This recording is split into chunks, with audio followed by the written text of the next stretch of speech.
Well, Cooper Kupp may be going on the IR. Now, I don't want to say this is a guarantee. I don't want to say that this is for sure happening, but McVay says there's a possibility of it. He's ruled out week 1. And my thought process here is, would McVay possibly say this if it wasn't a high probability that it happened? What incentive does he have to come out here and say that Cooper Kupp may be going to the IR if there's not a high probability that it's actually going down?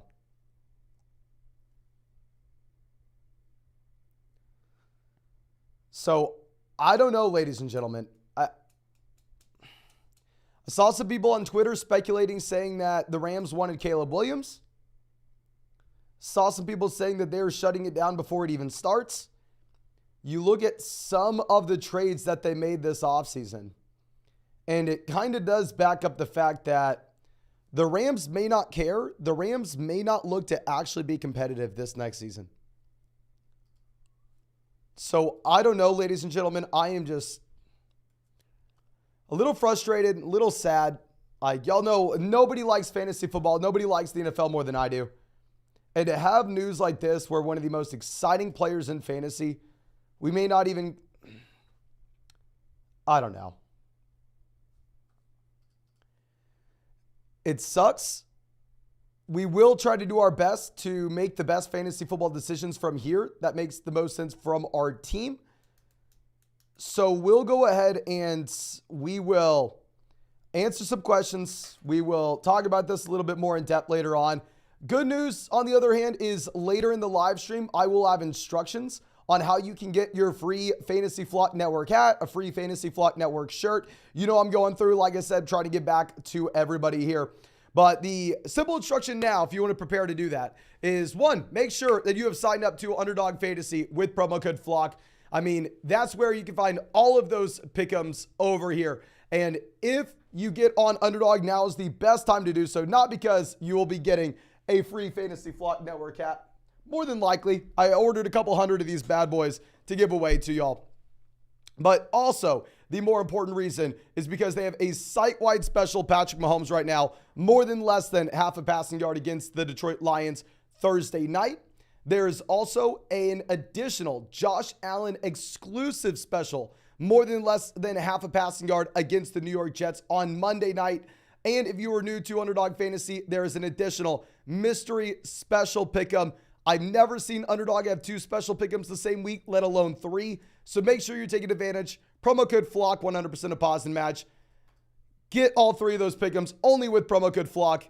And we will give you instructions later in this live stream how to get that free Flock hat if you signed up to Underdog with promo code FLOCK, that is.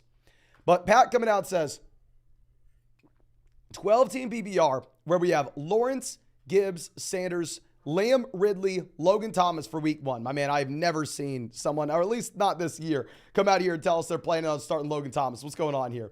Barkley on the bench, and we have Dalvin, Addison, Gabe Davis, Nico Collins, Jarrett McKinnon, Devon Achane, and Elijah Mitchell. My man, what the hell are we doing with Barkley on the bench? Go through, put Saquon Barkley in the starting lineup, start him over Miles Sanders, and take Logan Thomas. Oh, no, okay, never mind. Barkley's in the flex. Okay, good. Take Logan Thomas out of here. We got to find another option, my man. I know that we'll for sure have someone better on the waiver wire. Outside of that, like the team, like the Lawrence, Lamb stack, and clearly we have elite level running backs. Okay. But Mark says, PBR pick 2, Connor Madison, Rashad White, Brian Robinson, and Sky. I think we're going to go ahead and go Connor and Madison, my friend. I mean, honestly, I think it's pretty damn close between Connor and Rashad White. But at least with Connor, we know the workload. So we're going to go ahead. We will take Connor right now. I mean, especially Brian Robinson as well. I have Brian Robinson ranked RB25. I have James Conner ranked RB23 for this next week. Rising Sun says, hey, Mason, I'm in a 12-team league with only 1 tight end, no flex. Wondering who I should start for my 2 running backs week 1. We have Montgomery, Cook, Gibbs, White, and Gibson. Thanks. So thank you, my man. We definitely have to start Jahmyr Gibbs in a full PPR format. And I actually probably go David Montgomery here as well, if I'm going to be honest with you. I mean, I think the Lions just score so many more points than what we have with like the Washington Commanders, that is. And Elijah says, what moves? We have Cousins, CMC, ETN, Adams, Amari, Pitts, Akers. And then on the bench, Jimmy G, cut Jimmy G. We have Russ as well, cut Russ. Myers, Moore, Watson, Freiermuth. Really, the only thing is, cut at least one of those backup quarterbacks. Minimum cut Jimmy Garoppolo. If you really want to keep Russ, you can, but I don't even think that's interesting. But I mean, hell, we don't even have a running back on the bench. There's no way in hell we can be rostering 3 QBs and don't have a running back on the bench. JTO coming out says, 10-team at BBR. We have Fields, Chase, Olave, Watson, Ramondre, Gibbs, Pat Freiermuth, and then on the flex, Godwin. To trade Olave and Gibbs for Justin Jefferson. 10-team league, 1 flex spot, 100% trade Chris Olave and Jahmyr Gibbs for Justin Jefferson. You have to do it. Now, Trailer Park Boys says Zeke and Elijah Mitchell for Christian Watson. I have Tony, Jacobs, and Saquon Barkley. Yes, go ahead and make that move, my man. If it's a 1 flex league, we'd be a little bit less excited about it, but I think more times than not, you want the best player. Kevin Video says start Kadarius Toney, Elijah Moore, or Van Jefferson. Good question. Kupp has officially been ruled out. For that reason, I'm going to go ahead. I'm going to start Van Jefferson. But, I mean, with Toney, he is more interesting if you have no Kelsey. We did at least get good Kelsey news today, where Kelsey looks like it's just going to be a bone bruise in the knee. And it looks like Kelsey could potentially be playing tomorrow night, which would be great. And honestly, we need some pretty good news with the Cooper Kupp update that we just got. Now, Exotic Clips coming out says 10 TBBR, where we have Hurts, Saquon, Walker, Sanders, Gibson, P. Ryan, Penny, and then wide receiver, we have Wilson, Amari, Mike Williams, Kirk, Bateman, Mims, Osborne, Waller at tight end. I would love to trade Waller and see if we can get Hawkinson in return if we want to go down that road. I mean, we have enough depth at running back that I'm fine rostering the wide receivers at the very back in here. Generally, I don't want to have this many backup wide receivers on our team, but whenever we have the elite level quarterback and the elite level tight end, it's kind of the flexibility that it gives us, right? Also, if we could trade Amari in a small piece like Bateman to go get Devonta Smith to stack with Jalen Hurts, I think that'd be interesting. CJ says start David Montgomery or J.K. Dobbins. Really excited about both backs, but I'm going to go ahead. I'm going to take J.K. Dobbins in a great matchup against the Houston Texans. Jake says 10-team league, wide receivers start 2. Watson, Dotson, or Deontay. We're going to rank these guys Jahan Dotson 1, Christian Watson 2, Deontay 3, assuming McLaurin does not play. But Mr. Shot coming out says, hey, Mason, 10-team full BBR format. You putting DJ Chark or Pacheco in at the second flex. Keep up the great work. No, thank you, my man. Definitely going to go ahead and take Isaiah Pacheco. I mean, right now, if you look at Las Vegas Sportsbooks, you actually have the highest implied team total for the Kansas City Chiefs this week, which shouldn't be a surprise. Now, opinions in coming out. Opinion saying, I don't know how to say this, my man. I'm an idiot. I am sorry. But thank you so much, saying. So I'm in a 12-team full BBR league with 3 wide receivers. We have Justin Herbert, Bijan, Hall, Kamara, Walker, Keenan, Adams, Metcalf, Kittle. I'm getting offered a 1-for-1. I give Bijan and receive Saquon. I personally would keep Bijan Robinson here, my man. I think that Bijan, in my mind, is the RB2 this year, only behind Austin Eckler. Week 1 will be a little bit different, but you should expect the rookie to get better as the season progresses. And then also, the other team is Kamara, Adams for Javonte, A.J. Brown. Okay, Kamara and Adams versus Javonte and A.J. Brown. I would rather have A.J. Brown over Adams, but it's close. Javonte versus Kamara. I'd rather have Javonte, but it's close. We're going to go the Javonte and A.J. Brown side there, my friend. And then last but not least, Metcalf versus DJ Moore. So we did get good news regarding Jackson Smith-Njigba that JSN will be playing week 1. And that's not great for DK Metcalf, especially if JSN's able to implement himself in this offense relatively soon. But I still would rather have Metcalf over DJ. The Great Olave coming out, or Great Olive coming out, says if McLaurin's out, do you go Dotson or Higgins? I feel like Dotson could have a massive year. We're going to go with Higgins just because he's in so much of a better offense. But it is close, my man. It is close. But Nicholas joining the flock. Thank you, my man. I appreciate you. But Hood says, my guy's live. Hell yeah, man. Your commitment this past week's unbelievable. Respect. No, I mean, I promise you there's nobody else that is more excited for football tomorrow night than I am.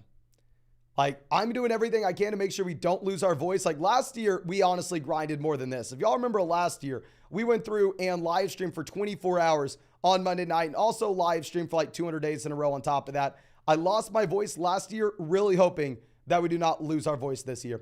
Now, fellow Slurper coming out says 12-team at BBR, 3 wide receivers. We have Deshaun Watson at quarterback. Running back, I mean, hell yeah. We got Bijan Robinson here, my man. Super pumped about that. And then beyond that, you have Sanders, Amon-Ra St. Brown, Hopkins, Evans, Andrews, Hollywood.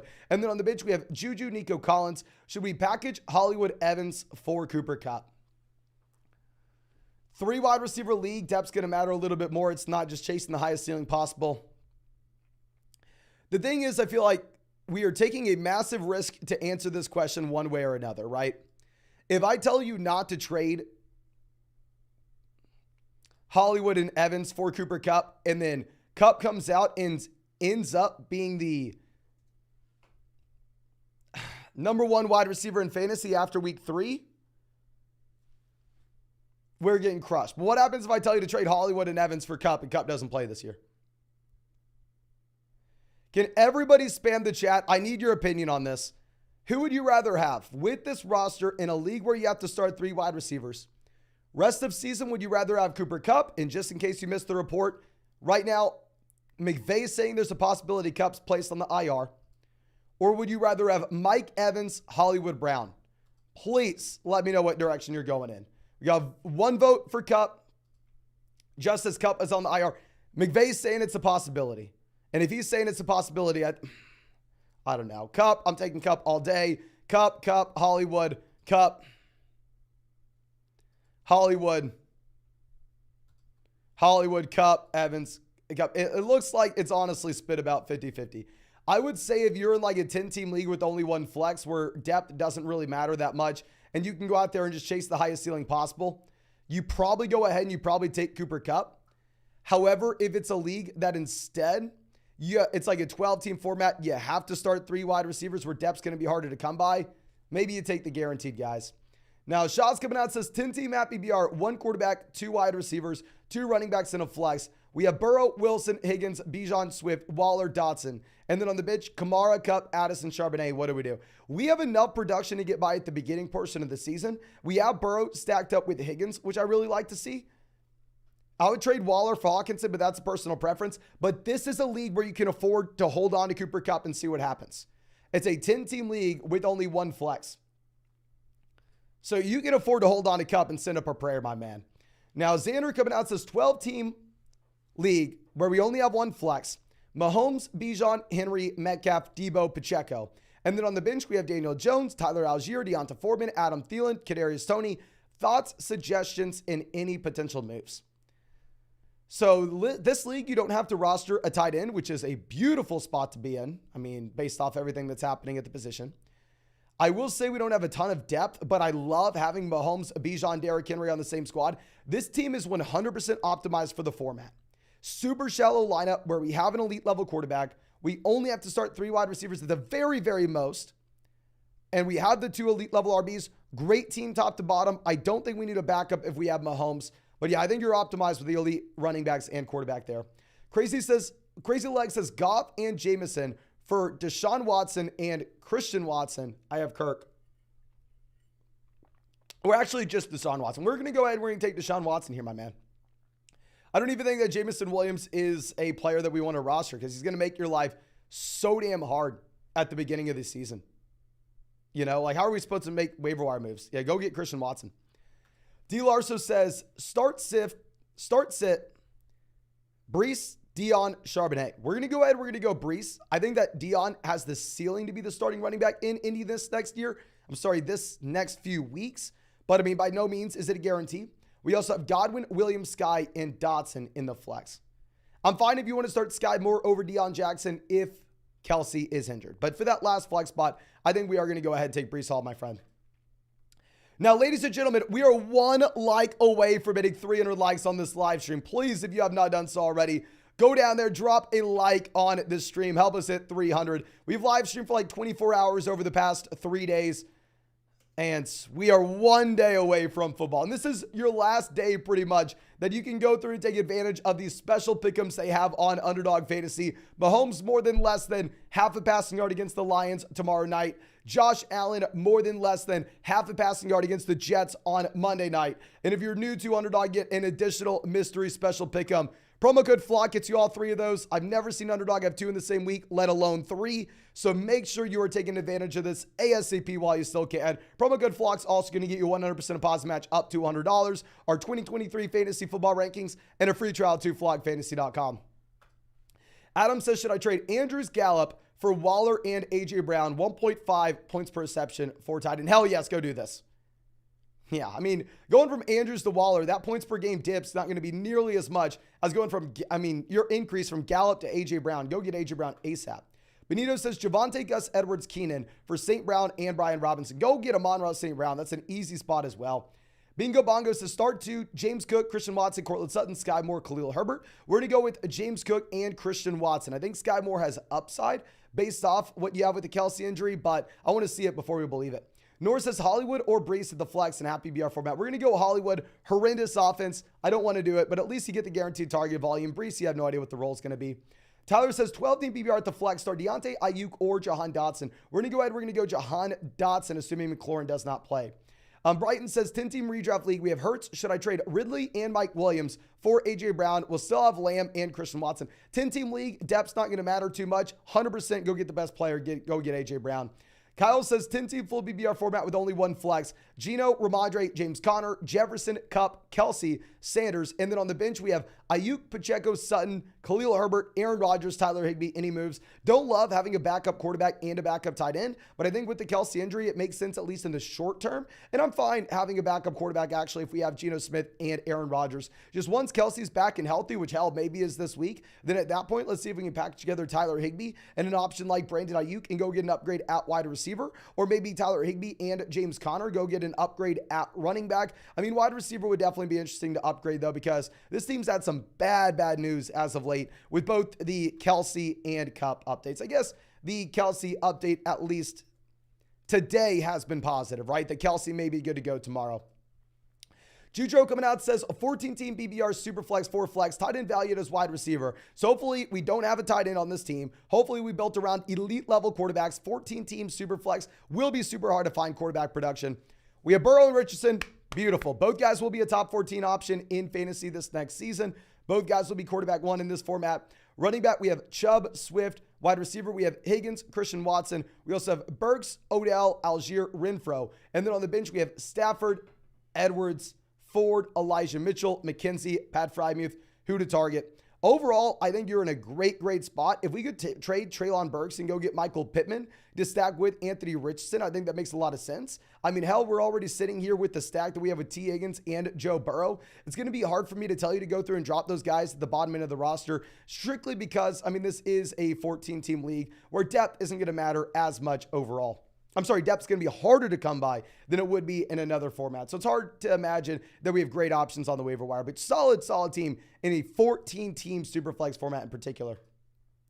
Ty says 12-team PPR where we have Herbert, Pollard, Stevenson, A.J. Brown, London, Schultz, Pearson, the flex, and then the bench, we have Cooks, Michael Thomas, Quentin Johnston, Roshan, Warren, Purdy.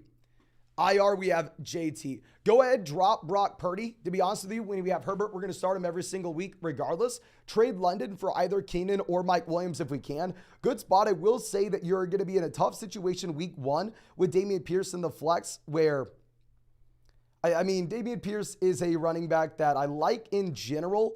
He's just a 10-point dog against the Ravens right now. And Las Vegas sportsbooks have the Texans with the second lowest implied team total of the week.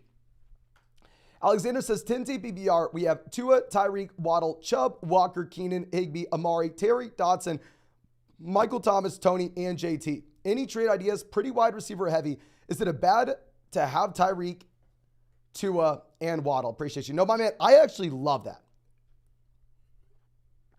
That's something I'm actively going through and trying to target. Just given the fact that you really only have to get one thing right. I mean, if you end up having the Miami Dolphins as a top 5 passing offense this next year, you hit on all 3 guys. Obviously, if Tua goes down to an injury, your floor is going to be a lot lower than it otherwise would be. But our ceiling is what we are looking for here. We are trying to make those correlated bets. Love to see it, my friend. I don't think we have any trade ideas for the short term because we are going to be waiting for Terry McLaurin to be healthy. We are going to be waiting until Jonathan Taylor comes back in. Once those 2 guys are in, then at that point, we could possibly upgrade from tight end, but we're going to be sitting still as is. Ethan says 10-team PBR where we have Hurts, Chubb, Pierce, Mike Williams, Dotson, Frymuth, Madison, Ayuk, Khalil Herbert, Cooper Kupp. Any advice? Sit up a prayer that Kupp's okay, my man. But, I mean, outside of that, we at least have Dotson to cover him at the beginning of the year with the McLaurin injury. We have Madison to go through and throw in the flex spot. So I think in the long term, we could potentially look to upgrade RB2 here in a package, but we have to wait until Cooper Kupp is healthy, right? We have to wait until Kupp is healthy. Once that does happen, you'll be in a very good situation, though. Now, LeBronosaurus Rex says 10-team Saquon, Higgins, or Mixon, Mike Williams, J.K. Dobbins. We're definitely going to go with Saquon Barkley, my man, especially in a 10-team format. Get the best player.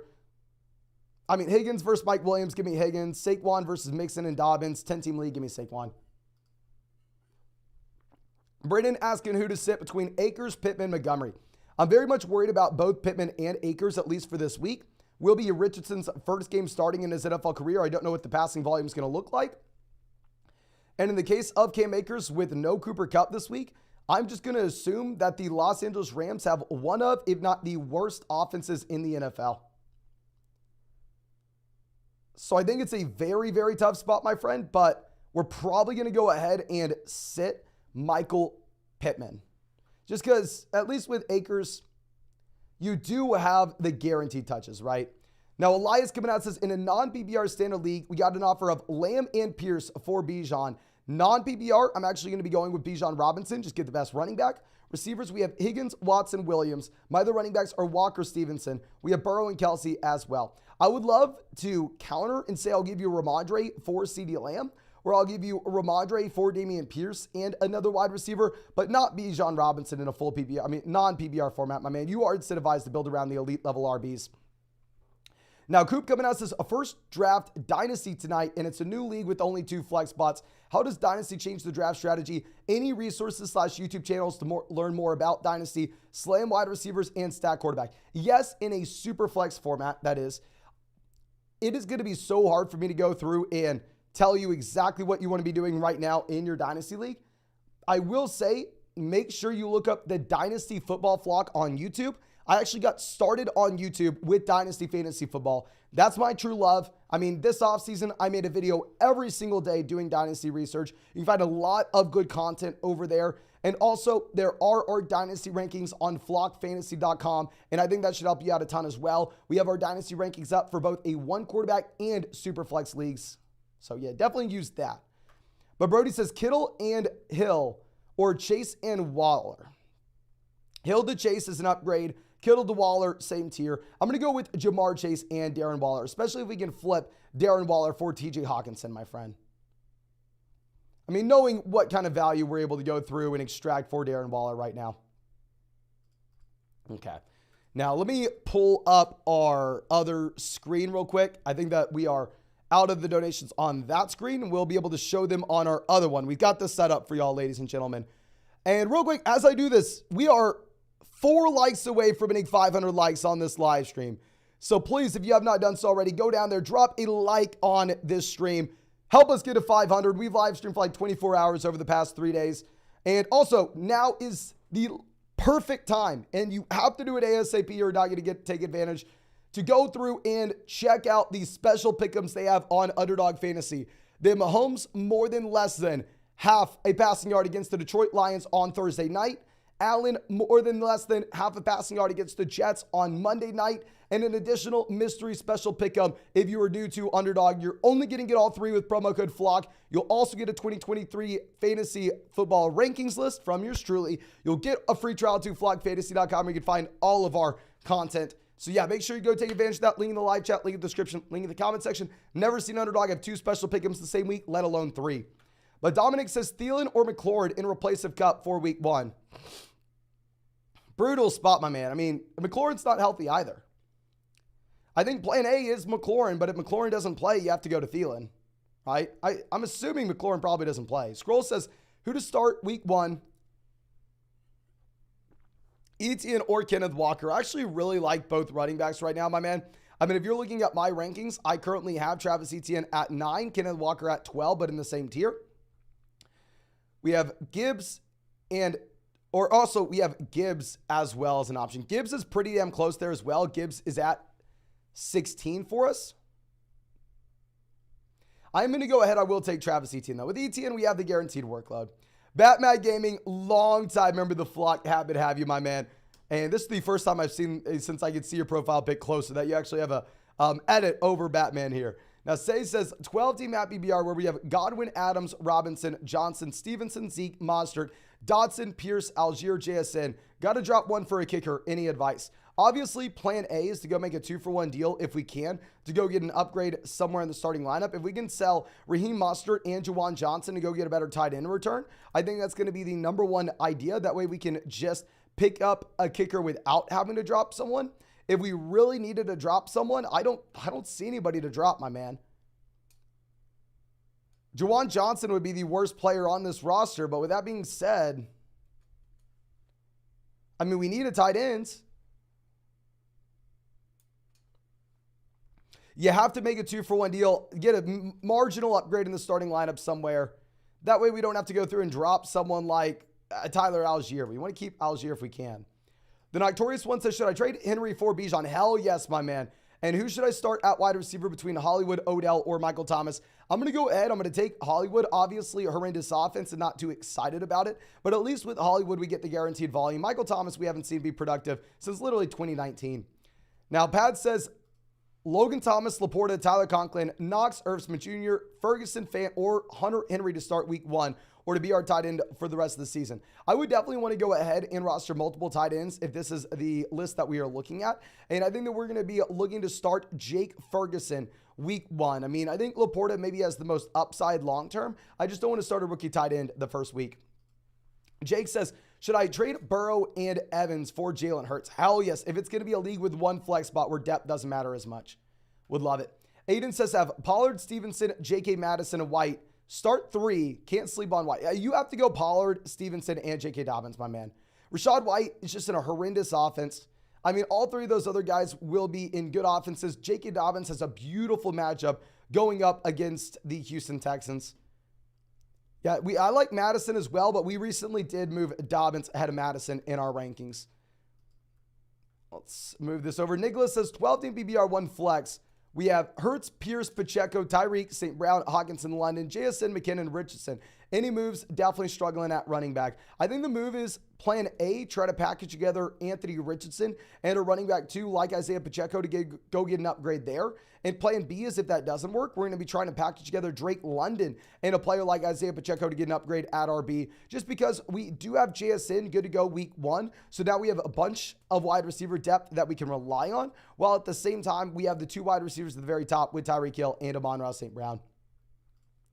Hernan says, trade Kupp for Gibbs. Ooh, this is a good question. I'm going to ask this to y'all in the live chat. Everybody in the chat, just in case you are just now coming in, the update that we have with Cooper Kupp is McVay saying there's a chance he'll go on the IR.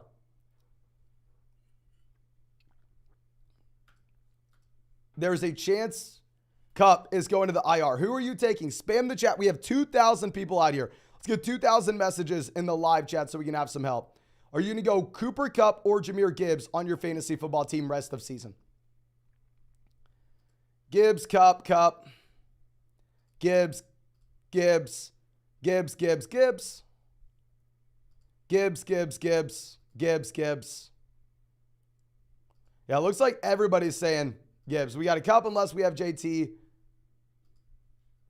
Yeah, so the last question we asked regarding the 2, most people are saying to go through and take Cooper Kupp, but it looks like people are ready to abandon for this price tag. And I'm not going to fault anybody for wanting to go through and sell Cooper Kupp for Jahmyr Gibbs. Okay. Now let's swing this back around. Let me pull up the donations on another screen here. Okay. Batmat Gaming coming out with our next question. This says, start Sky Moore over Pittman or Lockett if Kelsey's out. I understand the appeal, and I would definitely say that you have upside there with Sky Moore. We just can't do it until we actually see Sky Moore produce. Like, Sky Moore had less than 100 receiving yards last year. So once we see the production, then maybe we can consider that. But you have to go ahead and you have to take Tyler Lockett and Michael Pittman there. I'll rank it Lockett, Pittman, Sky. Kinson says 14-team Happy BR League where we have Burrow, Devontae Adams, T. Higgins, Burrow, James Cook, Pitts, Addison, Khalil Herbert, Zay Flowers, Charbonnet, Devon A-Chain, Penny. Should we trade to upgrade a running back or a flex spot? So 14-team league, going to be a little bit harder to do this. And we have a decent amount of depth overall. I don't think we look to, my friend, because it is a 14-team format where depth's going to be harder to come by. Addison's not going to be startable at the beginning of the season. Flowers won't be startable at the beginning of the year. Charbonnet won't be startable at the beginning of the year. Devon A-Chain won't be startable at the beginning of the season. So while we have upside, we don't have the flexibility where we can go through and afford to make a trade like that right now. Now, Saram coming out says, 12-team PBR shallow. We have Hurts, Javonte, Cook, Hall, Hunt, Mitchell, AJ, Hopkins, JSN, Gabe, Boyd, and Kelsey. Make any moves or shake up the... I actually think that we're in a really good spot now that we have JSN back. I mean, with JSN back, we do have a little more flexibility if we wanted to do something. I think if you wanted to take Cook and like Gabe Davis to see if we can go get a running back upgrade, that's fine. But we don't have to do, or say Cook and Hopkins to go see if we can get a running back that we're really excited about, like ETN. But that's really like the only thing we could think of because it's a shallow format where now we have JSN back in. Now, Brian coming out says, Kenneth Walker, Mike Williams for Derrick Henry. Beautiful. He would take it if he just lost Kupp. His wide receivers are Debo, Burks, Zay Flowers, Evans. Let me know. Go get Derrick Henry. I even like Kenneth Walker a lot. I like Mike Williams as well with his situation in this offense this next season. But I mean, if you're going to get Derrick Henry there, that's a no-brainer, my friend. And Frederick says, 10-team at BBR flex, Lamar, AJ, Higgins, Eckler, Swift, Andrews, Watson. Ayuk, Judy, Elijah Moore, Burks, Algier, Collins. Thoughts and any moves? So week one, I agree. We want to be starting Christian Watson if he's good to go over Brandon Ayuk. I love having the elite level quarterback. We have Lamar and Andrew stacked together, and down there on the bench, we're focusing on running back and wide receiver upside. Once we get Jerry Jeudy back and healthy, I would at that point look to go through and like drop Nico Collins for a running back off the waiver wire. But as is, great team. I think we keep it as is. Now, Danny coming out says thoughts on a 12-team at BBR league where we have Richardson, Daniel Jones at quarterback. Great natural pairing. Wide receiver, we have Adrian Brown, Ridley, Mike Williams, Hollywood. Running back, we have Chubb, Dobbins, JT, Elijah Mitchell. Tight end, we have Pitts, Eagles defense. Great team. We can't afford to upgrade quarterback, but we have a lot of upside. We're waiting until we get JT back in. Then at that point, maybe we can go ahead and maybe we can look to afford like to trade Hollywood and Anthony Richardson to get a truly elite level quarterback once we have the depth on the overall roster. But as of now, we're just going to be sitting here hoping that Jonathan Taylor comes back and raises the overall ceiling. Now, Aliens says, start two, Metcalf, Tyreek, Ridley, Devonta Smith. We're going to go Ridley and Tyreek Hill. Tough matchup for Devonta Smith going up against the New England Patriots. And now at the same time, you have JSN coming in for the Seattle Seahawks with DK Metcalf. So Vincent says, is it crazy to take Pollard at 11 and CeeDee Lamb at 14? No, I would like making the consolidated bet on the Dallas Cowboys offense if those were the best values we had. GBD12 says, best time to trade Hall. Already have two running back ones. You don't need to trade Hall in that case. I think Breece Hall is going to be someone that struggles at the beginning of the season and his value is not that high right now. But as the year progresses and as Dalvin Cook slowly fades out, Breece Hall slowly takes over. I think his value is actually going to go up. Now our next switch coming out from Pierce says 12-team PBR where we have Herbert, Bijan, Pollard, Keenan, Deontay, Gibbs, Higbee. And then on the bench we have London, Sutton, Kmet, Tony, Pickett, Kyron Williams, Tank Bigsby. Any advice? Going for the first place bag. Thanks, my man. No, thank you so much for being a member of the flock here, my friend. I think in general, we don't need a backup quarterback if we have Justin Herbert. I'm fine rostering two tight ends if our tight end one's going to be Tyler Higbee. I think Higbee's in a pretty good spot with the Cooper Kupp injury to get a lot of volume, though. Is there anything we can do here? We have two elite level running back ones. We have wide receivers with upside. We have Gibbs on the team as well. Phenomenal team. If we could trade Deontay Johnson for like Keenan Allen. I'm sorry, we already have Keenan. If we could trade maybe like London for Mike Williams to go all in on the Chargers offense, I would like it, but you're already in a great spot. Tsunami out again. Coming out says, yo, Mason, need help. Kirk Evans, London. Start two in week one. I think we're going to go ahead. We're definitely going to have to start Mike Evans against the Minnesota Vikings. Really like the matchup and the passing volume. Between Kirk Cousins and Drake London, going to be a little bit of a tougher spot, my man. If we're looking at the underdog pick'ems right now, they have Christian Kirk only at 50.5 receiving yards. They have Drake London at 48.5. I would say Kirk probably has more touchdown upside, though, based off the offense he's playing in. So let's go Kirk. Now, Tani coming out says 10-team, 2-quarterback, 6-point passing touchdown league. Quarterback, we have Hurts and Watson. Running back, we have Pierce, Bijan. Wide receiver, we have Lockett, Ridley, Hawkinson at tight end, Walker the flex. On the bench, we have Javonte, Bateman, Odell, Gabe Davis, Kyler on the IR. Should I do something with such a small bench? Love that we have Kyler on the IR. He's not having not having to take up a bench spot for us.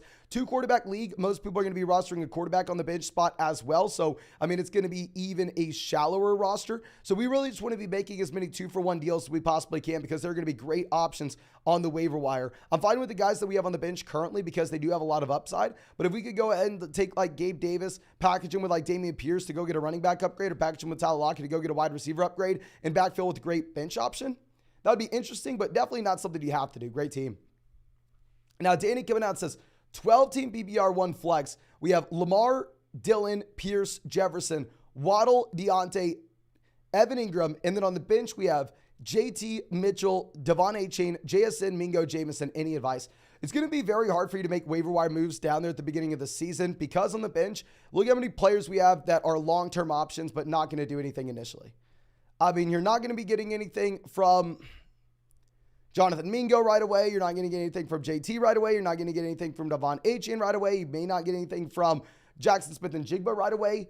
For that reason, I think you definitely want to be dropping Jameson Williams. It's going to be very hard for you to roster him for the first 6 weeks with nothing in return and no clarity on this situation whatsoever. So I honestly would look to go ahead and honestly just get rid of Jameson Williams. Go see if we can pick up a running back that's an injury away on the waiver wire. I don't think there's anything else we're doing though. Now, Ethan says trade ideas.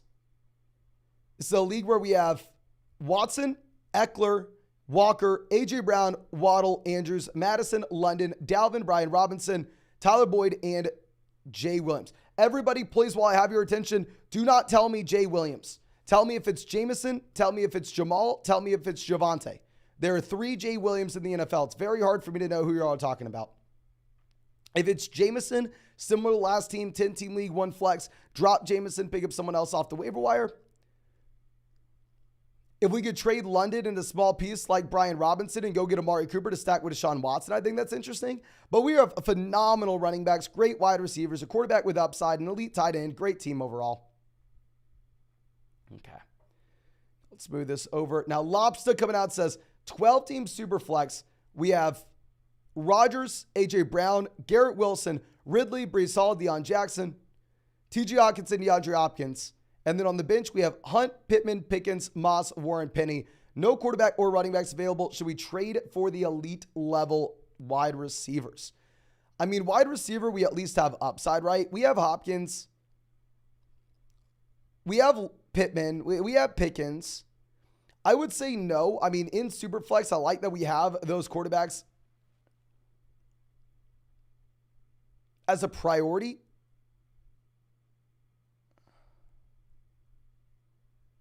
Actually, no, I'm sorry. You're saying, should we trade an elite wide receiver? Okay, this makes a lot more sense. Yeah, because we have A.J. Brown, Garrett Wilson, and Calvin Ridley. I think I agree with you. Yeah, if we can trade a wide receiver for an elite level quarterback, like go send A.J. Brown and go get like Lamar in return or a quarterback of that ilk, I think that would make a lot of sense overall. Just if you're saying that there are no quarterbacks on the waiver wire, it's going to be very hard to be competitive if you're only sitting with Aaron Rodgers at QB in a Superflex league. Now, Jutro coming out again says, follow up for the donut earlier, 14-team league. A team has Kupp, Hill, Diggs, Hall, Dalvin, Kamara, JT. He only has Baker at quarterback. He has Danny Dimes over Anthony Richardson. Any way I can get to a top wide receiver? Okay, so essentially we're going to be looking to trade away Daniel Jones in a package with another wide receiver to go get Tyreek Hill or Stephon Diggs. Let's go back to our team previous to this.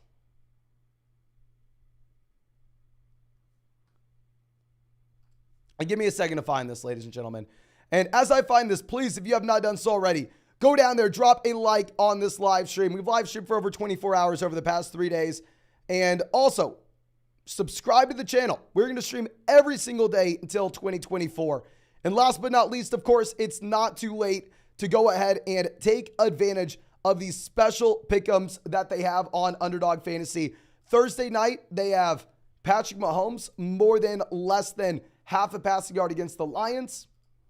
Monday night, they have Josh Allen more than less than half a passing yard against the New York Jets. And if you are new to Underdog, they also have an additional mystery special pick'em on top of all of that. I've never seen Underdog have 2 special pick'ems the same week, let alone 3. So please make sure you're taking advantage if you have not done so already. Promo code FLOCKS also going to get you a 100% deposit match up to $100, plus our 2023 fantasy football rankings, a free trial to flockfantasy.com where you can find all of our content.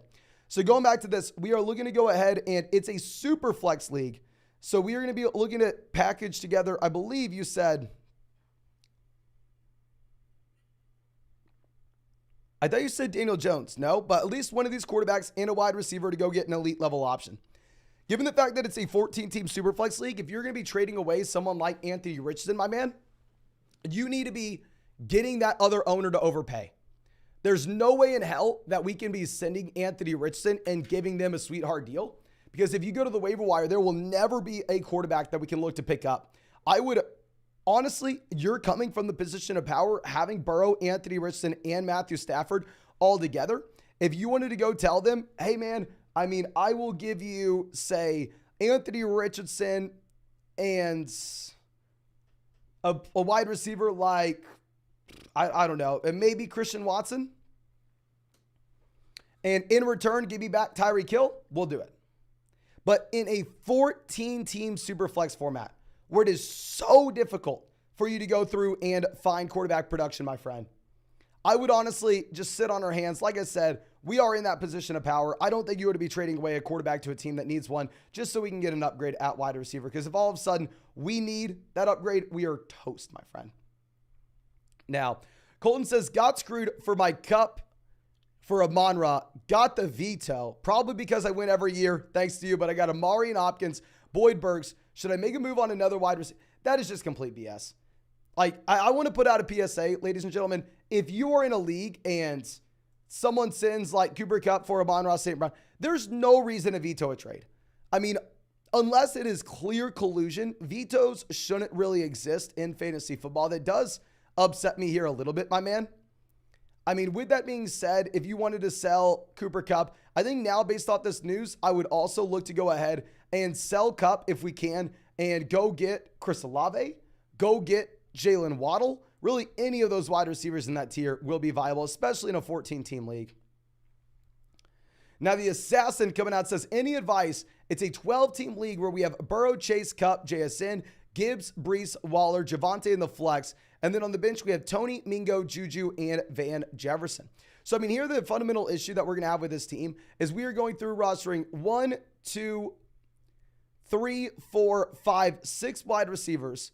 And we only have actually 7 wide receivers, and we only have 3 running backs. The thing is, at the bottom end, someone like Juju Smith-Schuster, never really going to make a difference for you in this league. I would cut Juju, go pick up a running back off the waiver wire if we can. I would sell Darren Waller for TJ Hawkinson if possible. That's just a personal preference thing. I really like having the Burrow Chase stack, though. Now, Jack coming out says, 10-team PBR tonight with the first pick. What are we doing with the 2-3 turn and the 4-5 turn?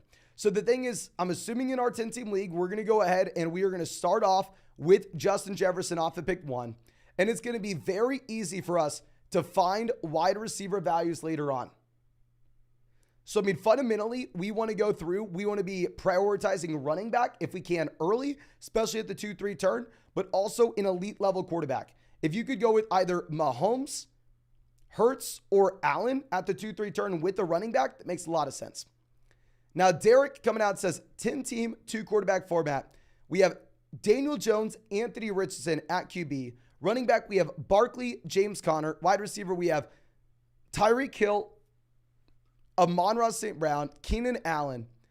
Freiermuth at tight end. On the bench, we have Debo, Stroud, Gibson, Pirine. We need running back help. You do not need running back help. If you wanted to sell James Conner based off how bad his offense is, I'm going to be completely fine if we wanted to make that move. But in reality, you have a very well-balanced roster. I would almost rather focus in on quarterback here, given these league settings, than running back when we have Barkley holding down the fort at the very top. But with that being said, if you wanted to trade Debo and James Conner to go see if we can get a running back upgrade at RB2, that would be interesting. Now, Brett coming out says, Mason, I'm unsure what to do with my team. It's a 14-team PPR league where we have Dak, Bijan, Etienne, Lamb, Ridley, Ingram, Swift, and Judy on the IR. We have Dak and the Lamb stacked up, but we also have 3 Jaguars, any trades or week. This is a great squad to have, my man. I mean, if we're going through and we're making 2 consolidated bets and that's it. We're betting that the Dallas Cowboys offense is better than people expect, and we're betting that the Jacksonville Jaguars offense is better than people expect as well. If we just get those 2 things right, it's going to be very hard for our league mates to compete with the overall upside that we have. It's a 14-team league where we have a lot of depth. We're waiting until Jerry Jeudy comes back off the IR. I love the squad, and honestly, I'm not going to be changing anything here, my man. Now, Pedro coming out saying, should I switch my lineup? We have Hurts, CMC, Connor, Garrett Wilson, Smith, Hockenson, Christian Watson. And then on the bench, we have Brian Robinson, Deontay, and James Cook. Brian Robinson and James Conner are going to be super close for me. Obviously, same game environment. The thing is, you should have the Commanders leading this game the majority of the time. So I think you'll probably have, a better game script for Brian Robinson. But if you look at my rankings, I just updated these and a video is going to be coming out tomorrow for everybody. I do have now Brian Robinson ranked RB25 and James Conner ranked RB23. So I have them pretty much back to back. Can everybody please spam the chat? Who would you rather have? Would you rather have Brian Robinson starting against the Cardinals this week or James Conner starting against the Commanders? Please, we have 2,000 people out here in the chat. Let me know what you're thinking in the live chat. And we are also 4 likes away from hitting 800 likes on this live stream. So please, if you have not done so already, go down there, drop a like on the stream and help us out. So we have Brian Robinson, Connor. Robinson. Okay, so maybe I went through and I made the mistake ranking James Conner 25, James Conner 23, Brian Robinson 25. Looks like most people are taking Brian Robinson over James Conner here, my man. We have some James Conners in here, but it's pretty close. Now, Jim says 10-team PPR league where we have Herbert, Brian Robinson, or I'm assuming Bijan Robinson, hopefully. And also, that's another thing. When you say just say Brian. Just say Bijan, Just same thing with Jay Williams. Say Javonte, say Jamal, say Jameson. You got to help me out here, ladies and gentlemen. But nonetheless, we're sitting with Herbert, I'm assuming Bijan, Pollard, Wilson, Olave, Goddard, Devonta Smith. Beautiful. The bench, we have Ayuk, Pickens, Flowers, Jamal, Ross, and Devon Achane. What are your thoughts? I think it's a great team. I think we can afford to approach a team that needs help at running back, whether or not they drafted Taylor, whether or not they drafted Alvin Kamara. Say, hey, man, I'll give you Jamal Williams and Dallas Goedert. Give me a tight end upgrade. Or, hey, man, I'll give you Jamal and Devonta Smith. Give me a wide receiver upgrade. Go ahead and look to make that deal. Jamal has so much value right now based off his situation in New Orleans. And we personally can't really take advantage of that value because we're already so loaded at RB. Now, Jin Jane coming out says 10-team full PPR, 2 running backs, and a flex. We have Burrow, Chubb, James Cook, Jamar Chase, Amon-Ra St. Brown, Hockenson, DJ Moore. And then on the bench, we have Pickett, London, Charbonnet, James Conner, Flowers, Jonathan Taylor, Tyler Conklin, who's the running back too. So I think long-term, this should be easy with Jonathan Taylor. Short-term, we are going to go ahead. We are going to start James Conner here, my friend. Actually, yeah, we are going to go James Conner over James Cook. The thing is, James Cook does have a very tough matchup going up against the Jets. And we don't really know the split between James Cook and Damian Harris in the short term. I think we have some idea in the long term. But I want to go ahead and I want to get the clarity before we have to go through and make that decision, if that makes sense. Now, Cam coming out says, who should I start? 10-team PPR, 2 running backs, 2 wide receivers, and a flex. We have Ramondre, Dameon Pierce, Dobbins, Brian Robinson, Garrett Wilson, Drake London, Jordan Addison, Jerry Jeudy, Johnston, Nico Collins, and Kadarius Toney. So our 2 running backs are going to be J.K. Dobbins and Dameon Pierce, J.K. Dobbins and Ramondre Stevenson. Our 2 wide receivers are going to be Garrett Wilson and Drake London. And then our flex is going to be Dameon Pierce, even in a very tough matchup against the Baltimore Ravens, my friend. Now, our next question coming out from William, longtime member of the flock, says, Trade Alvin Kamara for James Cook or Isaiah Pacheco and Gabe Davis. Yes, trade Kamara for James Cook and Gabe Davis. I think you make an argument that a lot of people would rather have, James Cook over Kamara straight up. My other running backs are JT and Chubb. Who to start this week of the trade? Thanks, please. No, thank you. And yeah, let's go through and let's make that trade, especially if we have JT. And then we'll go through and we'll start James Cook and Nick Chubb, my friend. Now, Nightmare coming out says, 10-team PPR double flex. Quarterback, we have Fields. Wide receiver, we have Adams, DK. Running back, we have Gibbs, Brian Robinson. Tight end, we have Kelsey. And then the flex, we have Hollywood and Mike Williams. Down on the bench, we're sitting with JT, Addison, Burks, Johnson, Sutton, and Devon Achane. I think it's a very strong team in the long term. In the short term, it may be a little bit difficult to make moves with the uncertainty of the roster, just considering the fact that, if you are going through and looking at what we have a Kelsey injury, we have Devon Achane as a long-term option, Johnston as a long-term option, Addison as a long-term option, Taylor as a long-term option, and potentially Burks as a long-term option. I will say we're probably going to start Cortland Sutton over Hollywood Brown if Jerry Jeudy does not play this week. But yeah, outside of that, we're not going to be really making any moves till we get those guys back and healthy. Okay. Now I need to refresh this, ladies and gentlemen, so I can continue to put these questions on the live stream. And as I do this, let me remind y'all, drop a like on the stream. Subscribe to the channel if you play fantasy football. We're going to stream every single day until 2024. And if you want to check out any of these pick'ems on Underdog Fantasy, now is the time to do so you can take advantage of the site-wide special that they have tomorrow night. Patrick Mahomes more than less than half a total yard against the Detroit Lions. On top of that, you have a Josh Allen special pickup, more than less than half a passing yard against the New York Jets on Monday night, and a mystery additional special pick'em for anybody new to Underdog Fantasy. I've never seen Underdog have 2 special pick'ems the same week, let alone 3. Promo code FLOX is going to give you all 3 of those, plus a 100% deposit match, plus our 2023 fantasy football rankings, a free trial to flogfantasy.com where you can find all of our premium content. Now, our next question coming out from, I believe, Marquise, who says, hey Mason, 12-team happy BR, 1 flex league. We have Burrow, Jefferson, Kupp, Mixon, White, Goddard, Watson, Jamal, Hollywood, Burks, Tank, and Quentin. Any thoughts? If this is Tank Bigsby, great bench. If it's Tank Dell, cut Tank Dell, go pick up a running back off the waiver wire. I like making the consolidated bet on the Cincinnati Bengals with Burrow and Joe Mixon. The primary thing is, obviously, we need to fill in for Cooper Kupp early on in the season. We may be in a position where we need to go through and sell Quentin Johnston and Jamal Williams in a package to see if we can go get a wide receiver upgrade in the short term. I think we're going to be waiting, though, before we make that move until we get the official news on Kupp. And just in case y'all are just now coming in here, we are getting a report from Sean McVay himself saying that Cooper Kupp may be on the IR. Kupp may be going to the IR, ladies and gentlemen. And there's no way he says this, and there's not a very real possibility that it happens, right? So please take that serious, ladies and gentlemen. Now, Matthew coming out says, we need a running back and a flex between Mostert, Dotson, Jamal, and Pacheco. We're going to go Jamal and Raheem Mostert, my friend. If McLaurin doesn't play and that's Javonte and not Jamal, like I said, Jay Will doesn't really give me any clarity. We will go Dotson instead. I'm originally green coming out says 10-team, double quarterback, double running back, 3 wide receiver, tight end, and a flex. We have Mahomes, Watson, beautiful. Ramondre Madison, Sanders, Diggs, Smith, Hopkins, Juwan Johnson, and then on the bench, London, Kirk, Addison, Elijah, Sky, Penny, Kickett.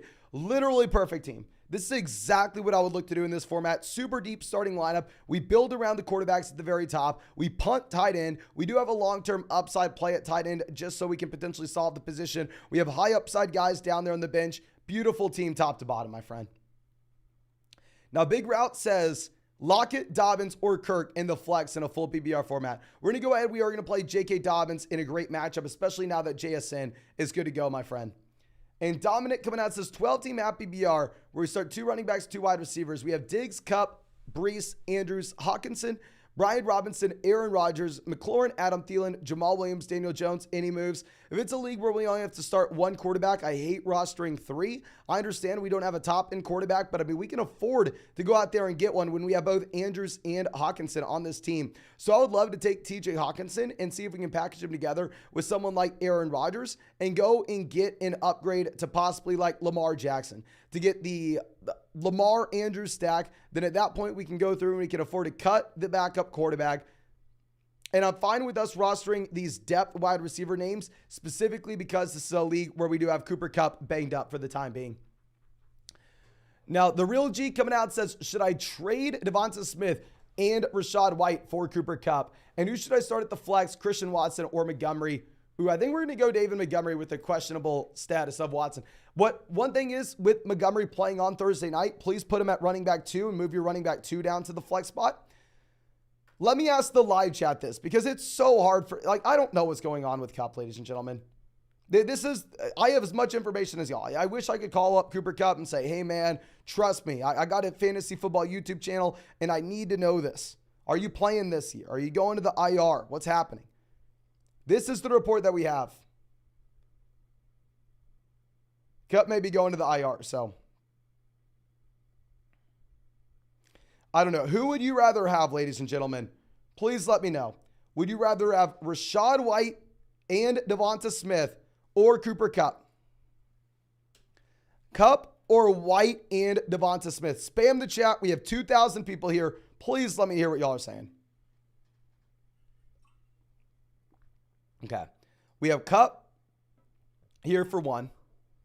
It looks like we're not getting many votes here. White Smith,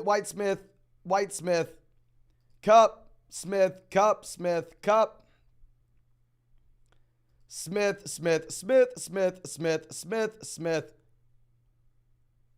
Kupp, Smith. Yeah, so it looks like,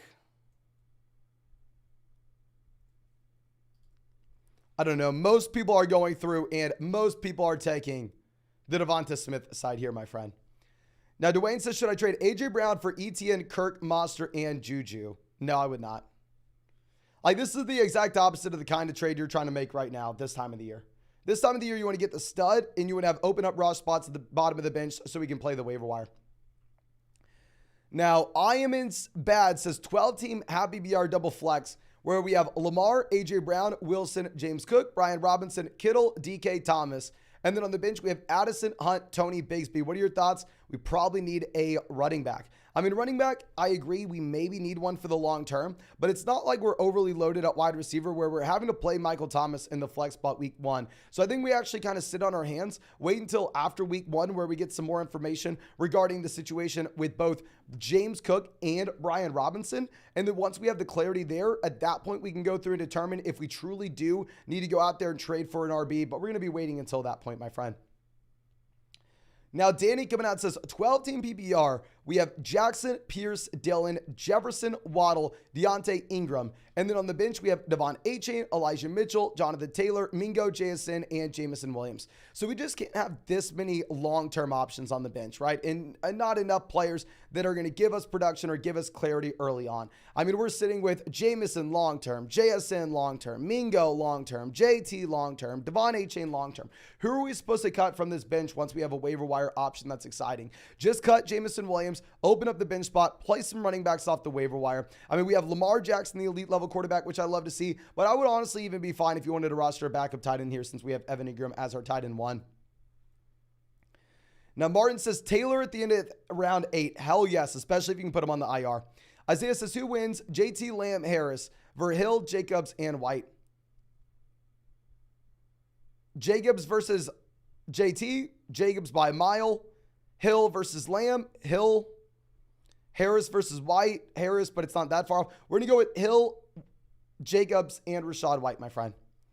Now, Don from the future coming out says, 14-team league where we have Barkley, JT at running back. Wide receiver, we have Debo, DK, Judy, Evans. Should I flip a wide receiver for a running back? And if so, who? Long-term, potentially, yes. Short-term, no, though, my friend. Because short-term, not only are we dealing with the Jonathan Taylor IR, but we also don't have Jerry Jeudy. If we had Jerry Jeudy, I would say, yeah, we probably wanted to go through and make a move like this, but it's going to be very difficult for us to do so at this point, especially in a 14-team league where depth's going to be harder to come by. Theo says, 12-team Happy BR league where we have 3 flexes but only have to start 1 RB. Herbert, Javonte, Jefferson, Andrews, Waddle, Brees, Lockett. Sky on the bench. Should we start him? And thoughts on the team. With this team in general, I like that we build around wide receiver with guys like Jefferson and Waddle. That's 100% the direction that we want to be going in. And I would say we're not going to be starting Sky Moore over any of these options. Maybe over Brees Hall if you have no Travis Kelce. I like the upside of Sky Moore, but I mean, we just never have seen him be productive at the NFL level. I'd rather see it before we have to believe it. Okay. So Kevin coming out says, 10-team Happy BR. We start 1 quarterback, 2 running back, 3 wide receiver, 1 tight end, and double flex. So definitely want to build around wide receiver here. Watson, Bijan, Jacobs, Deontay, Dotson, Sutton, Hawkinson, Najee, Brian Robinson. We have Nico, Dobbs, Kincaid, and Kupp. How do we fix our wide receiver? We need to fix our wide receiver. I mean, especially with the Kupp injury in this format overall. I think the packages, we try to sell Dalton Kincaid in a deal with one of these wide receivers, whether that is Sutton or Dotson, to go get an upgrade at the wide receiver position. When we have Hawkinson, there's no reason for us to really need a backup tight end here overall. So that's what I would be looking to do, my friend. Now, Brody says, Happy BR, Higgins, Brees Hall for A.J. Brown. We have Bijan and David Montgomery.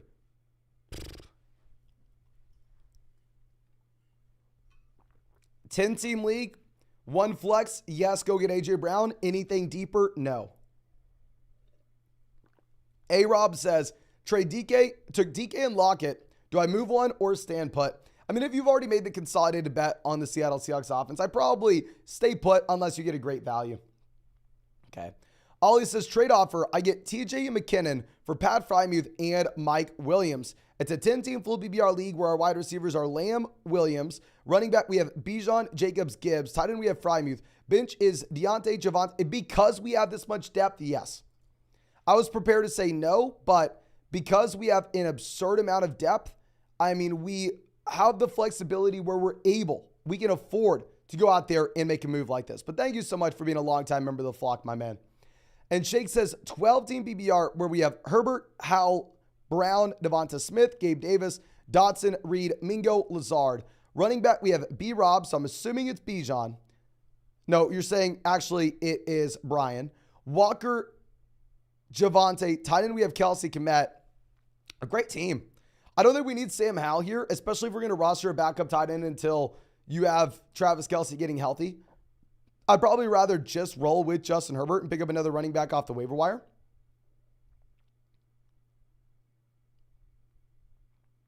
Yeah, I would just rather roster more than 4 running backs. But I think it's a solid team overall, especially if we have Travis Kelce good to go. And like we were saying earlier today, we did get good reports coming out of KC about Travis Kelce saying that he's questionable for tomorrow night with the bone bruise. I mean, if I were the Chiefs, I'd say, you know what, just sit this one out, Kelce, get another 10 days rest, and play week 2. But I mean, it has to be good, right? Now, Gabriel says Watson, Amari, Pierce for Hurts, White, and Kupp. So you're going from Watson to Hurts, upgrade. Amari to White, downgrade. Amari to Kupp, lateral move. Pierce to White, downgrade.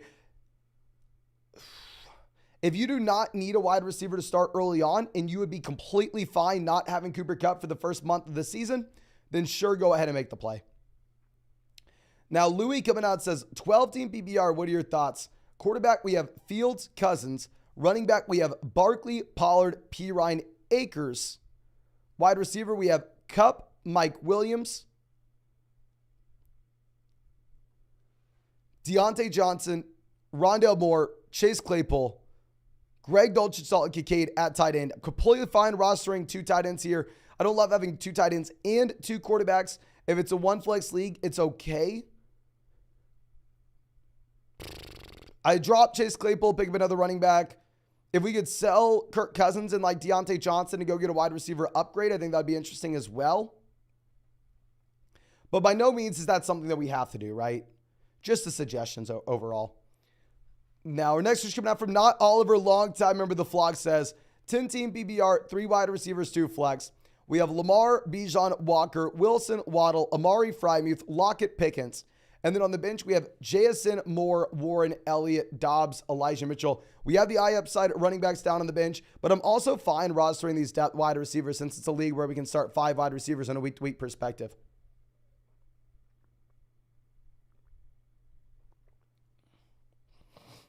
So yeah, honestly, my man, I actually really like this squad as is, specifically because it's that league where you can start up to 5 wide receivers per week. Now, Ralph coming out says 12-team PBR league where we have Allen, Walker, Pacheco, Javonte, Chase, Higgins, Lockett, Jacoby Tyler Boyd, and Pat Freiermuth. We're all in on the Chiefs wide receivers here. I think we have a decent amount of depth across positions. Would be nice to upgrade a running back 2 spot. Like if we could take Tyler Lockett and Isaiah Pacheco and go upgrade at RB2. That would be really nice. That would be really nice, my friend. Now, Raygun, longtime member of the Flux, has just traded away Waddle and Njoku and Deshaun Watson. I have Josh Allen. We got back Olave and Hawkinson. What are your thoughts? Waddle to Olave, slight upgrade, same tier. Trading David Njoku and Deshaun Watson for Hawkinson makes a ton of sense on a team that has Josh Allen. Great deal. James, another OG Flock member, says 14-team BBR. We have Ridley, Olave, Pickens, Nico, and Jaden Reed. Would you drop Nico for someone with upside like Puka? Honestly, no, I wouldn't, my man. I understand like you'll probably hear me saying like a lot of spots, especially if it's like a 10-team one flex league. Drop Nico Collins, go pick up someone with upside. Drop Nico Collins, go pick up someone with upside. But in a 14-team format, it's going to be much, much harder for us to go through and say their option than Nico Collins out there.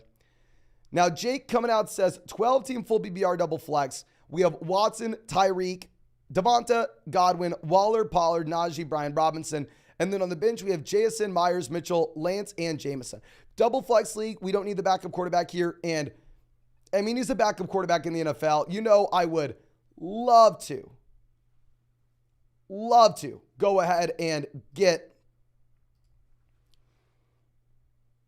Trey Lance in as a starting quarterback for the Dallas Cowboys. It's just not happening, though, ladies and gentlemen. If we're going to be realistic with ourselves, Trey Lance is not rosterable. I would say in a league that is a 12-team double flex format as well, there's no reason to have Jameson unless you can put him on the IR, drop those 2 guys, go get a running back with upside. But at the very top end of this roster, I really do like the team. I mean, if we could trade like Godwin in a small piece, like Godwin and Jameson Williams, and go get Amari Cooper to stack with Deshaun Watson, I think that makes sense as well. Now, Michael coming out says, Allen, Chubb, Akers, Kupp, RIP, Ridley, Goddard, Dobbins, Elijah Moore, Burks, McKinnon, Mooney, Tua, Gus Edwards. Happy BR, what to do? If we have Kupp, we cannot afford to go out there and roster someone like Tua as a backup quarterback. We have Josh Allen. You need to take Tua. You need to package him with another wide receiver, someone like Elijah Moore, someone like Treylon Burks, and just go get any upgrade that we can at the wide receiver position. Just because we are going to have to go through, we are going to have to play someone for Kupp at the beginning of the season. And Foman asking if we should be okay or worried about Kupp. No, my man, you should be concerned about Kupp. Looking at this right now, the report is McVay saying there's a possibility Kupp goes on the IR. He would not be saying that if there's no reason for him to lie about that, right? I mean, the Rams are supposed to be a bottom 5 offense in the NFL this next year, according to Las Vegas Sportsbooks, the bottom 5 team overall. So if that's the case, I personally would be very concerned that there's like no incentive for Kupp to rush back. He's 30 years old. Yeah, so yeah, be concerned about Kupp. Now the question is like, what do we do with that? I don't know. I mean, the previous team, you trade Tua and another wide receiver to go get a wide receiver upgrade if we can. We don't roster 2 quarterbacks if we have Allen. I don't want to be trading like Cooper Kupp for Deontay Johnson by any means. Like, don't do that. Okay. Now, ladies and gentlemen, we are 2 likes away from hitting 1,000 likes on this live stream. Please, if you have not done so already, go down there, drop a like on the stream. Be our 1,000th like of the live stream. I mean, we have streamed for about 25 hours now over the past 3 days. So if you haven't subscribed to the channel, subscribe. We're going to live stream every single day until 2024. And of course, if you want to go check out any of these pick'ems on Underdog Fantasy, it is not too late. Now is by far and away the best time to do so as well, because they have a site-wide Patrick Mahomes special pick'em, more than less than half a passing yard against the Detroit Lions week 1. There's a Flock exclusive, more than less than half a passing yard Josh Allen pick'em against the Jets on Monday night. Plus, if you are new to Underdog Fantasy, there is an additional mystery special pick'em. I've never seen Underdog have 2 special pick'ems the same week, let alone 3. Promo code FLOCKS also going to get you a 100% deposit match up to $200. Our 2023 fantasy football rankings, a free trial to flockfantasy.com where you can find all our premium content. And also later in the live stream, we'll give you instructions on how to enter in to win a free Flock Fantasy hat. I went through and ordered a couple hundred of those for people who use promo code FLOCK on Underdog. But our next question coming out from, I believe, Jacob, who says, Stephon Diggs, Lamb, Ridley, Lockett. Should I trade an elite level wide receiver for an elite RB? Because we have Cook, Herbert. Yeah. Yeah, if we can afford it, let's do it. I mean, I don't want to overpay, right? Like, if we can sell CeeDee Lamb and go get Barkley, let's send it. Sell CeeDee Lamb and go get Nick Chubb, let's send it. I think that'd make a lot of sense, my friend. Now, Jay coming out says, 10-team PPR where we have 1 quarterback, 2 running backs, 2 wide receivers, a tight end, and 2 flex spots. We have Josh Allen, Jahmyr Gibbs, Kenneth Walker, Jefferson, Dotson, Goddard, Rachaad White, and Mostert in the flex. Down on the bench, we have Kupp, Gabe Davis, Sutton, Tony, Zay, Hyatt. What are we doing about Kupp? Well, first off, drop Jalen Hyatt. You need another running back down here on the bench. I mean, I understand if we have Kupp, we need to be building around wide receiver a little bit more. But right now we are rostering, exclusively wide receivers on the bench, which is something that we can't get away with. So drop Hyatt, pick up a running back with upside. And specifically with this team, because we have Jahan Dotson getting the bump up, we have Rachaad White and Raheem Mostert in the flex, and we have Sutton with the bump with no Jerry Jeudy, I would say that we are probably sitting on our hands and just waiting until Cooper Kupp makes his way back at this point. But, to be fair, there is a lot of downside. It's just like, okay, well, is this now the time to trade Cooper? What are we getting? If you could sell Kupp for St. Brown, if you could sell Kupp for Wilson, maybe at this point, if you wanted to sell him for Olave, then sure, we go ahead and do it. In reality, I think it would be way easier said than done. And I would love to come out in the live stream and tell people, oh, okay, hey, yeah, everybody go sell Cooper Kupp for Devontae Adams. Go sell Cooper Kupp for Tyreek Hill.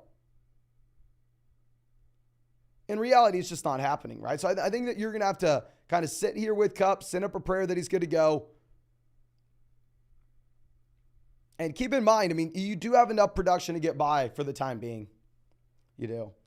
Now, Oscar says, trying to offer a trade for Gibbs in a 10-team league. Running back, we have Najee, Bijan, Hall, Herbert, Warren. Wide receiver, we have Jefferson, Waddle, London, Addison, Dotson. Tight end, we have Waller, and quarterback, we have Fields. Is it worth it? Yeah, so the deal that we'd be looking to do in a 10-team format for Jahmyr Gibbs here is if we could go ahead and package together, say like Najee Harris and Drake London, or Najee Harris, Jordan Addison, Najee Harris, and Jahan Dotson, and go get Jahmyr Gibbs in a full PPR format where we don't really need to care about wide receiver depth too much because it's only a 10-team league, would be beautiful. Now, Oscar coming out says, Rigger coming out says, 12-team auction. We have Fields, Jacobs, Dobbins, A.J. Brown, Moore, trash tight end, Kirk, and then on the bench, we have Hall, JSN, Judy, Dotson, Bride, Robinson, Addison. You can afford to go out there and get a better tight end than this, my man. If we have this many startable players down there on the bench, we are never going to be able to make a move off the waiver wire with this team. You're going to be in a world of pain if there's like an exciting pickup like last year with Isaiah Pacheco, right? So you need to go through, you need to take someone like Brian Robinson, package him with our tight end, and see if we can go get Evan Ingram. See if we can go get Kyle Pitts. See if we can go get Dallas Goedert. See if we can go get George Kittle. Go try to get a tight end in that range just because we can afford it. And at the end of the day, down there on the bench, it's so loaded that we have no flexibility to make waiver wire moves earlier in the year, which is something we need. Now, R3D coming out says, 12-team PPR with 1 flex. We have Dak, Bijan, Aaron Jones, CeeDee Lamb, Keenan, Goddard, Antonio Gibson, Jerry Jeudy, Pittman, Elijah Moore, Gus Edwards, Kareem Hunt. Should I try to trade Dak or sit tight with the lineup I have? Thanks, Flock. No, thank you so much, my man. And I would say specifically with this team, it actually makes sense to go ahead and look to keep Dak Prescott. The reason being is we've already gone ahead and made the consolidated bet on the Dallas Cowboys offense by taking CeeDee Lamb in round 2 of this draft. I mean, hell, if you take CeeDee Lamb round 2, we're already betting that the Dallas Cowboys are going to be an offense that goes out there and has more passing yards than people expect this next season. So might as well just double down on that bet, raise our overall ceiling, while at the same time, we don't have a lot of flexibility. We don't have a lot of depth down there on the bench to make that quarterback upgrade deal. So I actually think you're in a really good spot to write out the starting lineup as is, and then wait until we get Jerry Jeudy back, or hopefully a Pittman breakout, and then just stack Dak and Lamb as we already have. Now, Young Gun Media coming out says 12 team, 2 running back, 2 wide receiver, and a flex, where we have Hurts, Montgomery, Mostert, Jefferson, Devonta Smith, Hawkinson, Godwin, London, Gibson, Charbonnet, Sky Moore, Zeke, Roschon, and Mingo. I like having guys like Zeke, Roschon down there at the bottom of the bench with Gibson and Charbonnet. Their situation changes. They could turn into fundamental league winners. I think from a starting lineup perspective, we keep this team pretty much as is. And yeah, I think this is a great team overall. We have Hurts and Devonta Smith stacked up. We're just going to go ahead and we're going to see if we can hopefully get one of those rookies down to the bench breaking out. But great team, great team. Kendall says, what's up, Mason? Are we going to start London or Dotson? We're going to go ahead. We are going to start Jahan Dotson, my friend, with Terry McLaurin banged up this week. Okay. Now, Bandit coming out says, 10-team at BBR 1 flex, Fields, Bijan, Etienne, Swift, Mostert, Charbonnet, Mitchell, Lamb, Hopkins, Lockett, Dotson, Tony, Andrews, with Kyler and JT on the IR. Should we trade Allen and D/DK with a guy who needs RBs? Wait, what? Oh, I'm sorry. Should we trade for Josh Allen and DK Metcalf for a guy that needs running backs? If you could take like Justin Fields and Raheem Mostert, Justin Fields and DeAndre Swift, and go get Josh Allen in a 10-team league with 1 flex, that's going to be a no-brainer. If you wanted to go ahead and try to take a Metcalf deal, you'd be looking at like Hopkins and maybe like Zach Charbonnet to go get DK Metcalf if you really wanted to do that. You can. The issue is we don't have a lot of depth with JT on the IR, right? We pretty much are waiting until we get JT back. Like we don't. Long term, we have a lot of running back firepower here, but not short term.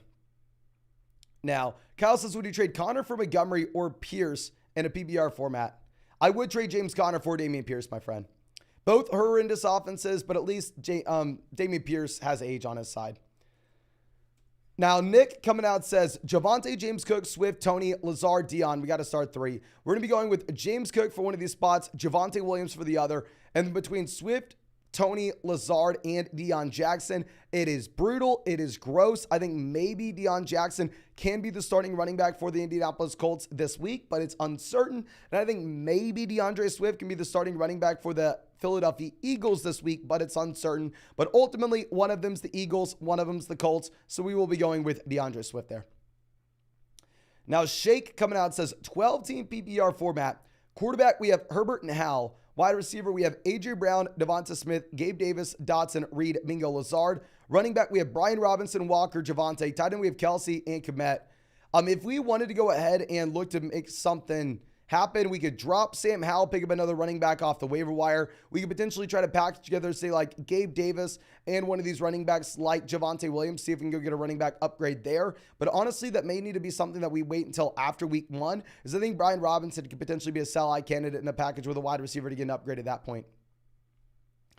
Now, Neil says, thinking of trading Dak and Evans for Burrow to the Kupp team since he needs wide receivers. What are your thoughts? You're saying I have Dak and Lamb stacked. It's a 10-team superflex. If it is a superflex format, yes, let's do it. If it was going to be a 1-quarterback format, my man, I would say no, but 10-team superflex, let's pull the trigger. Now, J-Mac, longtime member of the Flock, says, I got offered Andrews and Rodgers for Fields and Kittle. 12-team league where we have Bijan, Wilson, Ridley, Javonte, Godwin, Charbonnet, Sean Tucker, Burke, Sky, and Laporta. Can everybody please spam the chat and let me know what y'all are doing here? I personally probably go Andrews, but I do think it's close. We almost have 2,000 people out here in the live chat. Can we get 2,000 messages in the chat right now letting me know what y'all are doing? Would you rather have Mark Andrews and Aaron Rodgers, or Justin Fields and George Kittle. Okay. Fields, Rodgers, Fields. Yeah, it looks like everybody's going Fields here, my man. We have a couple Andrews, Rodgers mixed in, but overwhelmingly, we have Fields. Okay. Now, Basim coming out says 12-team at BBR, going with Jefferson with the first pick. Should I go 2 running backs or 2 wide receivers? I'll probably have these RBs to pick from: ETN, Mixon, Stevenson, and Gibbs. I think that you want to stay flexible there at the 2-3 turn. I don't necessarily think you need to double tap the running back position, but knowing the wide receiver values that will get late, I don't want to be taking 2 wide receivers. I would probably look to go 1 running back and an elite level quarterback if we can get one of Jalen Hurts, Patrick Mahomes, or Josh Allen. Now, Adam says, Fields owner, should we cut ties with Kupp for DJ Moore? I would say no. I'm an idiot, and obviously there's a lot of risk with Cooper Kupp right now. So I understand why someone would want to do this. But personally, I'm going to go ahead. I'm going to keep Kupp over DJ Moore, my friend. Okay. Now, our next question coming out from the Epic Cat says, trade Kupp for Terry. I mean, Terry's dealing with an injury as well, right? So I would honestly say no to that either. I mean, I'm probably going to go ahead. I'll probably keep Kupp over Terry McLaurin. Now, Rigger says 10-team BBR league where we have Allen, Dobbins, Herbert, Diggs, AJ Brown, Frymuth, Godwin, and then on the bench we have Goff, Charbonnet, Hall, Sanders, Dotson, JT. Should I try to trade Goff or no? If you can trade Goff, I think it'd be a great spot if we have Josh Allen here. If you could take, say, Jared Goff and Pat Frymuth and go get TJ Hawkinson, go get George Kittle, go get Darren Waller, go get anybody in that tier, I think it'd make a lot of sense if you could go Goff and like Chris Godwin and go get a better wide receiver like Amari Cooper. It'd be beautiful. I would just honestly assume that you would have a very difficult time doing so, you know? Now, ETN coming out says we have Allen, Pacheco, Walker, Kamara, Brian Robinson, then Diggs, Kupp, Mike Williams, Flowers, Chark, Sky Moore, Higbee, Komet. I think I'm cooked. Running back, it's going to be tough, my man. I mean, until we get Kamara back, I guess we actually have Brian. Yeah. In this league, you may need to go through and sell Zay Flowers and get back a player that is gonna do something for you in the short term. The thing is, at the end of the day, I mean, we already have so much long-term upside here. If you're looking at the options like Cooper Kupp, not only Cooper Kupp, but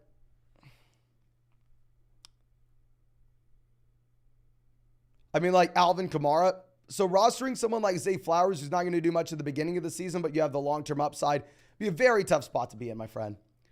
Now, Solid Jenkins says, trying to trade Lawrence and Moore for Burrow and Pickens in a 10-team league. I want the Burrow-Higgins stack. What are your thoughts? I think it makes a lot of sense. If that's DJ Moore, I think, yeah, the points per game gap's going to be about equivalent for both of those guys. And then also at the same time, if we get the stack, I mean, it's just a good tiebreaker to use. Now, Jordan says 10-team full BBR 1 flex. We have Justin Herbert, Stevenson, Javonte, Montgomery, Khalil Herbert, Devon Achane, Tyreek, Amon-Ra, Lamb, Quentin Johnston, Jason Sky, and TJ Hawkinson here. So we have the elite quarterback, the elite tight end, not rostering backups, focusing on a running back and wide receiver upside elsewhere. We have a bunch of rookie wide receivers with upside. Great team. I don't think I changed anything. Obviously, we're more loaded at wide receiver. If we have a breakout from either Johnson or JSN, then at that point, I think they can be a sell high candidate, but not until then. Okay, but let me go ahead and refresh this page so I can continue to show the messages on the screen for y'all. And as I do this, let me remind you, we are 2 likes away from hitting 1,200 likes on this live stream. So if you have not done so already, please go down there, drop a like on the stream. And also, if y'all want to check out any of these special pick'ems on Underdog Fantasy, it is not too late, ladies and gentlemen. I mean, you can still take advantage of those, but most importantly, take advantage of the Patrick Mahomes special that they have for tomorrow night. More than less than half a total yard against the Detroit Lions. On top of that, an exclusive flock special, more than less than half a passing yard for Josh Allen against the Jets on Monday. And then if you are new to Underdog Fantasy, an additional mystery special pick'em where you generally, at least I have never seen 2 special pick'ems the same week on Underdog Fantasy, let alone 3. So please make sure you're taking advantage of that while you still can. Promo code FLOCK is also going to give you a 100% deposit match up to $200 plus our 2023 fantasy football rankings and a free trial of theflockfantasy.com where you can find all of our premium content. Okay. Now, our next question coming out from Omar says, with Christian Watson's hamstring injury, should I start David Montgomery or wait to see if Christian Watson plays? If he doesn't play, I would have to start Jordan Addison. Yes, go ahead and start David Montgomery and don't worry about it. Like, the thing is, Montgomery and Watson will have similar projections anyway, so just get the guaranteed guy in there. Now, Colton coming out says 10-team BBR1 flex. We're starting Hurts, Jones, Pierce, Wilson, Dotson, Ingram, Mike Williams. The bench, we have Gibson, Pacheco, Jamal, Brandon Cooks, Pickens. Is my starting lineup okay? Yeah, I mean, if we were wanting to get someone in the starting lineup from the bench, I mean, if that's Jamal Williams, I would love to get Jamal in. I think that we could potentially look at Jamal versus Dameon Pierce as an option this week, given the tough matchup that Dameon Pierce has. I mean, right now, if you look at my rankings, at least that will come out tomorrow, I currently have Jamal Williams sitting at RB 18, Dameon Pierce down at RB 21. If that's Javonte, I think we keep it as is, though, my man. Now, Avi coming out says, Mason, do you think JT will play this season? I think more likely than not, JT plays this year, but at the same time, by no means is it a guarantee. Now, Jordan coming out says, 10-team PPR. We have Rodgers, Chubb, Adams, Mixon, Walker, Devonta Smith, Laporta, and then on the bench, we have Goff, Taylor, Evans, and Pickens. There's no way in hell we can be rostering 2 quarterbacks here and only 1 tight end. I mean, we just can't start Sam Laporta, a rookie tight end we've never seen on the field before. He's not a Kyle Pitts level prospect. So I would go and see if we can get an upgrade at tight end. If you wanted to trade like Evans and Laporta to get someone we could start immediately, like, say, Darren Waller, George Kittle, that'd be nice.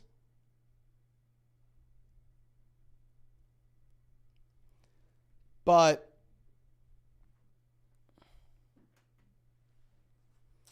that's just in the short term, my man. I mean, long-term Laporta is nice. We just can't start him immediately.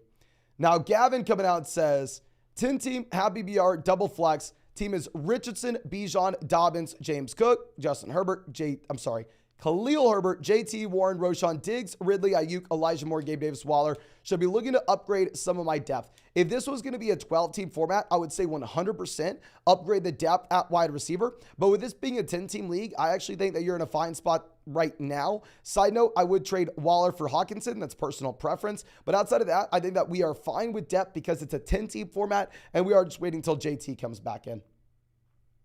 Now, David says 3 wide receiver league, pick 2. Watson, James Cook, Deontay, Addison, and Tony. We're going to go ahead. We're going to play Christian Watson if he's good to go, as well as James Cook. If Watson's not good, we'll pivot over to Deontay. Jim says, should I trade Devonta Smith for Jalen Waddle? Hell yes, my man. Thomas says Mike Evans or Michael Thomas for the flex. We're going to go Mike Evans. Michael Thomas hasn't been productive since 2019. There's no way you can start him until you see him. Now, Jacob says 12-team PPR 1 flex. We have Lawrence, Bijan, Henry, Higgins, Metcalf, Pitts, Sanders. And then on the bench, we have Swift, Pittman, Myers, Bateman, Deshaun Watson. Any moves we should be looking to make? Overall, I'm fine having Lawrence and Watson on the same team. We have a good tight end we can start every week. We have the elite level RBs. We have wide receivers with upside. Nope, phenomenal team. I think we keep as is, my man. Great team. If we could trade Metcalf for either Ridley or Amari to stack with either Lawrence or Watson, we would. But you don't have to do anything there. Now, Cameron coming down says 18 PBR league where we have Burrow, Adams, Metcalf, Eckler, Pollard, Kittle, Jacobs. And then on the bench, we have Hopkins, Godwin, Sanders, Deshaun Watson, Lazard, and Alvin Kamara. Should we trade for a wide receiver? 8-team league, I'd say no, wide receiver is not going to be the top priority. I'd almost rather see if we can trade for an elite level tight end. Like if we can use the Travis Kelce injury as a buy low moment in an 8-team format where we're just chasing upside, I'd really like that. If we could go and sell like Godwin and Kittle to go get Kelce specifically in this 8-team format, I think that'd be even a little more ideal. Finn, my man, I promise you I'm not missing a single question. So please do not keep spamming the question, spamming the chat that we missed your question. Literally look at us just scroll on the screen here. It's impossible for us to miss a question with this format. I'm very sorry if you missed us answer it or you're mistaken about it going through, but we did not miss your question. I promise you that. Now, Matthew coming out says, got to start 2 of these fellas this week due to Kupp being out. It is a full BBR. Dobbins versus Houston, London versus Carolina, or Montgomery versus Kansas City. I think we're going to go Dobbins and Montgomery. I mean, I think that Montgomery's a little bit more appealing now than he was previously considering the Travis Kelce injury. And I think that the Lions have a better chance to keep this game competitive between the two. So, yeah, I think we're going to go ahead. We're going to go Dobbins. Perfect matchup. I think Montgomery's in a slightly better spot. Should be a much higher scoring game. Now, Thomas coming out and says, 10-team league. I have picked 9.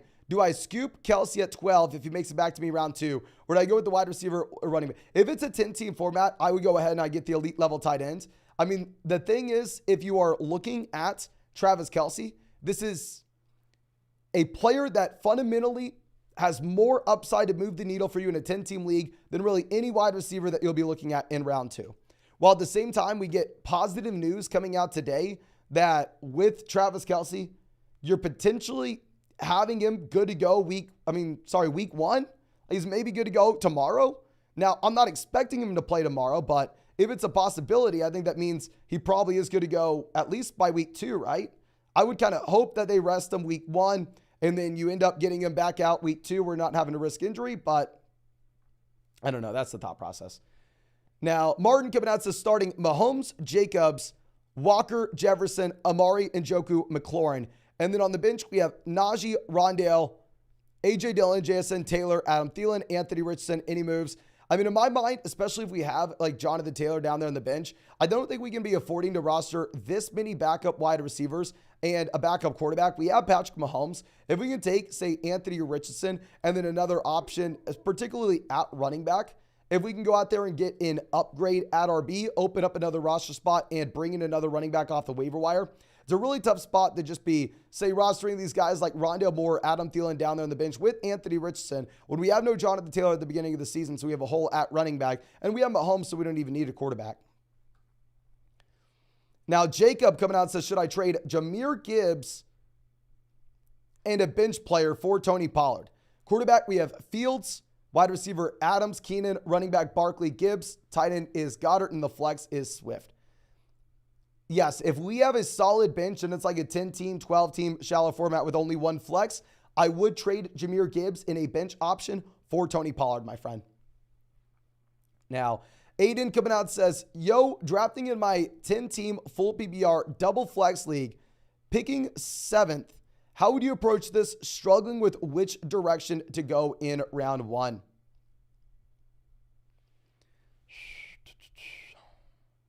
Double flex 10-team league is going to be a little bit more balanced. I would say pick 7. It's going to be a little too early for Travis Kelce at that point.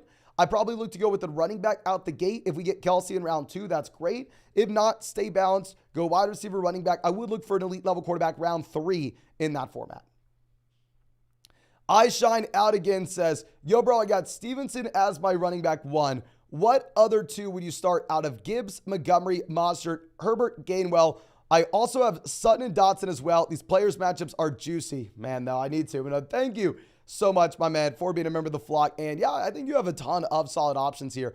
I personally think Jahmyr Gibbs is going to be a must-start guy this week in a great matchup against the Kansas City Chiefs. Now, we're looking at some of the other options. There it gets a little bit tougher. I do like David Montgomery as well in a few different situations. I think David Montgomery and Raheem Mostert are going to be in very similar spots. If you feel comfortable starting Montgomery alongside Gibbs, you can go in that direction. If not, I think we go with the other running back that has the guaranteed volume in Raheem Mostert. But those are going to be the 2 main players that we are looking at. But ladies and gentlemen, can y'all let me know in the live chat, who do you want here? Are you going to go with Montgomery or Jahmyr Gibbs in your starting lineup when your other spot, Montgomery or Raheem Mostert in your starting lineup if your other spot is Jahmyr Gibbs? So your running back 1's Gibbs, your running back 2, are you going to go Mostert or are you going to go David Montgomery, ladies and gentlemen? Please let me know. Mostert, Monty, Mostert, Monty, Mostert. Okay, it looks like most people are going to go with Raheem here. It is pretty close, though. It is pretty close. Now, Russell coming out says 8-team standard draft. We have Burrow, Chubb, Bijan, Waddle, Gibbs, Hockenson. What are your thoughts? 8-team league. Everybody's going to look good. Really like that we prioritized the running back production. If we can take Waddle and another depth piece that we have, if we can go Waddle and I don't know, maybe Gibbs to go get Jamar Chase to stack with Burrow in an 8-team league. I think that would be very interesting. Okay. So Mac coming out saying, trying to pick a flex spot, full PPR format, Brian Robinson, Dalvin Cook, and Michael Pittman week 1. Dameon Pierce, RB2, Godwin, wide receiver 2. I definitely think that we keep that as is. We are going to go Brian Robinson. The reason being is if you look at Brian Robinson, I mean, running back in a great matchup, right? Going up against the Arizona Cardinals. I think we want to be taking advantage of it. I think they look to run the ball in the second half. Now, Wise Guy Donnie coming out says, Waller, ETN, Mike Williams for AJ and Mark Andrews. Which side wins?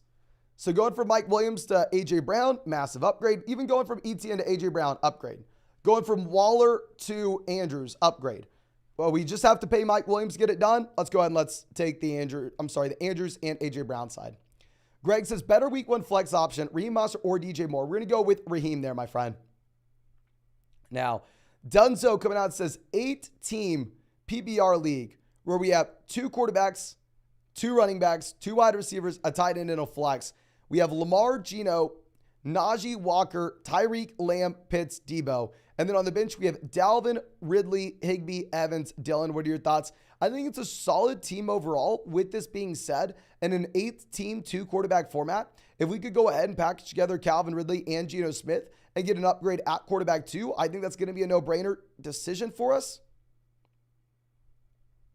But outside of that, I don't really think that there's anything else to do. Unless you want to go through and package together like Evans and Pitts, if somehow we can get to Andrews to stack with Lamar.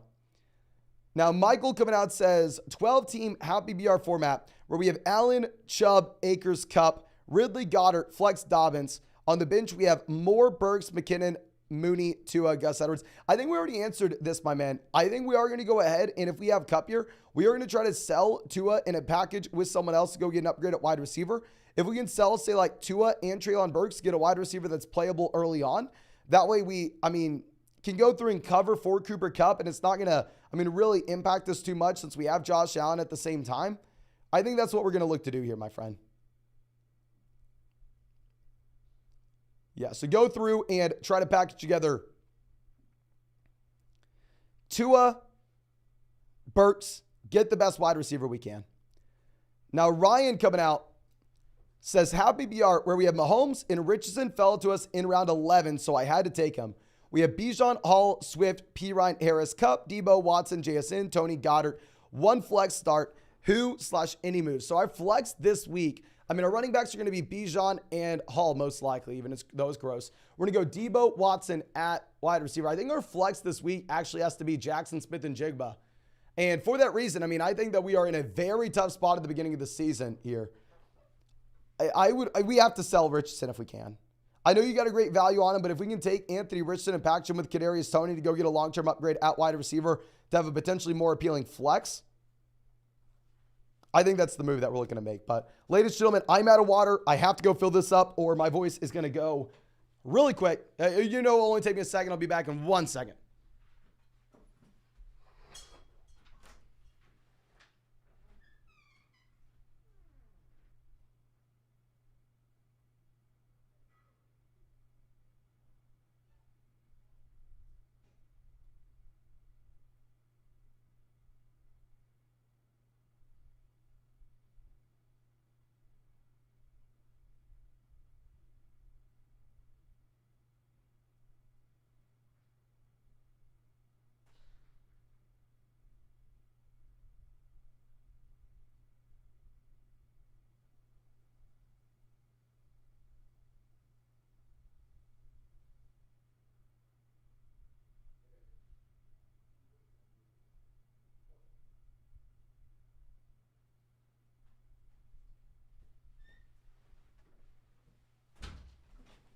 Okay, I'm sorry about that, ladies and gentlemen. But our next question coming out from Jaden says, 12-team league, full PBR, 1 flex, 1 quarterback. We have Cousins, Barkley. We have Pollard, Debo, Ridley, Cole Kmet, Christian Watson.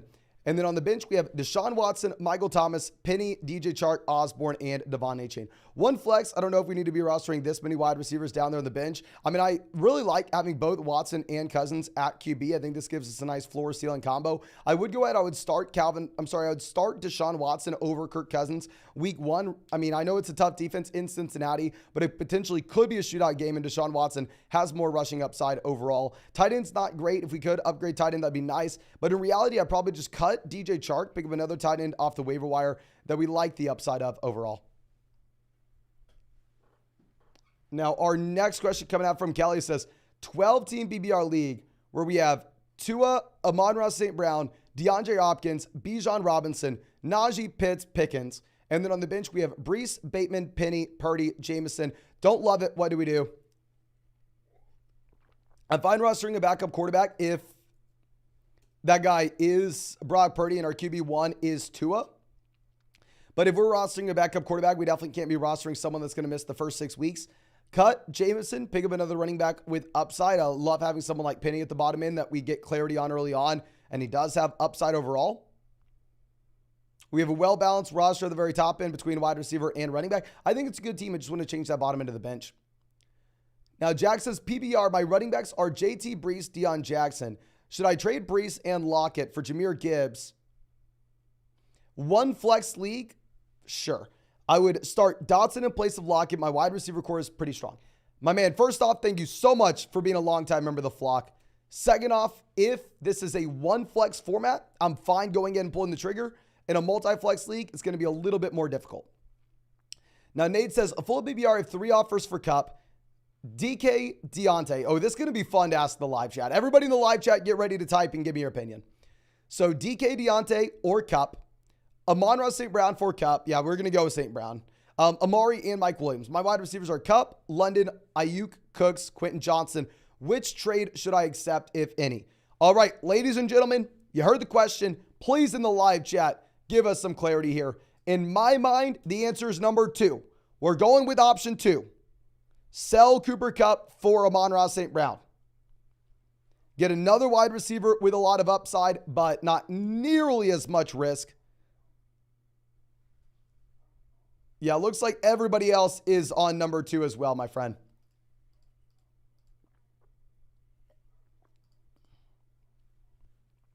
Yeah. I'm surprised you're able to get that deal. That is awesome. That's awesome. I mean, just in case y'all are just now coming in, and we got the report saying Cooper Kupp, when Sean McVay said it, is possibly going to the IR. Freaking nuts. Nuts. And ladies and gentlemen, real quick, if you have not done so already, please go down there, drop a like on this live stream. We've streamed now for this point, I want to say about 26 hours over the past 3 days. And of course, if you want to come out of these streams for the rest of the year, subscribe to the channel. We're going to stream every single day until 2024. And if you want to check out any of these pick'ems on Underdog Fantasy, it's not too late. You can find the link in the live chat, find it in the description, find it in the comment section. Promo code FLOCK is going to match your first deposit dollar for dollar up to 100. Plus, you'll get our 2023 fantasy football rankings, a free trial to flockfantasy.com where you can find all our premium content. And now is the best time to get on Underdog because they have a site-wide special. Patrick Mahomes more than less than half a passing yard against the Lions week 1 tomorrow. Then on top of that, they have an exclusive Josh Allen special pick'em against the Jets, more than less than half a passing yard for people who use promo code FLOCK. And then you have a special mystery pick'em for anybody new on Underdog Fantasy. I've never seen Underdog have 2 special pick'ems the same week, let alone 3. So please make sure you go ahead and take advantage of that while you still can, ladies and gentlemen. But let's go ahead and let's get our next question up here. This one coming out from Ryan, who says, 10-team PBR, 3 wide receivers. We have Lamar, St. Brown, Kupp, Watson, Dotson, JSN, Flowers, Mingo, CMC, Sanders, Brian Robinson, Zach Charbonnet, Warren, Hockenson, Schultz. Any trades? Watson with the hamstring injury. So yeah, I would say at this point, I mean, you are lacking wide receiver depth for the short term, even if we have it for the long term, right? And we have a ton of long-term wide receiver depth. If we could sell Dalton Schultz, especially to a team like the Travis Kelce team, and just get a slight upgrade at wide receiver. I don't like selling Flowers because we have Lamar stacked up with him, but specifically with Flowers, this is another player that has the long-term upside but doesn't have the short-term production. So we're probably going to go ahead and probably see if we can sell Zay Flowers with Dalton Schultz for the best wide receiver we can get in return that will help us right now. It doesn't matter if Flowers is the long-term upside. We already have a lot of long-term upside with this team. Now, Mikado coming out says 10-team format PBR where we have Burrow, Mixon, Etienne, Diggs, Hill, Njoku, and Walker. On the bench, we have Connor, Hopkins, Pittman, Sutton, Michael Thomas, Tyler Conklin. Any suggestions? Potentially someone that we can trade.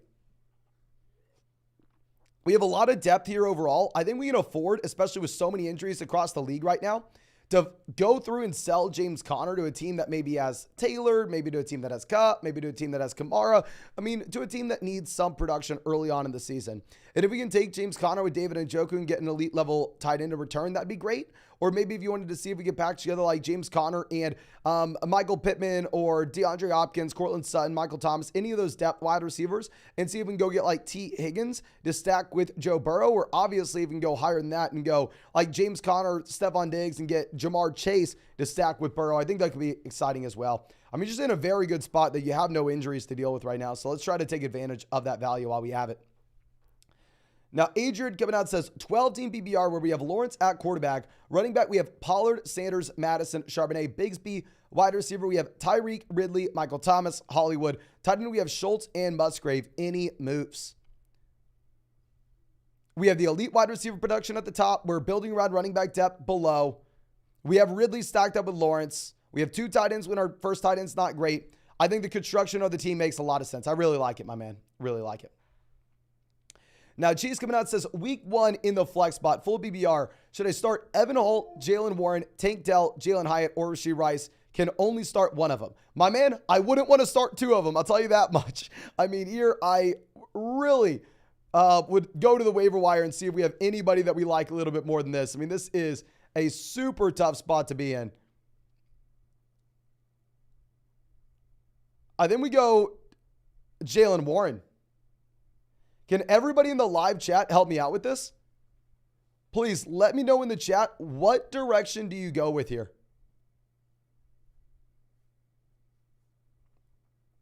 Are you starting Jalen Warren, Tank Dell, Jalen Hyatt, or Rashee Rice?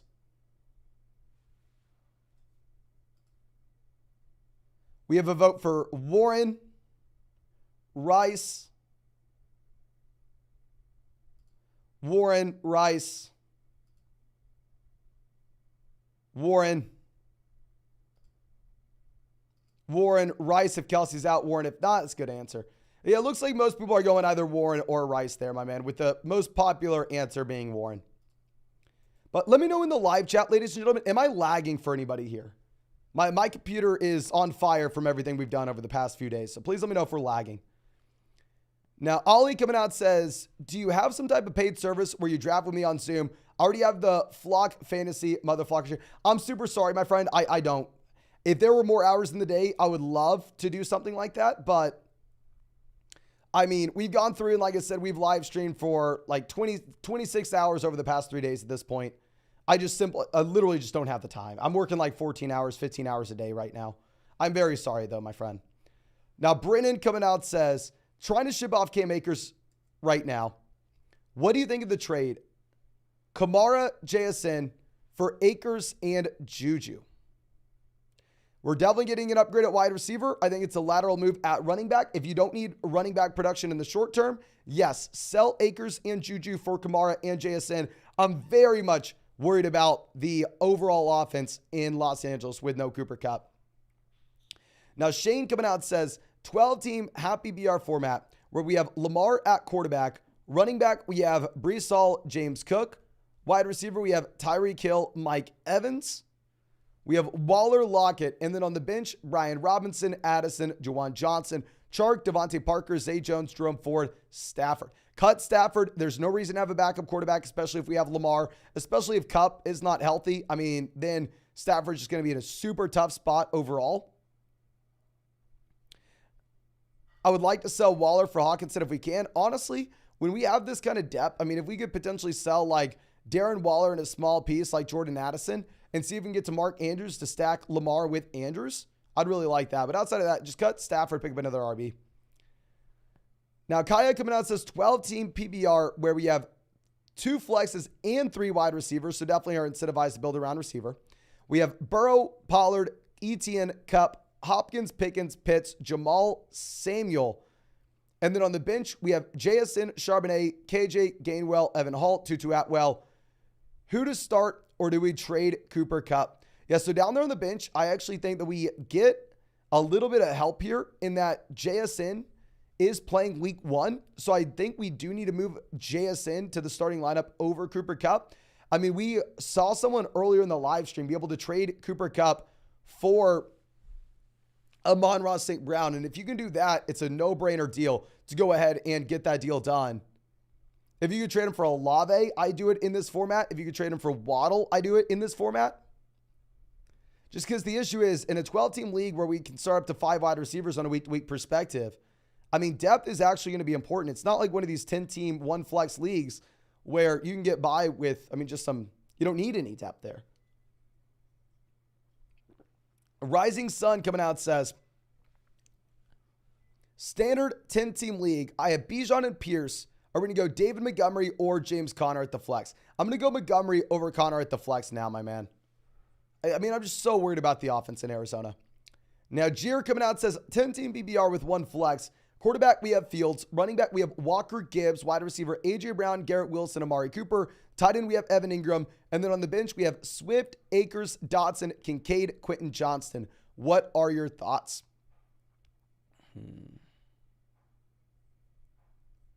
We actually have the depth on this team where we can approach one of those teams that maybe lost Kupp, maybe lost JT, maybe has Alvin Kamara, maybe is dealing with the Christian Watson injury. Across the board, that there are so many injuries in the NFL right now that I think we could potentially afford a trade where we send like Cam Akers and Evan Ingram for an elite tight end, John Dotson and Evan Ingram for an elite level tight end. Especially in a 10-team league with 1 flex, tight end's going to be super important, my man. Freddie coming out, smash the like, boys. Let's go. Thank you, my man, for being a long time member of the flock. Really do appreciate you.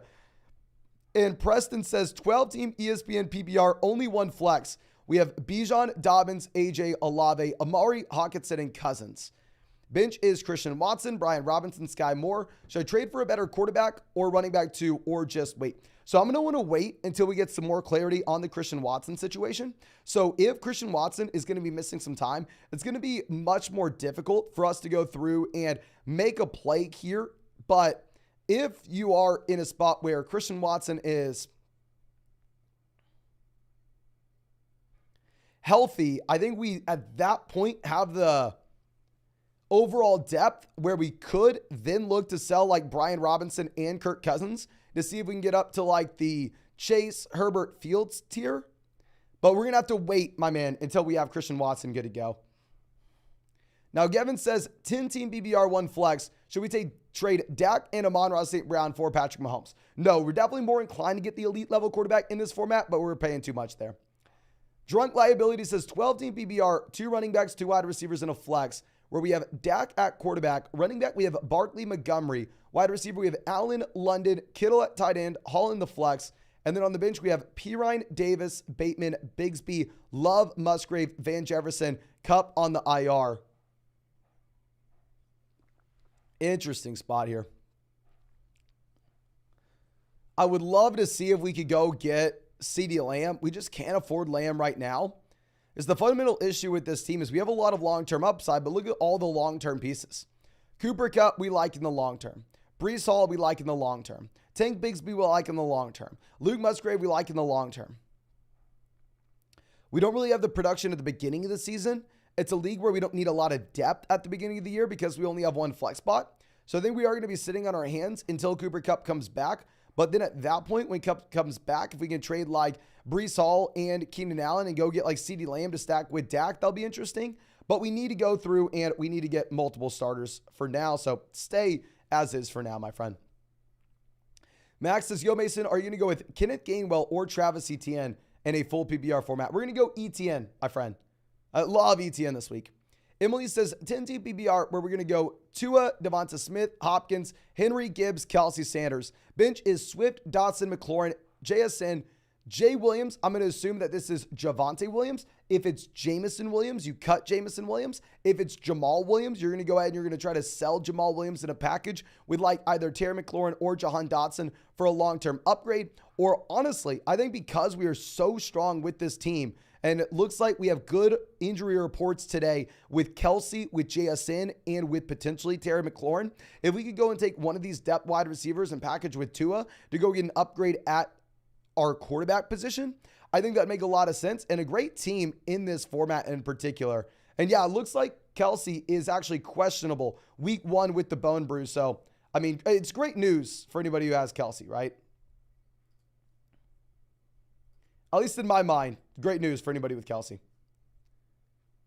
Now, our next question coming out from Brandon, who says, Watson, Jacobs, Montgomery, Lamb, Ridley, Keenan, Goddard. On the bench, we have Flowers, Elijah Moore, Elijah Mitchell, Tank, and Roshan. What to do? We're rostering high upside running backs and wide receivers down there on the bench. We have our quarterback startable every week, regardless of the matchup. The same thing with tight end. If we could sell Keenan Allen for Amari, I think that's a no-brainer to stack with Watson. We're well balanced at the top of the roster with running back, wide receiver. I think it's a great team. I don't think there are really too many things to do outside of possibly trading like Keenan Allen for Amari Cooper. Now, Mace coming out says, drafted Jonathan Taylor with the second pick, RIP. Best running back I had was Dalvin Cook, traded Chase and Chris Godwin for Mixon and DK Metcalf. I hate it, my man. I hate it. The thing is, this is called like parlaying mistakes. So we made a mistake to draft Jonathan Taylor round 2. Not your fault. Happens to everyone. I mean, hell, I made the mistake in a couple leagues as well. But once we make that mistake, we can't pull the full-blown panic cord and say, okay, well, let me trade Jamar Chase for Joe Mixon. Because then at that point, you take a weak roster and you make it weaker. So I'm not going to fault you for taking Jonathan Taylor round 2 before we had more information at our disposal. But I think at this point, it's very difficult to say that trading like Chase for Mixon's a good idea. Now, Brutus coming out again, happy to see us, says Mason got offered St. Brown, Najee, Goff for Allen, Mostert, Godwin. We have Tyreek, Garrett Wilson on the team already. What are your thoughts? We also have Tua. Okay. So Amon-Ra versus Allen, give me Amon-Ra. Najee versus Mostert, give me Najee. Godwin versus Goff, give me Godwin, but it's not that big of a deal. We're going to go ahead. I'll take the Amon-Ra, St. Brown, Najee, or Jared Goff side. Very rarely would I ever tell someone to go through and trade away an elite level quarterback. But I mean, we'll have Tua and Jared Goff to go back and forth and play the matchups with this next season. So I actually think you can afford to go ahead and trade for the elite level stud in Amon-Ra, St. Brown here, my friend. Now, Timmy says, in a 10-team PPR league with 1 quarterback, 2 running backs, 2 wide receivers, a tight end, and a flex, we have Lawrence at quarterback. Running back, we have Ramondre Dobbins. Wide receiver, we have Tyreek Diggs. We have Andrews at tight end. We have Dalvin in the flex. And then on the bench, we have Hall, Kirk, Dillon, Flowers, Kincaid, Geno, and Gabe Davis. What are your thoughts? So in this format, depth is not going to matter at all. We are highly incentivized getting an elite quarterback and an elite tight end. We have the elite tight end. We have phenomenal wide receivers at the top end. We have a bunch of depth through the roster as well. If we could trade like Dalton Kincaid and Gabe Davis, get a wide receiver upgrade, then parlay that wide receiver upgrade with Trevor Lawrence to go get like Lamar Jackson to stack, say, Lamar and Andrews, and don't have to roster a backup quarterback, I think that'd be a really good play. So essentially, we're going to be trading like Dalton Kincaid, Gabe Davis, Trevor Lawrence for Lamar Jackson. I don't think you can get it done if you just try to offer that package of trio, straight up for Lamar. I think you're going to have to be a little sneakier about it. I think you're going to have to go ahead and you're going to have to make the 2 trades separately, where first we get the wide receiver upgrade, and then we use that wide receiver upgrade to get to Lamar. Now, Aiden says St. Brown, Pacheco, Lockett for Olave, Addison, Walker. Amon-Ra to Olave, slight downgrade. Pacheco to Walker, massive upgrade. Lockett to Addison, slight downgrade. I would love to trade Amon-Ra and Pacheco for Olave and Kenneth Walker. I think it's going to be too much to also include Lockett and Addison, though. Now, RJ coming out and says 18 PBR, Everything's stacked besides wide receiver. We have Ridley, Keenan. On the bench, we have Flowers and Judy. Trade targets, or should I even trade and stay put? My man, 8-team league, you will always be able to find wide receiver production. It's going to be the easiest thing to get. We have guys currently that have a lot of upside as well. I would way rather prioritize being stacked at quarterback, tight end, and running back in an 8-team format. So honestly, my friend, I keep it as is. I think that we're going to go ahead. I think that we are going to sit on our hands, wait till we get to the start of the year. Now, Angel coming out says, full PPR where we have Cousins, Sanders, Dobbins, Jefferson, Kupp, Amon-Ra, Godwin, Juwan Johnson. Should I try to trade a wide receiver for a top 5 QB? Long-term, yes. Long-term, yes. The issue is with the Cooper Kupp injury and the report that we got that Cooper Kupp may be headed to the IR. Short-term, you can't afford to make a deal like this. Short-term, we don't have enough depth. So I think for now, we sit on our hands, my friend. But once we get Cooper Kupp back and healthy, hopefully, then at that point, we can afford a quarterback upgrade. Now, Phillips says 10-team full PPR where we have Hurts, CMC, Sanders, Waddle, Keenan, Laporta, Evans, Christian Kirk, Pacheco, Brees, Sutton, Lazard, and Devon Achane. What are your thoughts? So we have the elite quarterback. We have great running backs at the top. We have a well-balanced roster throughout. I mean, if we have Sam Laporta, I definitely want to make sure that we're rostering 2 tight ends because I don't think we're solved at tight end. We have the depth at running back and wide receiver where if we could go through and sell Christian Kirk and Laporta in a package to go get an upgrade at tight end, go get someone like Dallas Goedert to stack with Jalen Hurts, I think that make a lot of sense. Worst case scenario, if you can't do that, you're going to drop Lazard, pick up another tight end off the waiver wire. So I really don't want to start a rookie tight end week 1, even if we like the long-term upside. Now, Metro Boomin coming out says 10-team full PPR where we have Lawrence, Pierce, Najee, Hall, Dobbins, Charbonnet. Wide receiver, we have AJ, Metcalf, Addison, Sky, Lockett. We have Kelsey at tight end. I mean, good report with Kelsey. Sounded like he may be good to go tomorrow. If not, I mean, it sounds like he should be good to go week 2. So not going to panic on that front. I mean, here it would be really nice to see if we could get the Calvin Ridley stack with Lawrence. So if we could trade like DK Metcalf in a small piece like Sky Moore to go get Trevor Lawrence, I think that'd make a lot of sense. We have running backs that we really like here that I don't really think that we need to be planning on doing anything with.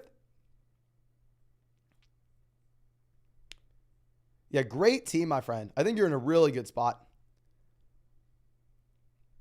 Now, AM coming out says 12-team full PPR format. Lamar, Chubb, Aaron Jones, Kupp, Godwin, Kittle, Lockett. And then on the bench, we have McKinnon, Burks, Warren, Zay Jones, Singletary, Mingo, and Isaiah Hodgins. Cut Isaiah Hodgins doesn't really have the upside to move the needle for us here. I mean, I think we can find another wide receiver off the waiver wire if you really want a wide receiver with more upside. Or, I mean, if you wanted to instead go ahead and roster another running back, that'd be fine. I like that we build a... Actually, let's wait to do that. We're going to have to wait until Cooper Kupp is good to go. But until then, I guess wide receiver depth will matter a little bit more for us here.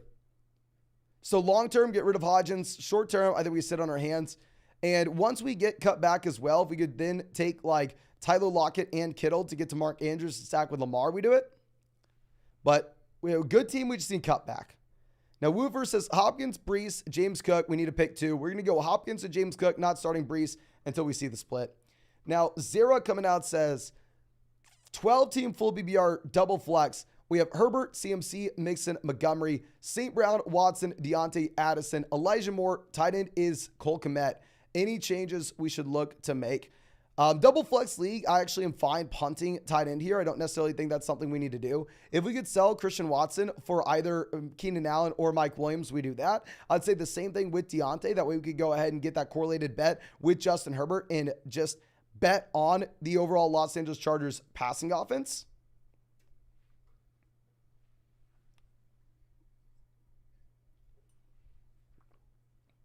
Yeah, outside of that, I want to roster 2 tight ends if Kmet's our first guy, but I'm fine punting tight end overall. Now, Exelon says, and of course, when I say that, everybody, that doesn't mean that you do it in your league as well. It's primarily based off the format you're in. If you're in a 10-team league with only 1 flex, you need a great tight end. If you're in a 12-team league with multiple flex spots, you're fine punting. Now, Exelon says 10-team PBR format double flex, where you have Lamar, Eckler, Etienne, Lamb, Ayuk, Higbee, Ramondre, Lockett. And then on the bench, we have Pirine, James Cook, Hollywood, Judy, Johnson, Kincaid. Should I try to trade up and get a better tight end? No. I actually really like this combo, specifically of Tyler Higbee and Dalton Kincaid. The reason being is while Kincaid may not get you production at the beginning of the season, At the same time, at least you get the upside in the long term. Whereas vice versa, while Higbee may not have long-term upside, at least you get short-term production, especially with the Cooper Kupp injury. So, no, I actually think that we're going to stick with this, my friend. I think we're going to be keeping it as is. And yeah, great team overall. I really like it, my friend. Really like it. Now, Theo out again says 10-team full BBR, 2 running backs, 2 wide receivers, and a flex. Where at quarterback, we have Mahomes. Running back, we have Bijan Pollard. Wide receiver, we have Keenan, Deontay. We have Kittle at tight end, Javonte in the flex. And then on the bench, we have Judy, Addison, Sky, Charbonnet, Roshan, Elijah Mitchell. What are your thoughts? Trades and starts at week 1. So if we wanted to get someone on the bench into the starting lineup week 1, the best option would be Sky Moore. So the question is, would we start Sky Moore with no Travis Kelce over Keenan Allen, Deontay Johnson, or Javonte Williams? I probably wouldn't. I think that if anybody would make the argument for it, people would probably argue that if you had no Travis Kelce, to go ahead and look to package together, to look to start Sky Moore over Javonte Williams. But can everybody please let me know in the live chat real quick? Because, I think it is a very interesting question overall.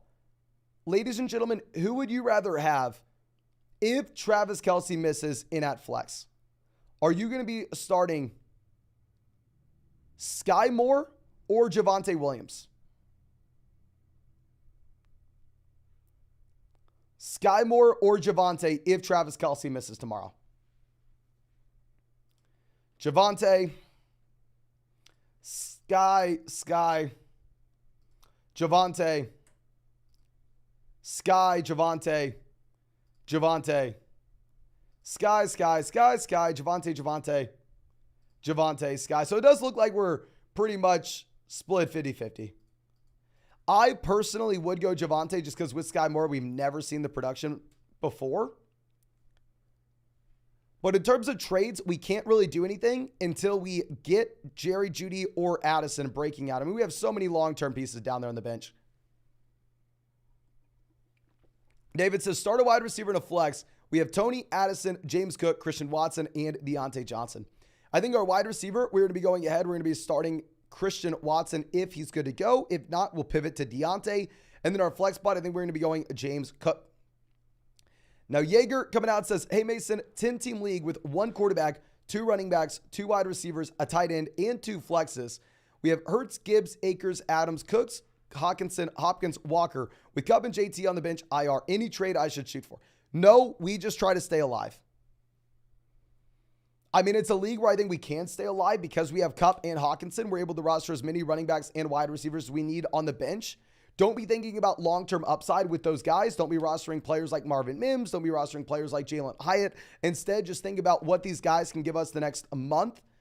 If we can sneak by over through the next month and start off 2-2, and then at that point get back JT and Cooper Kupp, then it's going to be very hard for anybody else to compete with our team. Now, AOL coming out says, trying to stack Andrews with Lamar. Should I trade Hurts and Keenan/Godwin for Lamar and Hopkins? Or am I asking too much? We also have McLaurin and Tyler Lockett. No, I think we keep Jalen Hurts here. I don't think you're asking too much at all. If you were going to trade, say, Jalen Hurts for Lamar Jackson and DeAndre Hopkins, that way you could stack with Andrews, sure, that'd be fine. But no, going from Keenan to Hopkins is a downgrade. So it would be downgrading at wide receiver while downgrading at quarterback. Just to stack. We don't want to do that. My name's Blue coming out says, 12-team PPR double flexes. Quarterback, we have Tua Cousins. Running back, we have CMC, Brees, P. Ryan. Wide receiver, we have St. Brown, Ridley, JSN, Jacoby Myers. Tight end, we have Hawkinson and the guy in Tennessee. Any moves to make? Cut the backup tight end. I'm fine with us rostering 2 quarterbacks if they're Cousins and Tua, and we'll play the matchup. We're never going to be benching Hawkinson regardless of matchup, so cut our backup tight end, especially double flex league. We're a little bit more inclined to find running back and wide receiver upside. Yeah, so I think we want to be picking up another running back for only rostering 3, especially if one of those guys will be Brees Hall.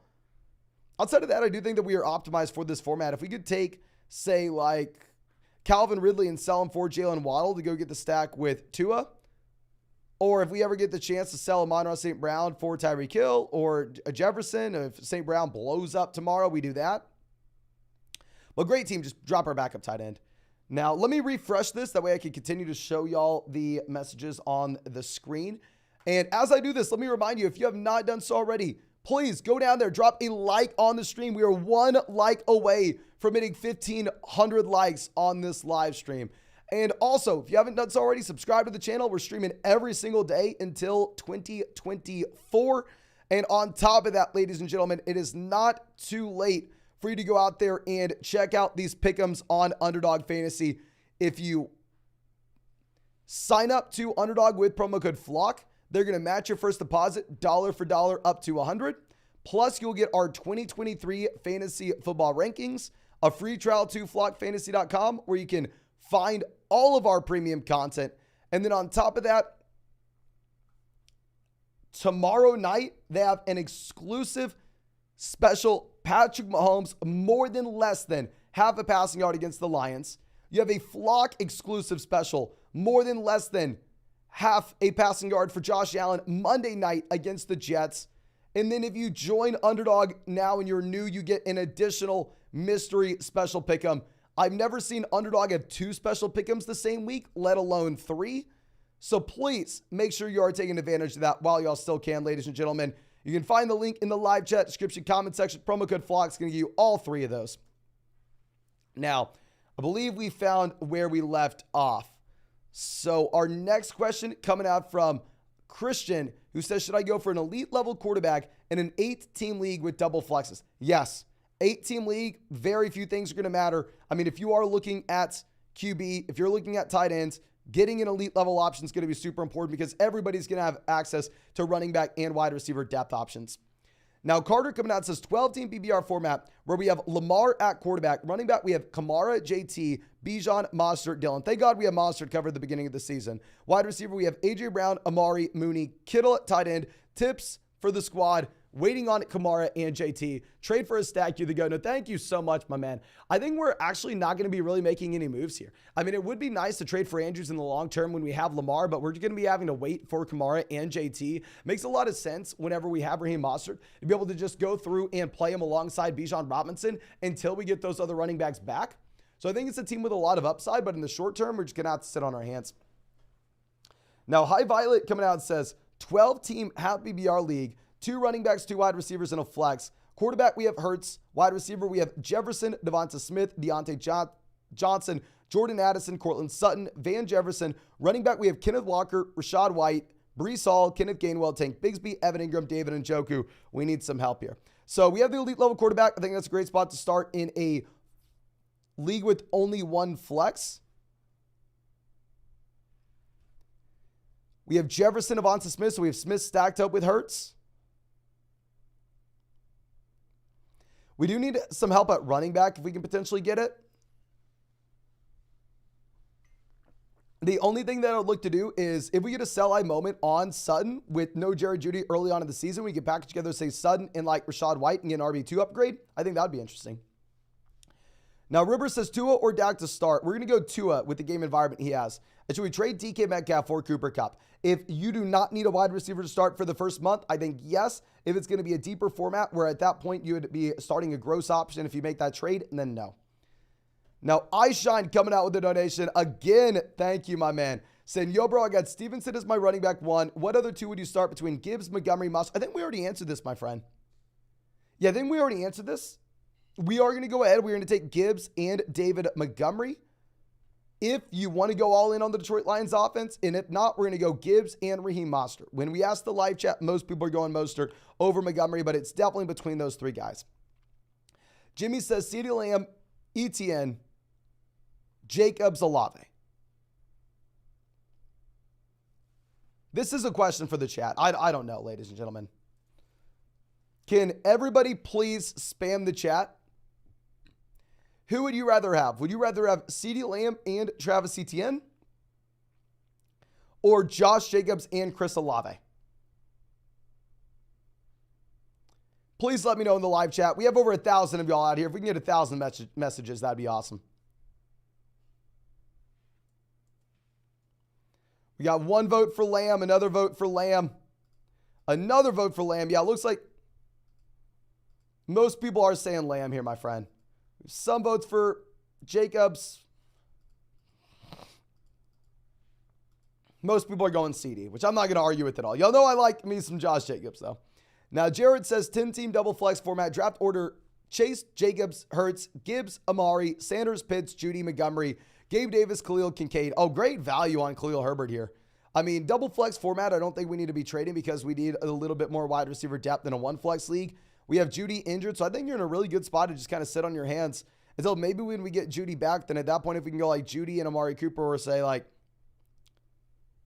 Amari and Miles Sanders and go get AJ Brown, or just some type of move like that, that'd be nice. But until then, I think we're sitting on our hands. If we could trade Kyle Pitts for Dallas Goedert, that'd also be interesting since we have Jalen Hurts. Now, Carlos says 12-team PPR, one flex. We have Josh Allen at quarterback. Running back, we have Taylor Hall. We have Diggs, Godwin, Andrews, Javonte. And then on the bench, we have Herbert, JSN, Quentin Johnston. Who should I start when JT is out? Should I make a move to bolster our flex? So it's going to be tough because not only do we have JT, but we also have Breece Hall as a long-term option. I think we're going to go through and we're going to start Khalil Herbert and Breece Hall. Once we get the clarity on the Javonte versus Hall workloads, then at that point, I think we can reevaluate. The fundamental issue that we have is if you're going to be looking at both Breece and Javonte, these are guys that have question marks surrounding how they're going to be split between Samaje Perine and Dalvin Cook at the beginning of the season. But I'm just going to use the tiebreaker saying that at the end of the day, you have a much better offense for the Jets, where I do think that we'd rather be starting Breece Hall over Javonte. And I would be starting Khalil Herbert over Javonte at the beginning of the season. Now, Connor says 12-team half PPR format with only one flex. In a bit of a pinch, we have Lamar, Pollard, Breece, McKinnon, Charbonnet, Tank, Warren, Kupp, Williams, Bateman, Fly. I hate this team, my man. I mean, it would have been very nice if we had Kupp, but no Kupp puts us in such a tough spot, doesn't it? If we're going to be starting two wide receivers here, I think that we have to start Mike Williams. And I go JSN, to be honest with you. I go JSN over Flowers, even if we have Lamar. And then for a flex, I think we start at running back Pollard, Hall, and we start McKinnon as well. Don't put McKinnon at the flex, though, because this is someone that obviously is not going to be, I mean, just generally you don't want to put Thursday night guys on the flex. So put McKinnon RB2 and then move an RB to the flex. Okay. Now, our next question coming out from, I believe, King Neptune, who says 10-team PPR, where we have Lawrence, Eckler, Sanders, Amon-Ra St. Brown, Waddle, Frymuth, and then Kirk. And then on the bench, we have Hall, Perine, Bateman, Bigsby, Mingo, Laporta, and Devon Achane.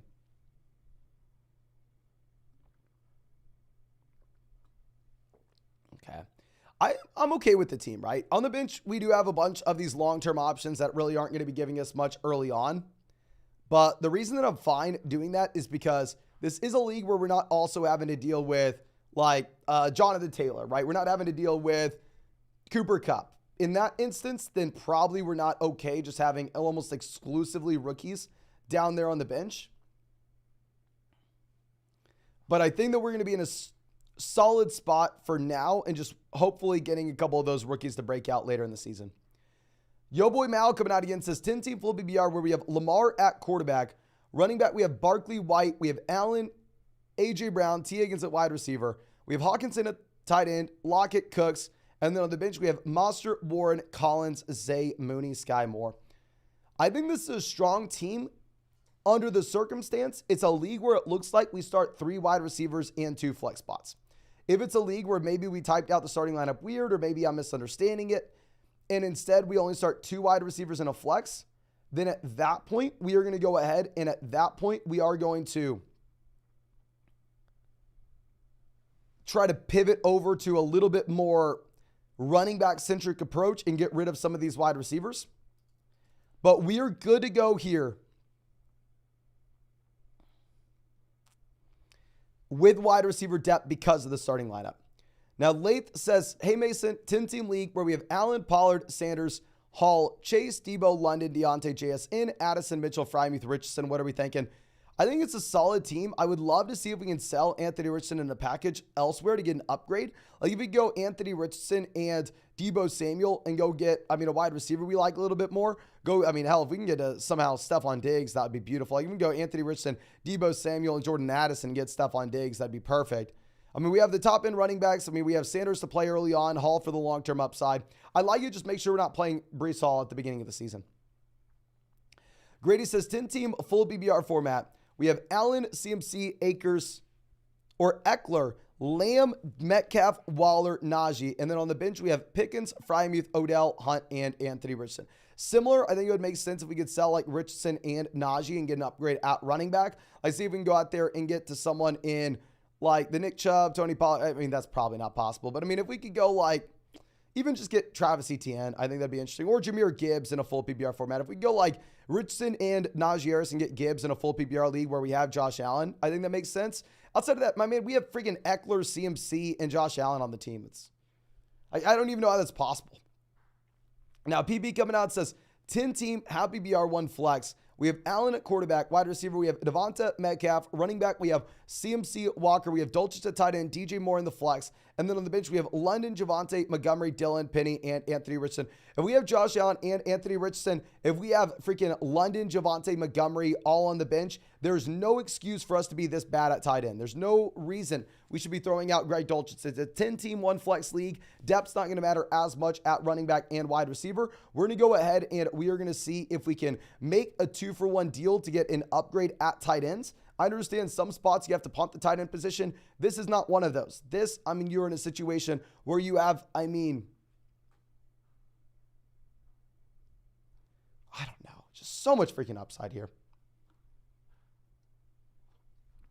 Yard coming out says 12-team PBR, double flex, trash RBs.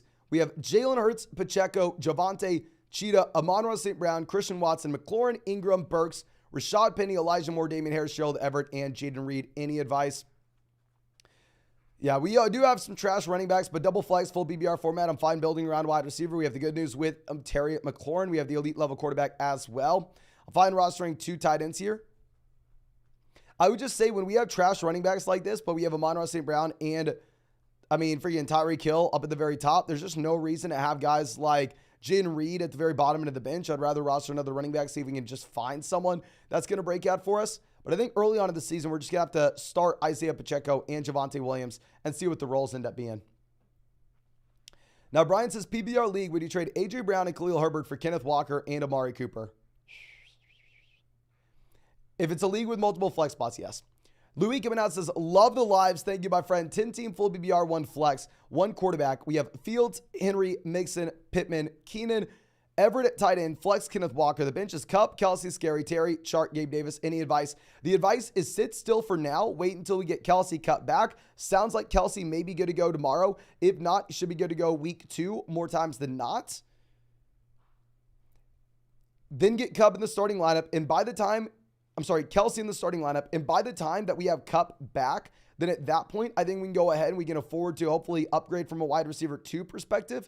And then at that point, if we can package together like Scary, Terry, and Pittman and get a better wide receiver, that'd be interesting. But we're going to wait to make that 2-for-1 deal until we have a healthy Kelsey and a healthy Kupp. But Anthony coming out says 12-team PPR league where we have Mahomes at quarterback, running back, we have Aaron Jones, Josh Jacobs. Wide receiver, we have Metcalf, A.J. Brown, Lockett. We have Kittle at tight ends. And the flex, we have Gabe Davis, Penny. And then on the bench, Elijah Mitchell, McKinnon, Zay Jones, Mike Gesicki. What are your thoughts? We don't need Gesicki. Gesicki is just a tight end that's similar to 1,000 other guys you're going to get on the waiver wire. I'd say Gesicki's like a tight end 3 this year. Cut Gesicki. I like the other high upside running backs we have, like Penny, Elijah Mitchell, Jarrett McKinnon on the bench. If you're telling me actually Rashad Penny's in the starting lineup, start Zay Jones over Rashad Penny until we see what the actual role is for Penny, or actually start Jarrett McKinnon over Rashad Penny, at least in the short term.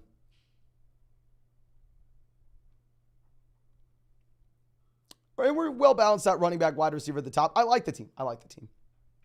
Now, Eagle Larsa coming out says, full BBR, we have Fields, Akers, Dobbins, Chase Wilson, Hawkinson, Brandon Cooks in the flex. And then on the bench, we have Gibson, Dion, Sutton, Mingo, Musgrave, Who can we pick or trade? Okay, first thing is, if Jerry Jeudy misses, play Courtland Sutton in the flex spot over Brandon Cooks here, my friend. We have a ton of wide receiver production at the very top with Chase and Garrett Wilson. So I don't know if we are super pumped to roster like Mingo.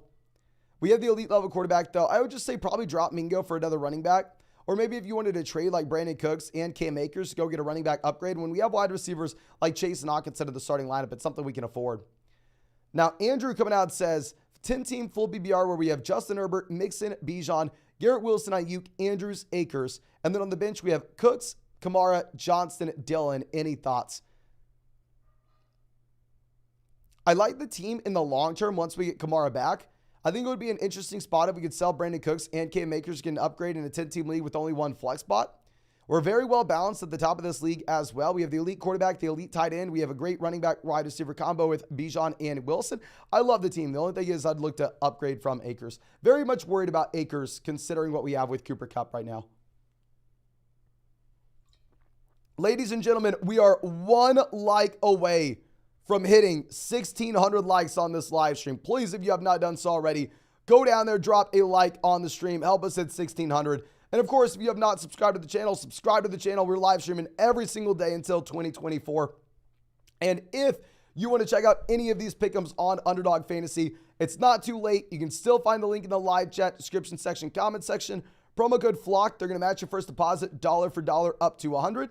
Plus, you're going to get our 2023 fantasy football rankings, a free trial to flockfantasy.com where you can find all our premium content. And make sure you take advantage ASAP because they have a site-wide special. Patrick Mahomes more than less than half a total passing yard against the Lions tomorrow night. There's a Flock exclusive special, more than less than half a passing yard for Josh Allen against the Jets on Monday night. And I've never seen Underdog have two special pick'ems the same week, let alone three. But if you're new to Underdog Fantasy, you get an additional mystery special pick'em, ladies and gentlemen. So please make sure you are taking advantage of that. Okay.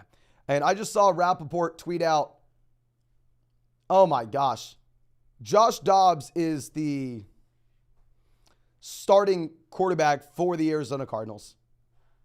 What the hell are the Cardinals literally do not care that they're telling everybody they're going for Caleb Williams.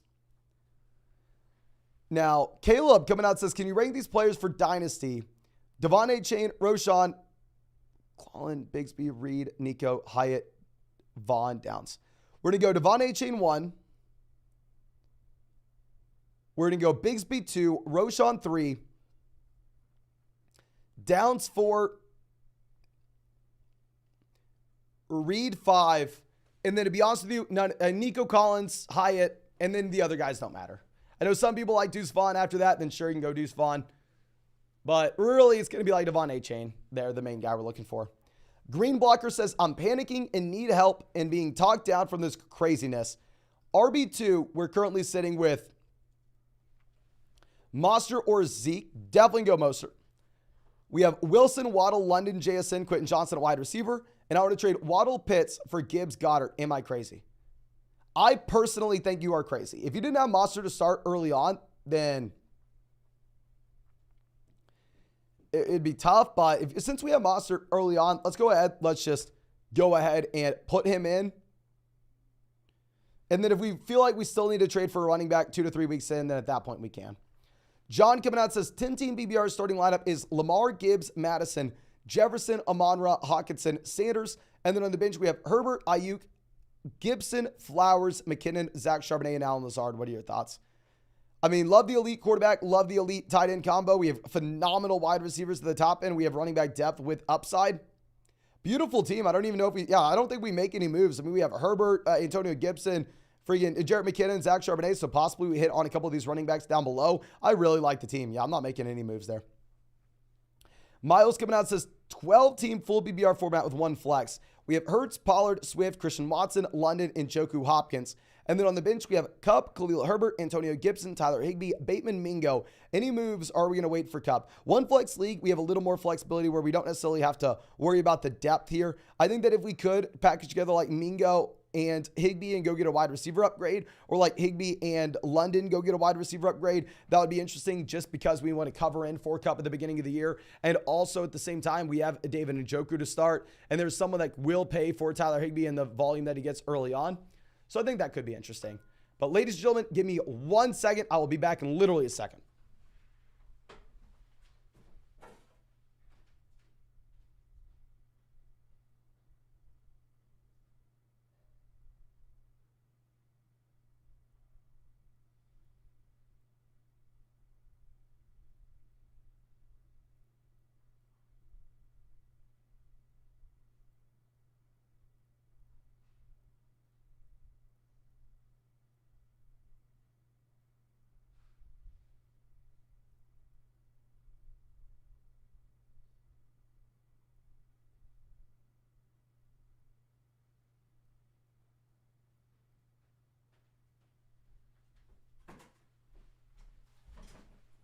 All right, we are back, ladies and gentlemen. And Dane coming out says, Burrow and DJ Moore for Josh Allen and Dotson. Hell yes, go get Josh Allen. Their team is Kupp, and I'm trying to capitalize. Phenomenal, especially in a 10-team league. I think that's a great move. Now, Jacob coming out says, 12-team PBR, 2 running backs, 3 wide receivers, and a flex. We have Lamb, Diggs, Ridley, Gibson, Hall, London, Kirk, Addison, JSN, Higbee, Davis, Warren, Harris, Dulcich, and Watson at quarterback. Where can we look to improve?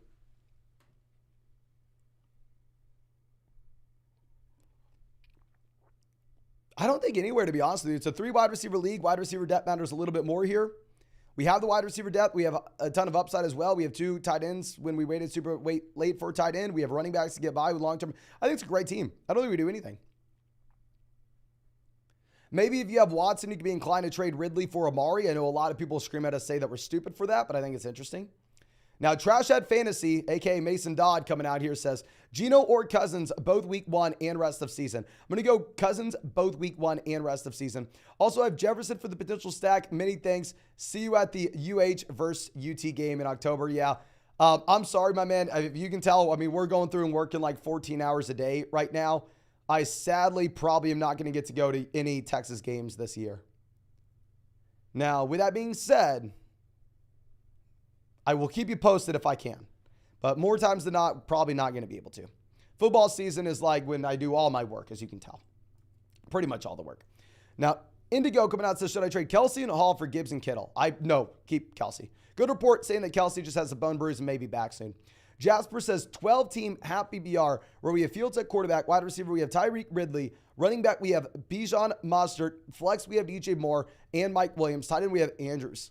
I love the DJ Moore, Justin Fields stack. We have the elite wide receivers at the top. We have Bijan Robinson, Tyreek Hill somehow on the same team in a 12-team league. We have an elite tight end. Let's make sure we're not rostering a backup tight end here. Double flex league is going to be a little bit more important to have running back and wide receiver depth. But top to bottom, when it comes to the starting lineup, I love the team. Joey says traded Kupp, Zay Flowers, and Javonte for Amon-Ra St. Brown. Win or loss. Interesting. I would definitely rather have St. Brown over Kupp straight up. I'd rather have St. Brown over Kupp and Flowers. The question is, would we rather have St. Brown over Kupp, Flowers, and Javonte?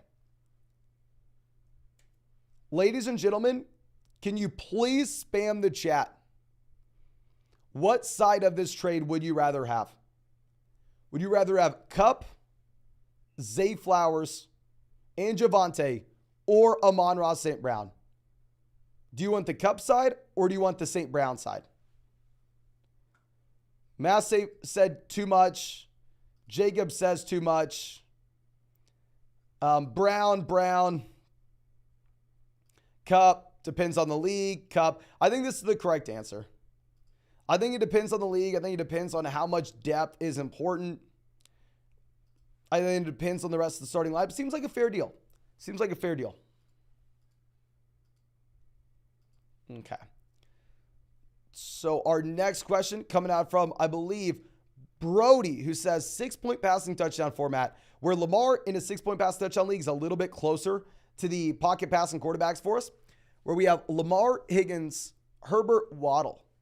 I'm still going to go Lamar and Higgins. I mean, I agree that Herbert and Lamar are closer in a 6-point passing touchdown league than a 4-point one, but I don't know. I still want the Lamar side there. Okay. Now, Tom Peace coming out says 12-team full BBR format with 1 flex. We have Fields at quarterback. At running back, we have Sanders, Khalil Herbert. We have Kupp, St. Brown, wide receiver with Christian Watson. And then on the bench, we have Brian Robinson, Tajah Spears, Evan Hall, Burks, Bateman, Mooney, Van Jefferson. Which running back 2 and which flex? So I think for the RB2, we're going to go with Brian Robinson over Khalil Herbert based off the matchup he has going up against Arizona.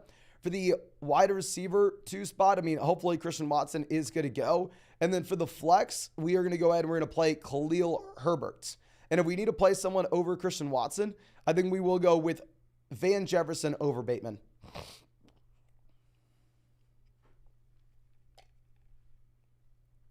Okay. So Maximus coming out says, hey, Flockers, 12-team full PPR league with 1 flex spot. We have Lamar, Etienne, Javonte, Chase, Ridley, Kittle, Addison at the flex. And then on the bench, we have Dylan, Khalil Herbert, Singletary, Elijah Moore, Sky Moore, Rondale Moore, Luke Musgrave. I don't know if we need Rondale Moore here. I think that Rondale just has a severely capped ceiling in this overall offense. I would like to see if there was an option to go ahead and get a running back off the waiver wire with upside. But with that being said, I mean, I think it's a great team outside of that. I do want to go ahead and I want to start Khalil Herbert over Jordan Addison at the flex. I love the long-term upside of Addison, but I don't want to start these rookie wide receivers until we actually see the breakout. Now, 41600's coming out says, best week 1 flex option. I'll start Dotson and McLaurin sits. McLaurin looks like he's playing. And if McLaurin plays, who should I go with? Christian Watson, London, Ayuk, or Dotson? If McLaurin plays, I think at this point we probably pivot to Drake London. It's a tougher spot overall. I mean, McLaurin could definitely just be used as a decoy, and Dotson could still potentially end up getting the volume. But I don't want to take the risk. I don't want to take the gamble. Now, our next question coming out from Adrian, who says, 14-team full PPR format, where we have Watson at QB, we have Jefferson, Keenan, Chubb, Ramondre, Ingram, Gibson. And then on the bench, we have Dotson, Roshan, Ford, Anthony Richardson, Kareem Hunt, Evan Hall, MVS, Luke Musgrave. The bench is disgusting, but in a 14-team format, sometimes you just don't have better options than this. I would say because it's a 14-team league, if we could sell Anthony Richardson, get a quarterback in a lesser tier, like I don't like him, but like Derek Carr, and also get a running back upgrade, I think that would be advantageous for us. Just because, I mean, we do have Antonio Gibson right now in the flex spot, and we don't really have a lot of depth overall. But outside of that, I will say, even with Terry McLaurin playing, I'm still going to go ahead. I'm still going to be playing Jahan Dotson over Gibson in the flex. Now, Zach says, in a 10-team PPR format, should I trade Hopkins, Montgomery, and Lawrence for Lamar and Flowers to pair up with Andrews and Lund? 10-team league with only 1 flex spot. I'm fine overpaying for the elite level quarterback. With that being said, I would love to keep DeAndre Hopkins and not even ask for Zay Flowers back and just try to send Montgomery and Lawrence for Lamar. Now, Malachi coming out says, 12-team full PPR league where we have 2 flex spots. We have Dak at quarterback. Running back, we have Travis Etienne, Pierce. Wide receiver, we have Tyreek Lamb, Komet at tight end. Then we have Kirk London. And then on the bench, we have Daniel Jones. Fine roster and 2 quarterbacks here.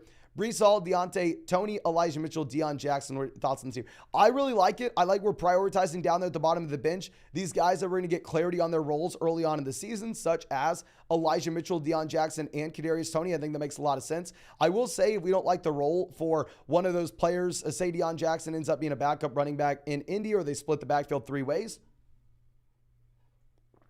or say Kadarius Toney, it just doesn't really get any run with the Chiefs, we'll be quick to go ahead and drop one of those players at the bottom of the bench to pick up another tight end. I don't want to just roster 1 tight end if our top guy is Cole Kmet. But outside of that, really like the team. Love the Dak and Lamb stack.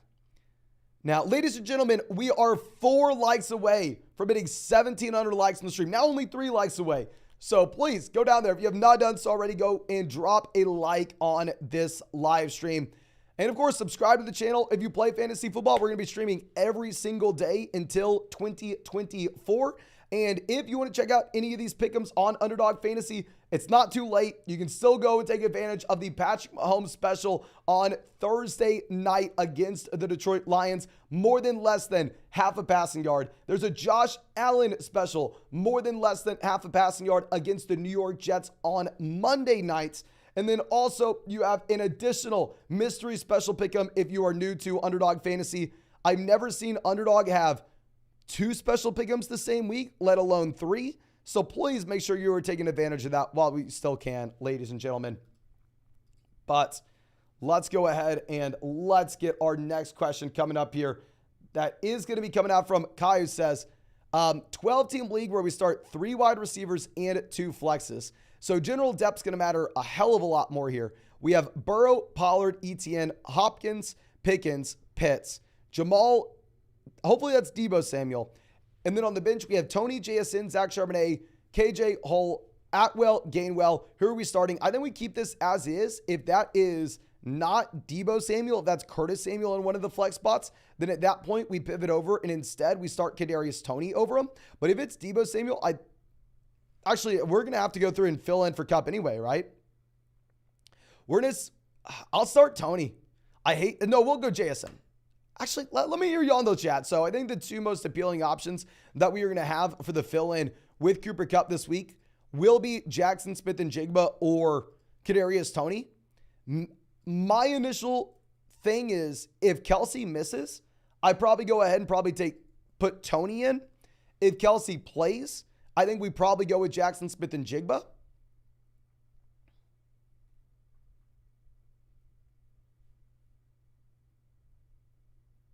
Let me know what y'all think in the live chat, ladies and gentlemen. Are you going to go Kadarius Toney this week, or are you going to go Jackson Smith-Njigba? Obviously, you'd rather have JSN in the long term. And I would say if you can get like Waddle, Olave for Cooper Kupp here in this league, because it's a 12-team full PPR format where you can start up to 5 wide receivers, depth in the floor of a player is going to matter a whole lot more. I probably would look to make that move. Okay. But Hood says KJ or JSN. Someone says Sky Moore when he's not an option. Abe says depends on Kelsey. Beerster says that, yeah. So I think it does come down to Travis Kelsey here, my friend. Now, our next question coming out from Ilya says, no one's talking about Zach Charbonnet being 3rd on the depth chart. I'm not really worried about the listed depth charts right now. I mean, hell, Bijan Robinson was listed as the 3rd running back on his depth chart a while ago.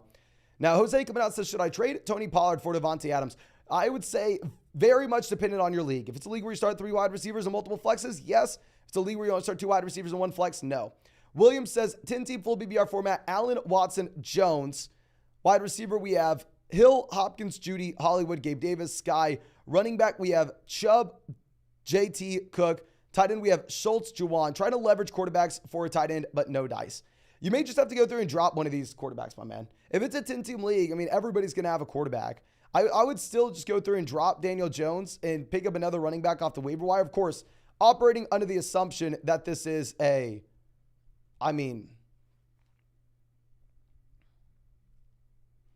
one quarterback format. If it's a 2 QB league, we're perfectly fine rostering all 3 of these guys on the roster is great, but I don't know. Now, David coming out says Cleveland or Jags this week. Which one rest of season? Thanks. No, thank you so much, my man, for being a long-time member of the flock. If you don't know, David's been with us for a while now. I would say this week we're going to go with the Jacksonville Jaguars defense. Rest of season, I'm not going to be able to help you out. I'm sorry, but yeah, we definitely want to be starting the Jags defense against Richardson rather than the Browns defense against the Bengals. But Brody coming out against his happy BR, Higgins, Hall, Lockett for Ridley and Tony Pollard. I would rather have Pollard over Hall, Lockett, not even close. Ridley and Higgins are the same tier, so we're going to go with the Pollard side. Rowan says 10-team PBR format. We have Lawrence, Jacobs, Stevenson, Olave, Deontay, Kelsey, Ayuk, Dotson, Javonte, Gabe Davis, P. Ryan, Quentin Johnson, Zeke, Juwan Johnson. Week 1 starts and any changes. So QB, we're going to go Lawrence. Running back, we're going to go Jacobs and Stevenson. Wide receiver, we're going to go Olave, and we're going to go Deontay over Dotson now that McLaurin is playing. Tight end, we're going to assume to play Kelsey. If he's not going to go, we'll pivot to Juwan Johnson. And then for the flex spot, I think we will go ahead and we'll play Brandon Ayuk over John Dotson if McLaurin's going to go, which it sounds like he will be. And then any changes, I don't really see any changes on this roster. I mean, I think it's a solid squad. Once Kelsey is fully healthy, then at that point we can drop Juwan Johnson, pick up another running back. We're going to be waiting until then. Now, Fred coming out says 10-team PBR format, 2 wide receivers, 2 flex. I have CeeDee Lamb, Olave, Ridley, London. If Terry is hurt week 1, should I start Dotson over anyone? Nope. Just go ahead, keep it as is. And it does look like you have Terry McLaurin good to go. Now, if McLaurin does miss, then you put Dotson over London. But it sounds like McLaurin's playing. May says 10-team PBR double flex. Quarterback is Lawrence, running back Bijan, Sanders, White, Taylor, wide receiver Diggs, Waddle, Ridley, Hopkins. Tight end Frymuth donated $10, no comment. Okay, I'm very sorry about that, my man. I mean, as you can see, if you donate like without a comment, I just can't see any messages in like the general chat, at least back then. We're just going through and scrolling on this page. But anyway, I think this is a team with a lot of upside long-term once we get Jonathan Taylor back. The fundamental issue is it's going to be a double flex format where depth's going to matter a little bit more. Will it be a little bit harder to get by with no Jonathan Taylor, at least in the short term? But we do have Lawrence and Ridley stacked up. And I think we can get by with no Jonathan Taylor based off the depth that we have with this team right now. So great team. I'm not looking to make any moves until we get Taylor back because it's a double flex league. Matthew says 10-team league where we have Kirk, Aaron Jones, Sanders, Kamara, Kupp, Hill, Keenan, Hollywood as the main squad. Should we hold on to Kupp or should we look to sell? I think if it's a one flex format, we're going to look to hold on to Cooper Kupp. Now the issue is when we have Kupp and Kamara on the same team, then at that point it's going to be really difficult for us at the beginning of the season to get by. But I mean, 10-team league, we have enough depth. If it was like that other format that we looked at, 12-team league, 3 wide receivers, 2 flexes, then we would sell. GMTS says, or MTZ says, Dobbins, Sanders, James Cook, Gibson, David Montgomery, which 3? We're going to go Dobbins, great matchup. We're going to be going with David Montgomery, high scoring game. And honestly, we'll be going Miles Sanders as well. Luke says, Dynasty Superflex, 2 running backs, wide receiver, tight end, 3 flexes. Thoughts on the trade if the team is already stacked and competitive? We give Lamb, we get back Goff, Godwin, Deontay, Devon A-Chain, a future first, and 2 seconds.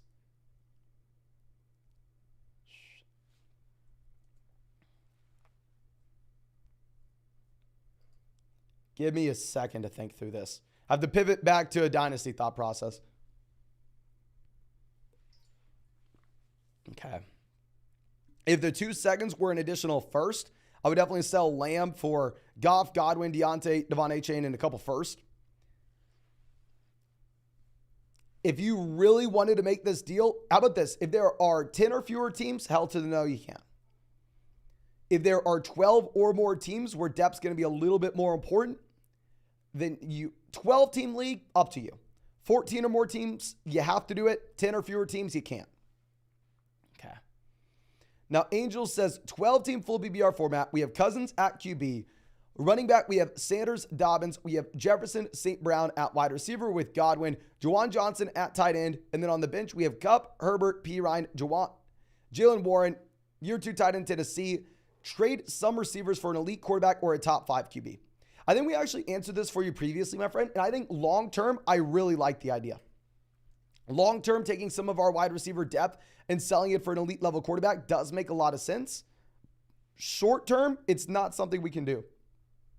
The reason being is ultimately at the end of the day, I mean, this is a spot where we have to wait until Cooper Kupp comes back. Until Kupp comes back, we're going to be in a tough situation. Now, I am Mokan coming out says, appreciate you, Mason. Thoughts on the team. 12-team PPR, half PPR, double flex. We have Lamar at quarterback. Running back, we have Jacobs, JT, Monster, Tank, Charbonnet, Damian Harris. Wide receiver, we have Lamb, Hopkins, MT, Sky, Dobbs, and Andrews. Love the Lamar Andrews stack. I'm fine rostering a couple more of these wide receiver depth pieces, specifically because it is a 2-flex league. I think this is a team that will be good once we get JT back. Until then, it's going to be very tough. But at least we have Raheem Mostert to start until we get Jonathan Taylor. Hopefully we get a Michael Thomas breakout. A Thomas breakout would be awesome for this team. Or I guess it would be a bounce back. Now, starting league with 2 wide receivers, 2 running backs, 2 flexes, PPR, but touchdowns are 10 points. Is this basically attack as standard? Yes, but you're going to be wanting to go through and you're going to be wanting to push up players in great offenses. If it's a league where you're getting 10 points per touchdown, then all of a sudden the Arizona Cardinals guys aren't interesting at all, literally in the slightest. I mean, we're going to be much more inclined to go out there and try to build around some players in like the Kansas City Chiefs offense, right? In the Bills offense. We're going to be going after those guys in the elite level offenses. Now, MM coming out says Watson, Stevenson, Sanders, Dillon. Wide receiver, we have Diggs, Wilson, Pickens, Myers, Gallup, Mooney. Tight end, we have Frymuth, Higbee. What should we look to trade for? So running back depth isn't, we don't have any running back depth, right? We're rostering 3 total running backs in comparison to, I want to say, 6 total wide receivers, 2 tight ends. Definitely want to be picking up a few more running backs on this team. If we can go through and see if we can trade Tyler Higbee to a team that needs a tight end in the short term by packaging them like Tyler Higbee and Michael Gallup to get the best running back we can in return, I think that makes a lot of sense, even if it's just someone like Khalil Herbert. That way we can kind of optimize our overall roster construction a little bit more. Now, Isaiah says 10-team PPR format: Fields, Cousins, Aaron Jones, Eckler, Allen, Kupp, Judy, Dalvin, Mostert, Sanders, Ayuk. Advice on what to do with Kupp and Judy still questionable. Neither guy's going to play week 1, or at least I'm assuming neither guy's playing week 1, my man. So here, I think that you go ahead, you bump Brandon Ayuk into the starting lineup. We're going to be starting Keenan, Brandon Ayuk here, and then for the flex spot, we're going to be going with Raheem Mostert. I think what would also be very interesting for this team in the long term, since we have both Austin Eckler and Keenan Allen, and we've already made this team center around the Los Angeles Chargers and have the overall, I mean, we already have our eggs in that basket. Might as well kind of go all in and see if we can trade Kirk Cousins in a small piece to go get Justin Herbert. Now, with that being said, we may be in a position where we have to go through and we have to wait until we get at least one of those wide receivers back. Now, Jay says 12-team full BBR format where we have Tua, Jacobs, Mixon, Hill, Amari, Komet, Damian Pierce, and then on the bench we have Purdy, Roshan, Allen Lazard, JSN, Flowers, Gerald Everett. What are your thoughts? I don't love rostering 2 quarterbacks and 2 tight ends, but if we waited this long to take our top guys, I'll be fine with it. We have the elite running back wide receiver combo at the very top in the starting lineup. So I think it's a fine team. I mean, if we could go through and actually, no, I don't think we do anything here. I think we sit on our hands and hopefully we hit on some of those rookies on the bench. Now, Slayton coming out says got offered Kelsey for Higgins, straight up. Take it. I mean, we got good reports with Kelsey. I bet he still misses this week, but it sounds like you're not having to worry about this being a long-term thing with Travis Kelsey. So yeah, take Kelsey for Higgins, especially when we have Keenan, Watson, Pickens, Sky, Jake Ferguson at tight end. Yeah, go get Kelsey, my friend. Sam says 10-team happy BR format with only 1 flex. We have Hurts, CMC, Pierce, Hall, White, Devon Achane. Wide receiver, we have Adams, Watson, Ayuk, Bateman, Michael Thomas. Moves week 1 and 2. Honestly, I don't have any. I think this is a great team. Start Damian Pierce over Breece Hall in the short term.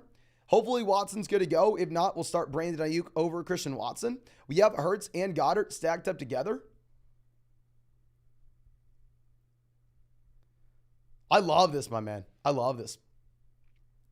Now, Joshua says Goff over Lawrence week 1. It is a great matchup for Jared Goff. You have him on St. Brown. We need upside. It's a 6-point passing touchdown format. Opponent's team is pretty stacked. He has Allen, Chase, CMC, Barkley, Mixon. I understand the thought process, and if you're telling me that we're a super big underdog, then sure, go ahead and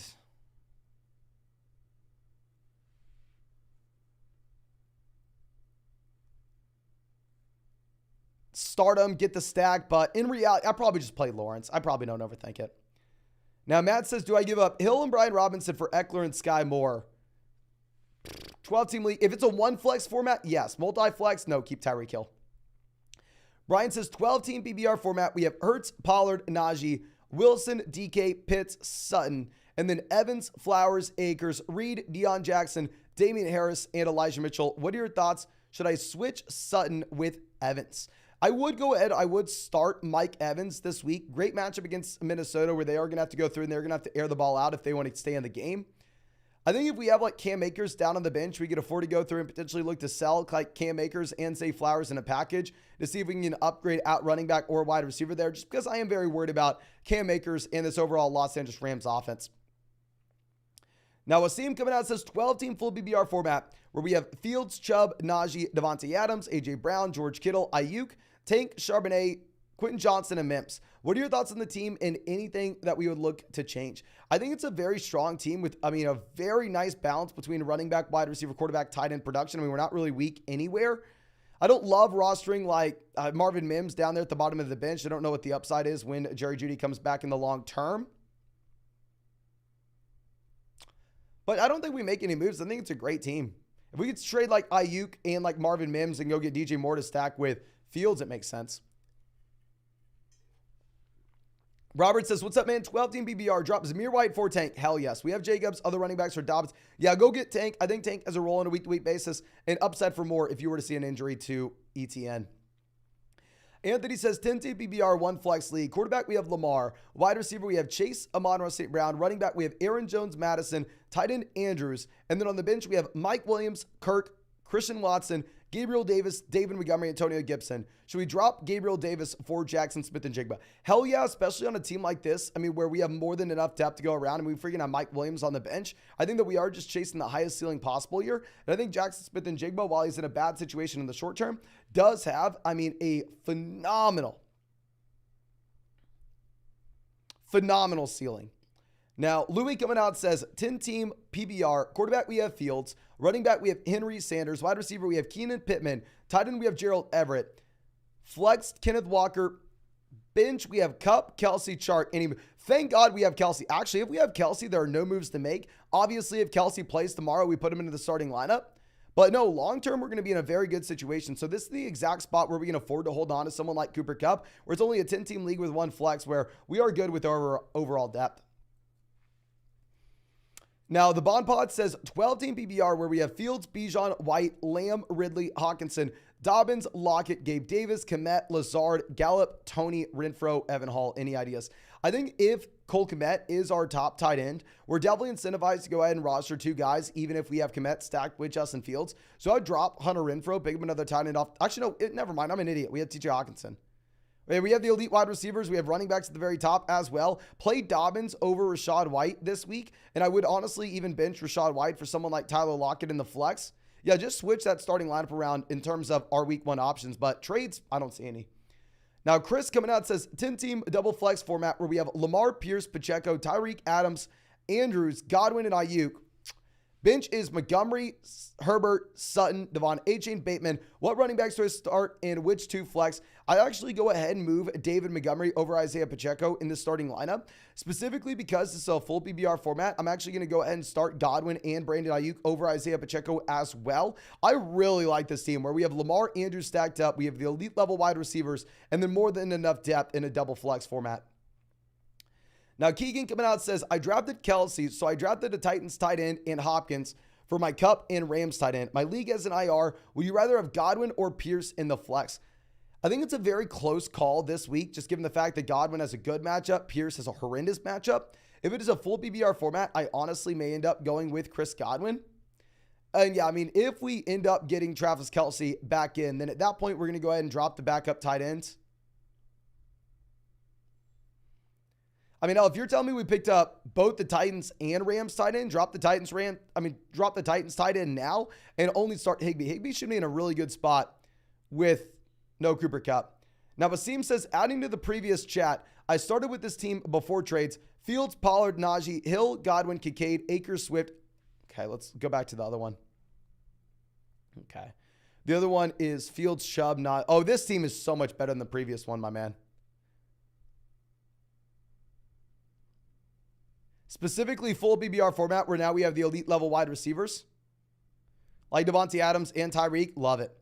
Okay, now we are going to have to refresh this. That way we can go ahead and continue to show the questions on the live stream. But ladies and gentlemen, we are less than 10 likes away from hitting 1,800 likes on this stream. So please, if you have not done so already, go down there, drop a like on this live stream. Help us get to 1,800. And also, at the same time, if you haven't done so already, please make sure y'all go check out these pick'ems on Underdog Fantasy. It's not too late. I mean, you can still take advantage of that. And they have the special pick'em for everybody site-wide, more than less than half a passing yard for Patrick Mahomes against the Detroit Lions. There's an additional exclusive Flock special pick'em on Monday night, more than less than half a passing yard for Josh Allen. I've never seen Underdog have 2 specials the same week, let alone 3. But there's also a special pick'em for anybody new on Underdog that is a mystery special pick'em. So please make sure y'all are taking advantage of this, ladies and gentlemen, if you have not done so already. And promo code FLOCK's also going to get you 100% deposit match up to $200, plus our 2023 fantasy football rankings, a free trial to flockfantasy.com where you can find all of our premium content.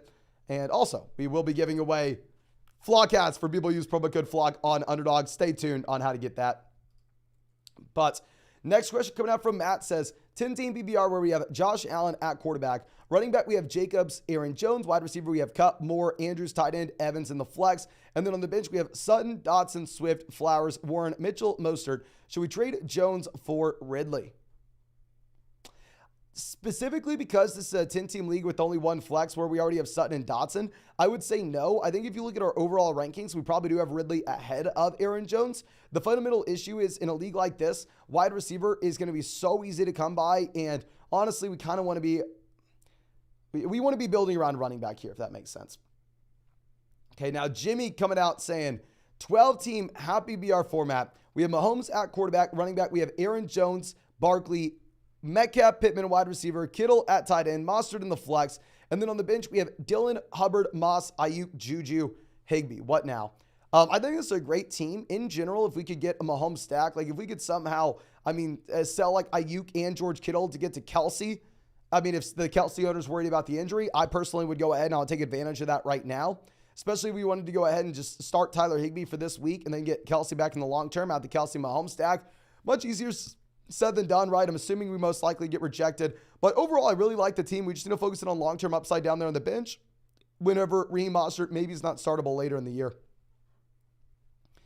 Okay, so now I'm So Fly coming out says 12-team PPR, one flex. We have Burrow, Jacobs, Pierce, Devonta, Keenan, Kelsey, Michael Thomas, Hollywood, McKinnon, Komet, Rondale, Nico, Stafford, Van Jefferson. What are your thoughts? I don't want to be rostering Matthew Stafford. Especially with the Cooper Kupp injury, I have no interest in it. I would go ahead, I would cut Matthew Stafford, pick up another running back off the waiver wire. I'm fine having the backup tight end here whenever our tight end one, Kelsey, is banged up just a bit. We have the top end running back production. We have wide receivers with upside. So yeah, just drop Matthew Stafford, pick up another running back off the waiver wire. We just don't have a lot of running back depth. Cal says Devon A. Chain, Antonio Gibson, or Jalen Warren for bench depth. We're going to go Antonio Gibson, my friend. Now, Chris says 12-team, one flex, 3 wide receiver. How should I adjust my rankings? Just generally push up wide receivers, and you're going to move tight end down just a little bit because tight end's going to make up a smaller percentage of your starting lineup output. David, I did answer your question. My man, I will answer it again because I know you're a long-time member of the flock. We are going to go ahead. We are going to be taking the Jags defense this week. Because we'd rather play Anthony Richardson than Joe Burrow. But yes, we did answer that like 30 minutes ago. Alex coming out says 10-team PPR, 1 quarterback, 2 running backs, 2 wide receivers, and a flex. Would you trade Jacobs and Godwin for Amon-Ra and Connor? I had Brees, Dobbins, Tyreek, and Amari, but wanted another stud wide receiver. I probably don't, to be honest. 10-team league, only 1 flex? I don't, if I'm going to be honest. 10-team league, only 1 flex. I think you're going to be a little bit more inclined to go out there and focus in on RB rather than wide receiver. So yeah, I actually probably keep Josh Jacobs. Now, Infinite says 12-team league with only 1 flex. Rodgers, Jefferson, Diggs, Sanders, Madison, Hawkinson, Watson. And then on the bench, we have JT, Odell, Pirine. Great team. A 1 flex league is where we can roster JT and hope that we get the long-term upside. I'm not going to be looking to change anything. Maybe Pirine changes us with surprises us with his role at the beginning of the season. But until we see it, I'm not going to believe it with Pirine. So we can keep on the bench, though.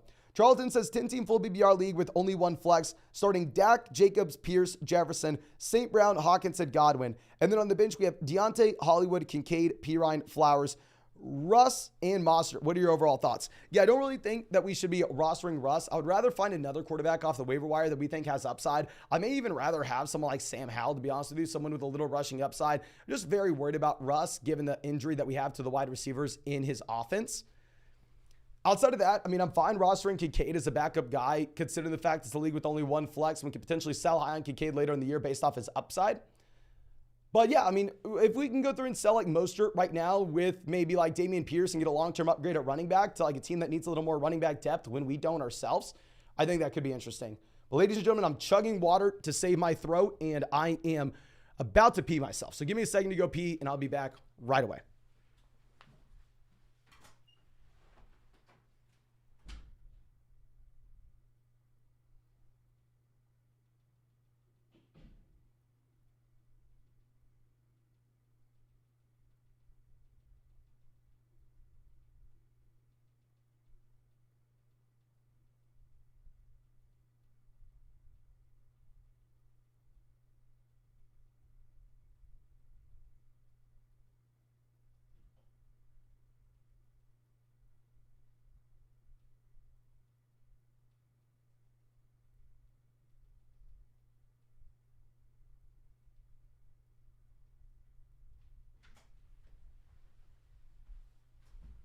Okay, ladies and gentlemen, let's get our next one. Sorry that I have a small bladder, but this is coming out from, I believe, Mars says, hey Mason, full PPR, double flex, 10-team league. We have Jalen Hurts at quarterback. Running back, we have CMC, Damian Pierce. We have St. Brown, Godwin, White, James Cook, Pat. Bench is Judy, Nico Collins, Brees Hall, Sky Moore, Roshan Johnson. Any moves? How do you feel about Nico Collins? I'm fine rostering him here considering that we have the injuries to this team. Like we have Jerry Judy banged up. Once Judy's back, I don't really think that Nico Collins has a crazy ceiling by any means, but we also have Johnston for a long-term play, not a short-term, so we may end up needing him. But I mean, this is an absurd team. We could have the running back 1, wide receiver 1, and quarterback 1 all together on this roster.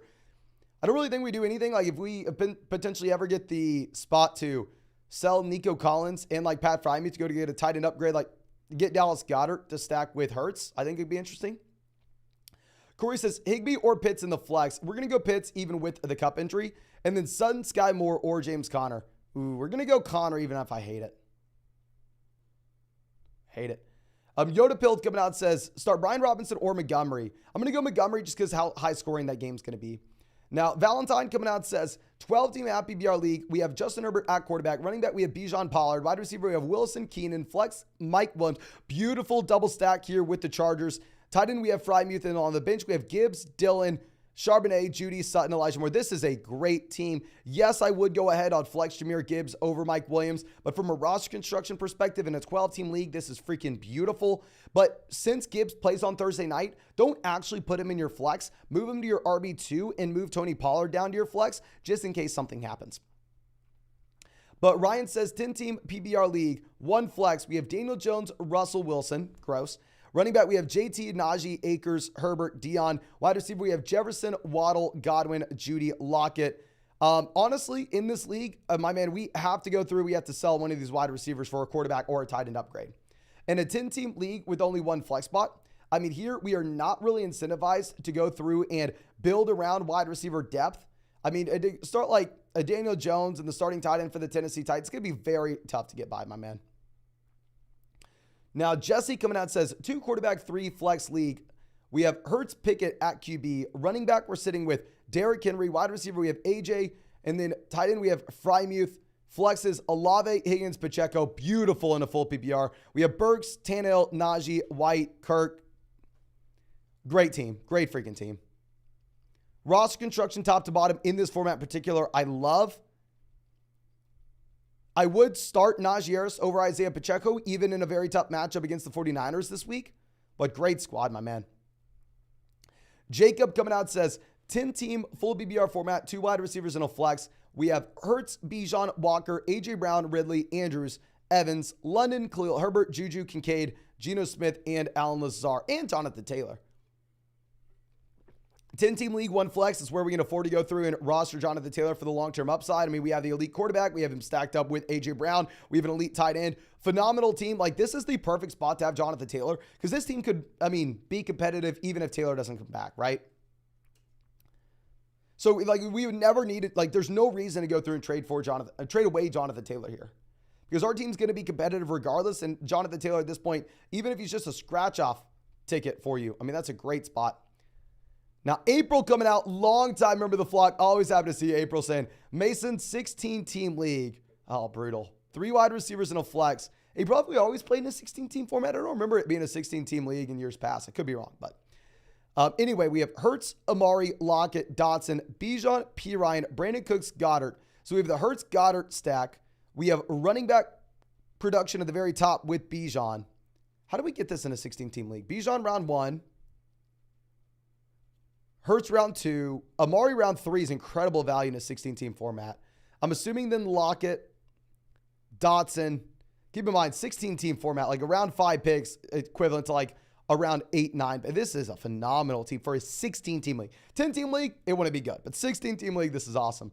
Bench, we have Mims, Devon Achane, Miller, Sam Howell, Michael Wilson. Draft was brutal. And I think you have a great team. We have the running back upside in the long term here with Devon Achane, Kondre Miller. Makes so much sense to pair someone like Samaje Perine with these rookie running backs, right? Because the thought process is with Perine is, okay, I mean, they're going to have Perine with the role at the beginning portion of the season until we may end up getting, say, a long-term, I mean, expanded role for Javonte Williams. But I mean, as that happens, maybe we get a breakout from one of these rookie running backs. I'm completely fine rostering the backup quarterback here. Obviously, in a 16-team league, we kind of have to. We have Hurts stacked up with Goddard. This is a great team, top to bottom roster construction with a 16-team league. Now, Tyson coming out says 16 PBR, 1 flex. Okay, this should be approximately 3 times better than the 16-team league. Lawrence, Barkley, Chubb, Jefferson, Waddle, Waller, Ridley, Richardson, Etienne, Pierce, Odell, Moore, Hawkinson. Who do we start? We're going to go with Hawkinson over Darren Waller week 1 against the Bucs, my friend. At quarterback, we're going to be going with Lawrence over Anthony Richardson. Running back, we're going to be going with Barkley and Nick Chubb. Wide receiver, we're going to go Jefferson and Waddle. And then for the flex spot, we're going to go ahead and we're going to play Travis Etienne, my friend. Okay. Let's move this over. And Hunter coming out says, just notice the graphic on the right is just a screen recording of Mason scrolling. My man, you really got to expose us like that? You really got to expose us? Now, Sean coming out says, 10-team PBR, 1 flex league. We have Patrick Mahomes at quarterback. Running back, we have CMC. We have Tony, Mike Williams, Lockett, Debo, Hawkinson. So we don't have a lot of wide receiver production. We have McLaurin, Montgomery, Brandon Cooks, Warren, Johnson, Mingo. Any tips? Thoughts on a trade for James Cook? If you wanted to trade for James Cook, I mean, the deal is going to be like, okay, we'll go through and we will give up like David Montgomery and Brandon Cooks, or David Montgomery, Jalen Warren. But honestly, I don't necessarily think we need to trade for James Cook with this league. I think it's a good team overall. I mean, when we have Mahomes, CMC in a 10-team league, it's going to be hard to argue. I will say I'm going to be starting Terry McLaurin over Kadarius Toney now that it looks like he is good to go. Actually, move Deebo Samuel into the wide receiver slot and then go put David Montgomery in over Kadarius Toney there at flex. Now, Jamarikai coming out and says, hey, Mason, quick question here. Stag the wide receiver, but cheeks at running back. Got to start 2 out of 3 in week 1. Brees, Brian Robinson, Khalil Herbert, hook him. Hook him, my man. Big week for us. And let's go ahead and let's actually bench Brees Hall. Now, with Brian Robinson, with Khalil Herbert, I don't think they have as much long-term upside as Brees Hall, but I really don't know what the role is going to be between Brees and Dalvin, at least in the short term. Now, Blake coming out says, I need advice, please. It's a 10-team format where we have Cousins at quarterback. Running back, we have Barkley, Chubb. We have Olave, Amari at wide receiver. Freiermuth at tight end. Dobbins at the flex. I would like to know what to do to make our team better. 10-team league with only 1 flex. I think we can afford to go through and upgrade at quarterback. So if we can somehow go ahead and potentially package together one of our depth wide receivers, like Amari Cooper and Kirk Cousins, to go get an elite level quarterback, go get someone like the Lamar Jackson tier, or I mean, if we can get a big 3 option, let's definitely go get a big 3. But, I mean, if we can go like Amari and Cousins to go get Lamar, or, I mean, if we have to get Fields, then let's go get Fields. I think that's going to be the main play here in a 10-team league with only 1 flex. Now, Christian coming out says 12-team standard league where we have Cousins at quarterback. Wide receiver, we have Amari, Williams, Ayuk, Lazard, Johnston. Running back, we have Pierce, Jacobs, Monster, James Conner. We have Kelsey at tight end, RP. Sounds like Kelsey may be good to go at least week 2.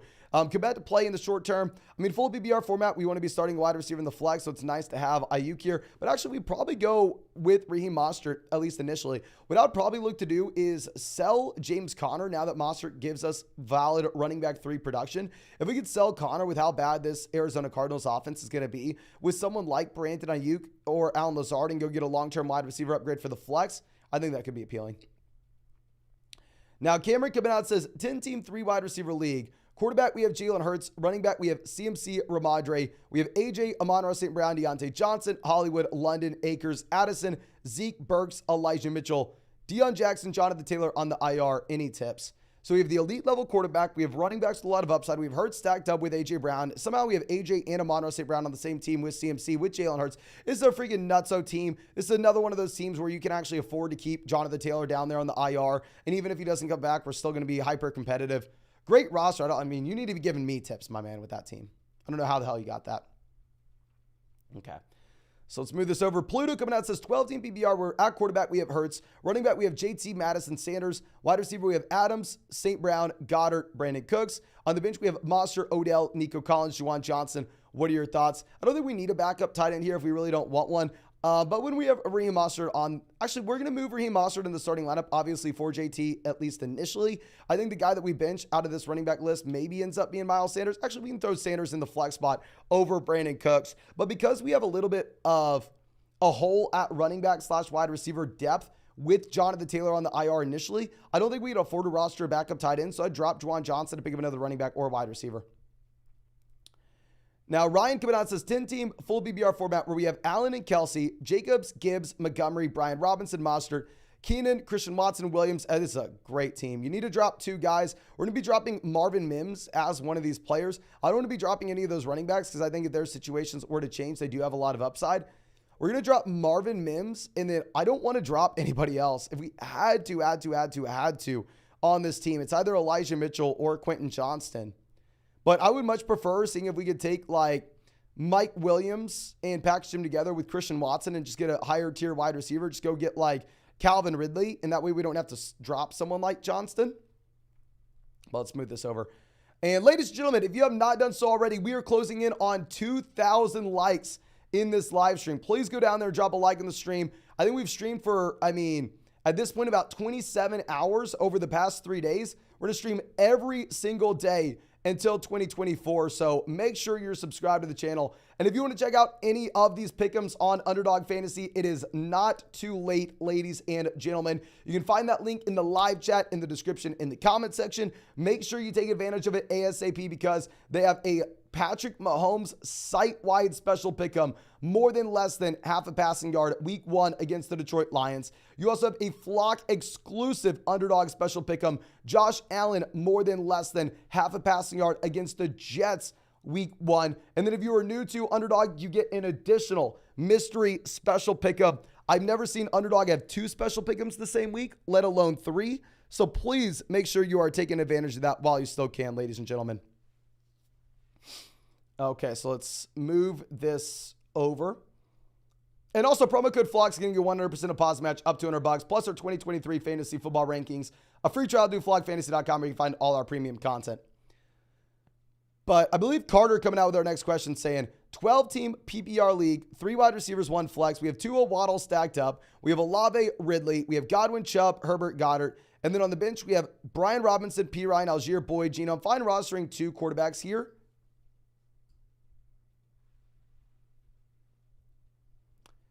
If we were looking to do anything, I think it's a great team. We have P. Ryan, Algier, Brian Robinson is upside down there on the bench. The only thing I'd say is for the flex spot this week, I would go ahead. I would put Brian Robinson in there over Khalil Herbert, just given how good of a matchup Brian Robinson has against the Arizona Cardinals. But I don't think we need to do anything, at least in the short term. I mean, in terms of trades, my friend, I think you're in a good spot. Now, OG Captain Planet coming out says 12-team PBR, 3 wide receivers in a flex. We have Lamar, quarterback. Running back, we have Sanders, Ramadre. Wide receiver, we have Diggs, Adams, Dotson, Waller, Pitts at tight end. And then on the bench, we have Burks, Odell, Evan Hull, Aaron Rodgers, Devon H. and Chuba Hubbard. Took Pitts in the 8th, Rodgers in the 11th. Still don't know if I love the Rodgers selection considering we have Lamar, but when we have Lamar here, I mean, we're in such a good spot. I think if we could possibly package together, say, Pitts and a Jahan Dotson level wide receiver and get an upgrade at wide receiver, considering the fact this is a league where we have to go through and start 3 of them on a week-to-week perspective, I think that could be intriguing.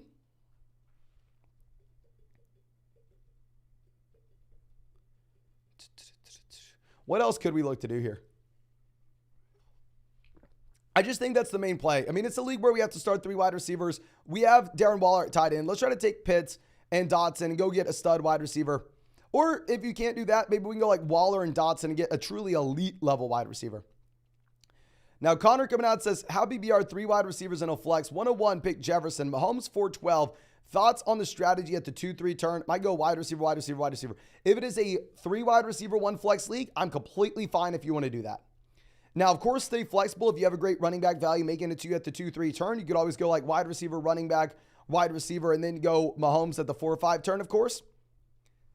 But yeah, in a league where you can start up to 4 wide receivers, if you wanted to go with the wide receiver every approach, not going to fault you at all. Now, SDS coming out says, would you trade Mixon, Amon-Ra St. Brown for A.J. Brown and Miles Sanders? Amon-Ra, A.J. Brown, same tier for me. I'd rather have Mixon over Miles Sanders, so no, we're going to keep St. Brown and Mixon.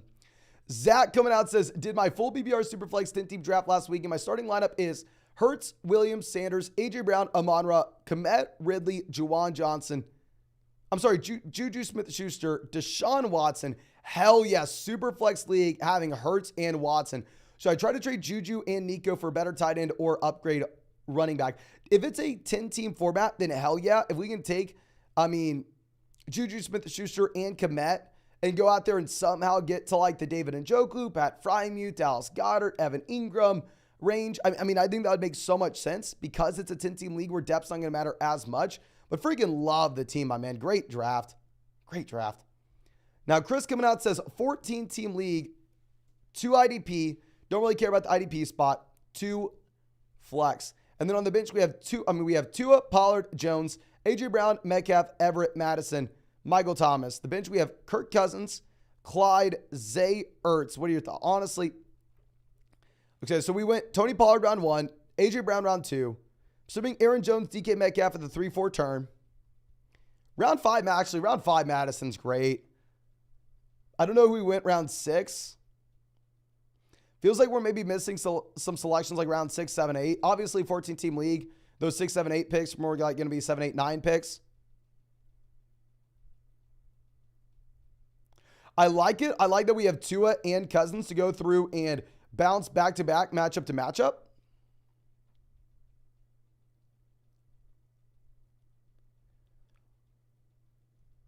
I don't know if there are any moves that we can make, though.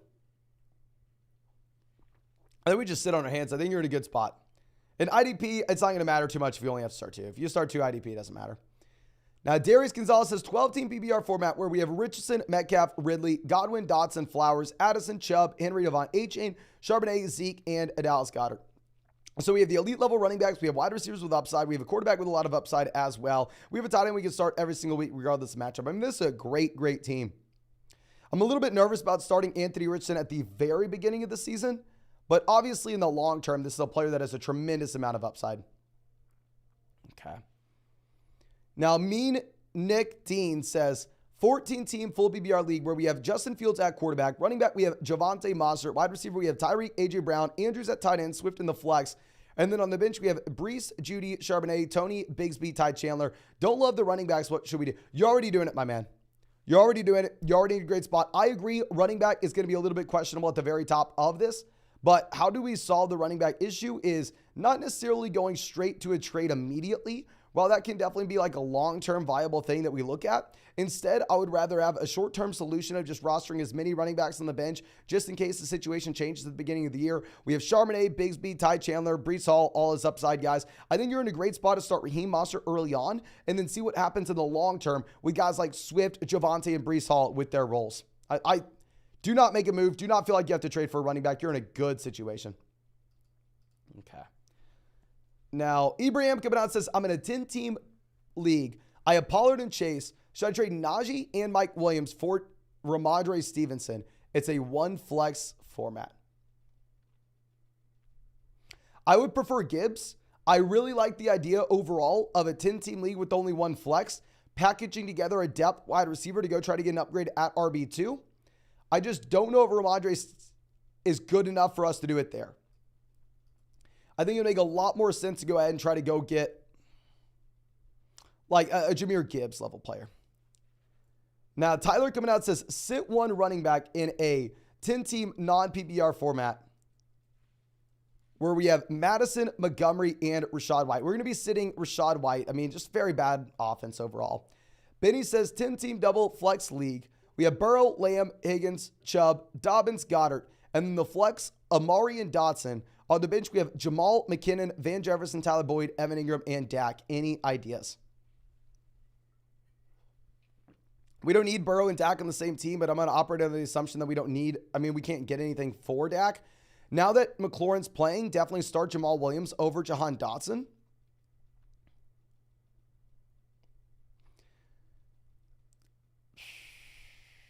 If we can find a team that possibly needs a tight end, like maybe if the Kelsey team is worried about their tight end situation right now, and we can go through and sell Evan Ingram in a package and go get an upgrade somewhere else to like wide receiver or RB2, I think that makes sense.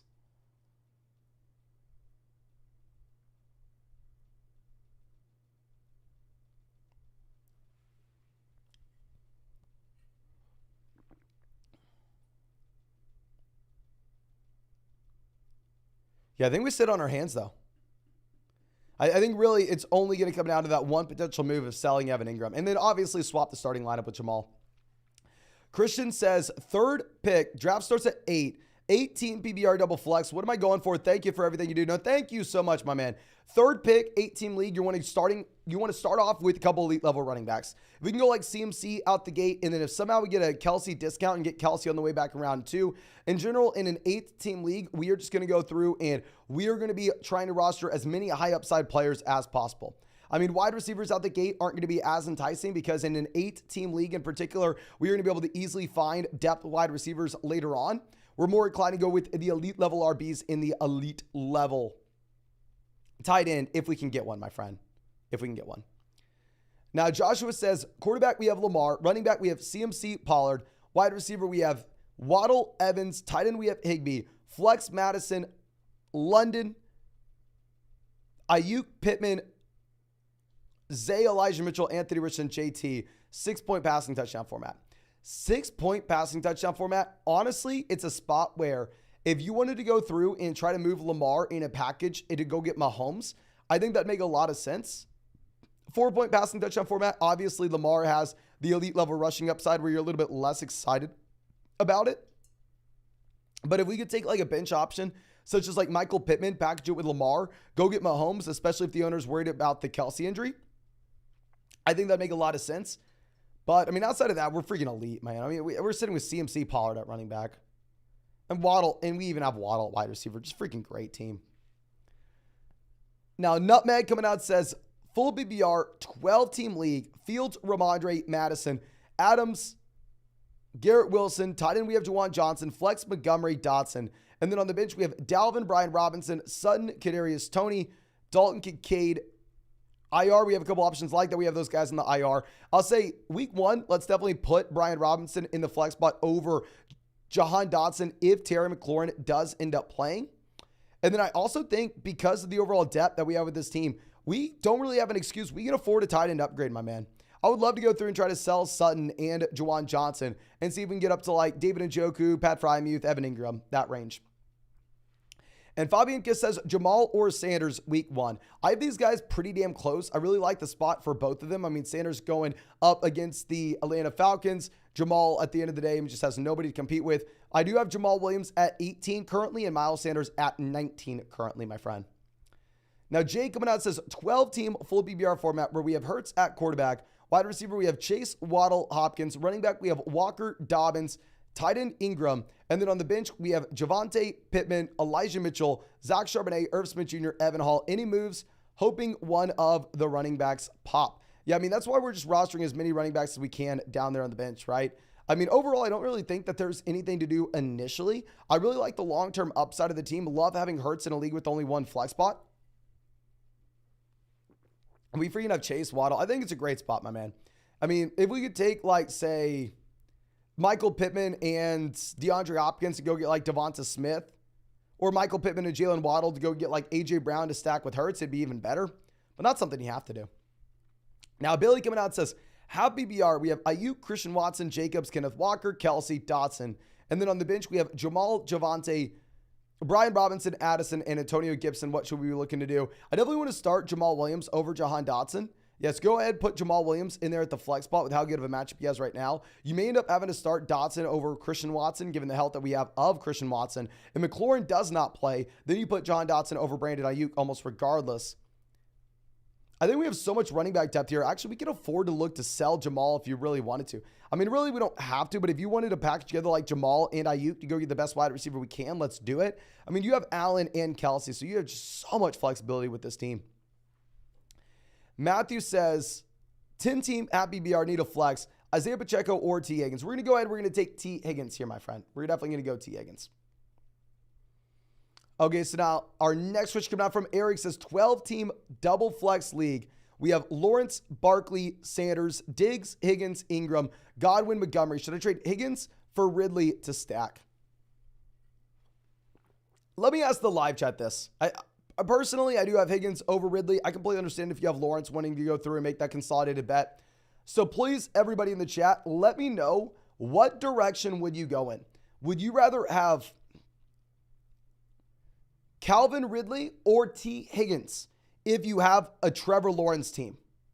And as we wait for that, I'm going to have to actually refresh this so I can continue to show you all the messages on the screen. And also, ladies and gentlemen, we are right now closing in on 2,000 likes on this live stream. If you have not done so already, please go down there, drop a like on the stream, help us get to 2,000. And also, if you want to check out any of these pick'ems on Underdog Fantasy, it is not too late, ladies and gentlemen. You can find that link in the live chat, find it in the description, find it in the comment section. Promo code FLOX getting you 100% deposit match up to $200. Plus, you will get our 2023 fantasy football rankings, a free trial to flockfantasy.com where you can find all of our premium content. And on top of that, ladies and gentlemen, now is the best time to get on Underdog because they have a site-wide special. Patrick Mahomes more than less than half a total yard against the Detroit Lions. There's also an exclusive flock special. Josh Allen more than less than half a passing yard against the Jets. And there's also an additional mystery special pick'em. On top of all that, I've never seen Underdog have 2 special pick'ems the same week, let alone 3. Please make sure you're taking advantage while you can. But looking at the chat, looks like most people are going to go for Ridley for the stack. Yeah, looks like everybody's telling you to go Ridley for the stack, my man. Okay, so why is this getting cut weird now?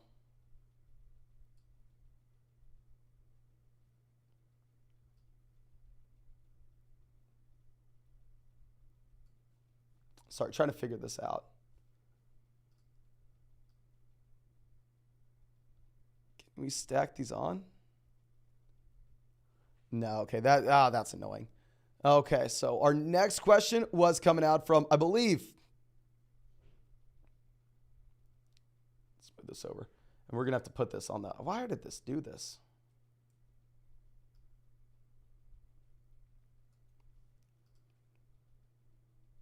Okay, we're actually going to scroll down a bit.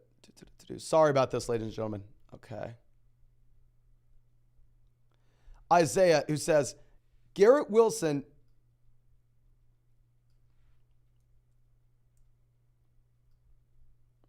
ETN versus JT Lamb. Also, Monroe St. Brown Mixon versus JT and Lamb. Definitely the Garrett Wilson and a Monroe St. Brown side. No reason to go through and take the Jonathan Taylor side there, my friend. Gian says, Burrow, Chubb, Dobbins, Diggs, Williams, Andrews, Hawkinson, Christian Watson, Breece Hall, Brandon Cooks, JSN, Addison, Elijah Mitchell-Algier. Thoughts, and who do we start week 1? I think it's a very strong team. I mean, I would really like to have the Burrow Chase stack if we could somehow get it. But yeah, week 1, I think we're going to be starting Andrews over Hawkinson. I think we're going to be starting Burrow, quarterback, running back, Chubb, Dobbins, wide receiver, Diggs, Mike Williams. And then for the flex spot, I think that we're going to go ahead and, I hate to say it, but I think we probably start Christian Watson over TJ Hawkinson. For this reason, I would love for us to go through and see if we can package together, say like TJ Hawkinson and a wide receiver to get a wide receiver upgrade if we have Andrews already. Now, Zach says 10-team PBR format, 2 running backs and 2 flexes. We have Kupp on IR, Metcalf wide receiver 2, Scary Terry is the flex. Do we play Tony, Van Jefferson, or Michael Thomas at wide receiver 2? If we have to, I'm probably going to go ahead and take a swing on Michael Thomas. Not a spot that I'm excited about in the slightest, though. I tell 99% of people to avoid Thomas. Now, Cam coming out with our next question, Akers or Montgomery? We're definitely going to go Montgomery. Way, way better offense. I mean, you have to be worried about Akers right now and the Rams. Eli says 10-team PBR format with only 1 flex, where we have Fields, Chubb, Sanders, Lamb, Olave, Ingram, and Ridley. And then on the bench, we have Mike Dobbins. Any trades, and should we start Dobbins or Sanders? We're definitely going to go Dobbins over Sanders in a league where, he's playing the Houston Texans this week. I think that we have a very high floor with this team. But yeah, let's just go ahead and lock that in. And because of this being a league with only 1 flex, I think it would be interesting to see if we could package together like Mike Williams and Evan Ingram to go get an elite level tight end like Hawkinson.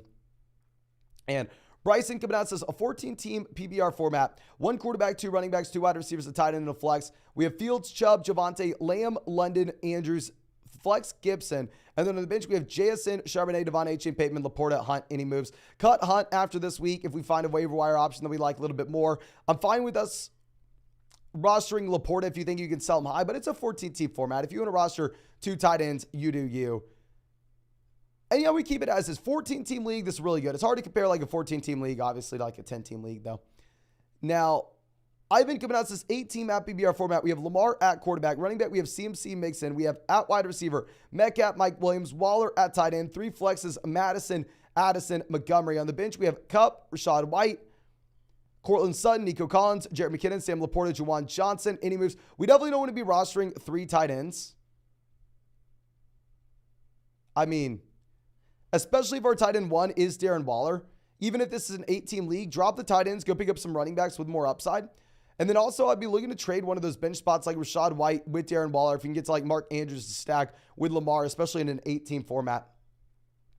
Now, Joe Sue coming out long time. Remember the flock says, Sup Mason, are we going to go Hurts and Smith or Herbert and Ridley? I personally am going to go Hurts and Smith, my friend. 12-team league, we have the Hurts side, but at running back, we have CMC, Jacobs, ETN. We have Hopkins and Smith. Yeah, keep Jalen Hurts, please, please.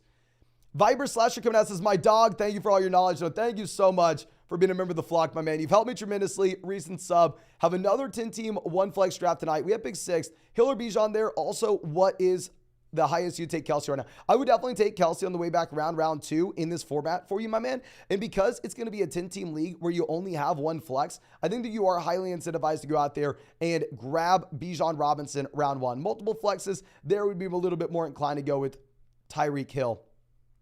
Now, Ertz coming out says 12-team super flex, 2 running backs, 3 wide receivers. Can I recover? Quarterback, we are very bad with Stafford and Russ and Baker. Running back, we have Pollard, Mixon, Dalvin, Kamara, Algier, Foreman. Wide receiver, we have Kupp, Keenan, Terry, Juju, Campbell. I really don't like this team. I'm sorry. But in this kind of format, I mean, especially if we're looking at the lack of quarterback production we have at the very top, this is a league where we don't have the luxury where we can afford a great tight end.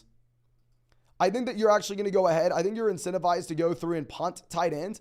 And I would be looking to go through and instead actually sell Mark Andrews in a package with quarterback to get an upgrade at quarterback. I mean, whether that's from Stafford or Russ. But J-Max says, I picked up Sam Laporta as a backup tight end in case Kittle is out. But Sam plays on Thursday. Should I just start him over Kittle week 1? No, definitely no. Playing on Kittle, and we can always pivot Sunday.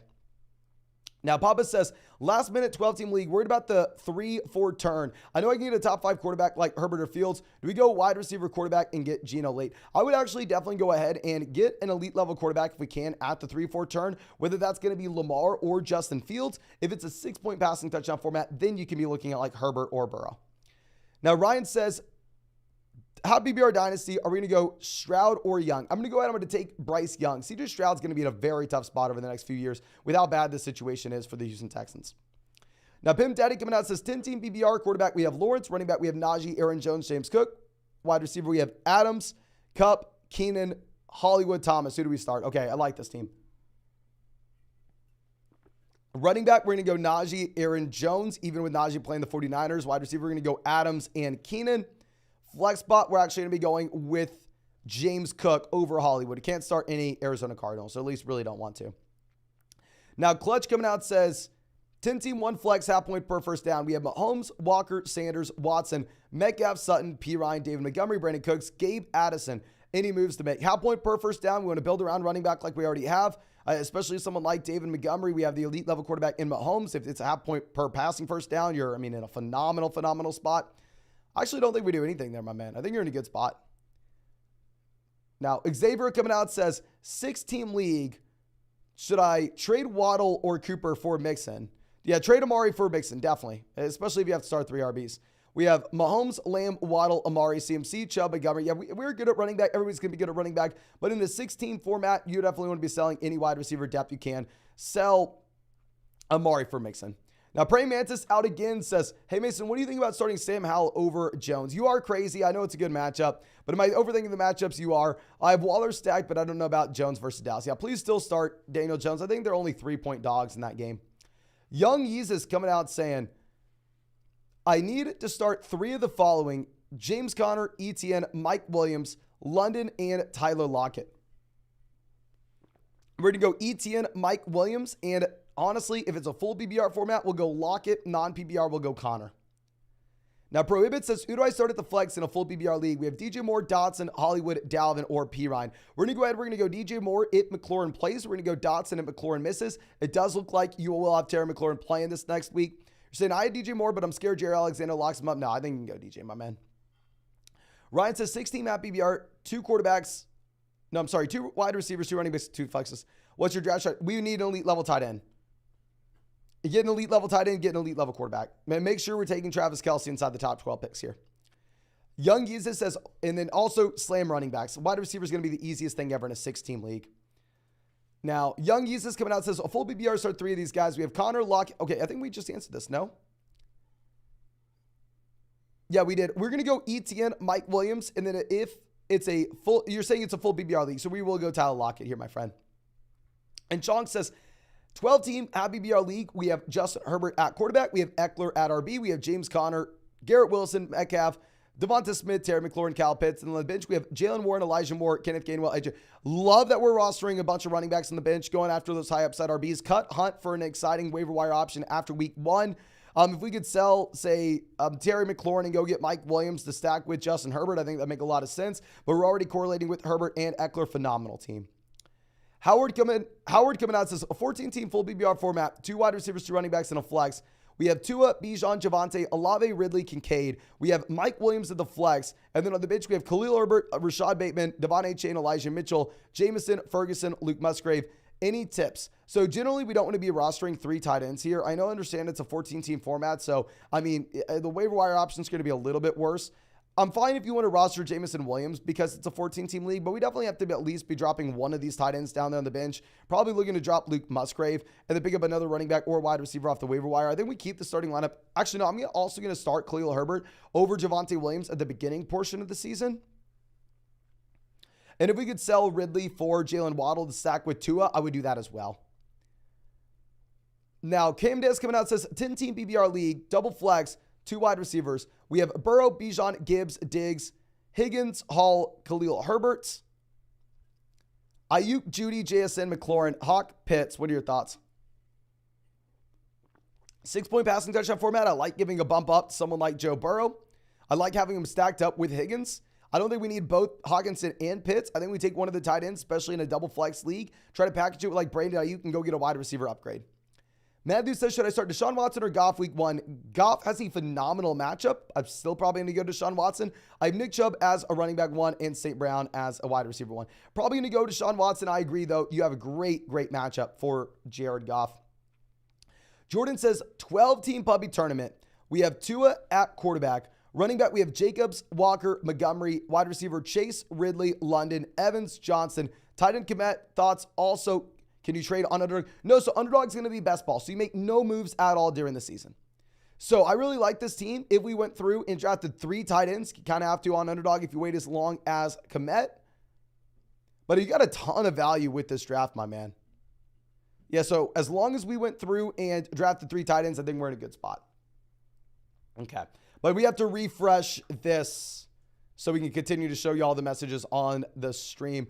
And ladies and gentlemen, it looks like we are about 25 likes away from hitting 2,000 likes on the live stream. So please, if you have not done so already, go down there, drop a like on the stream.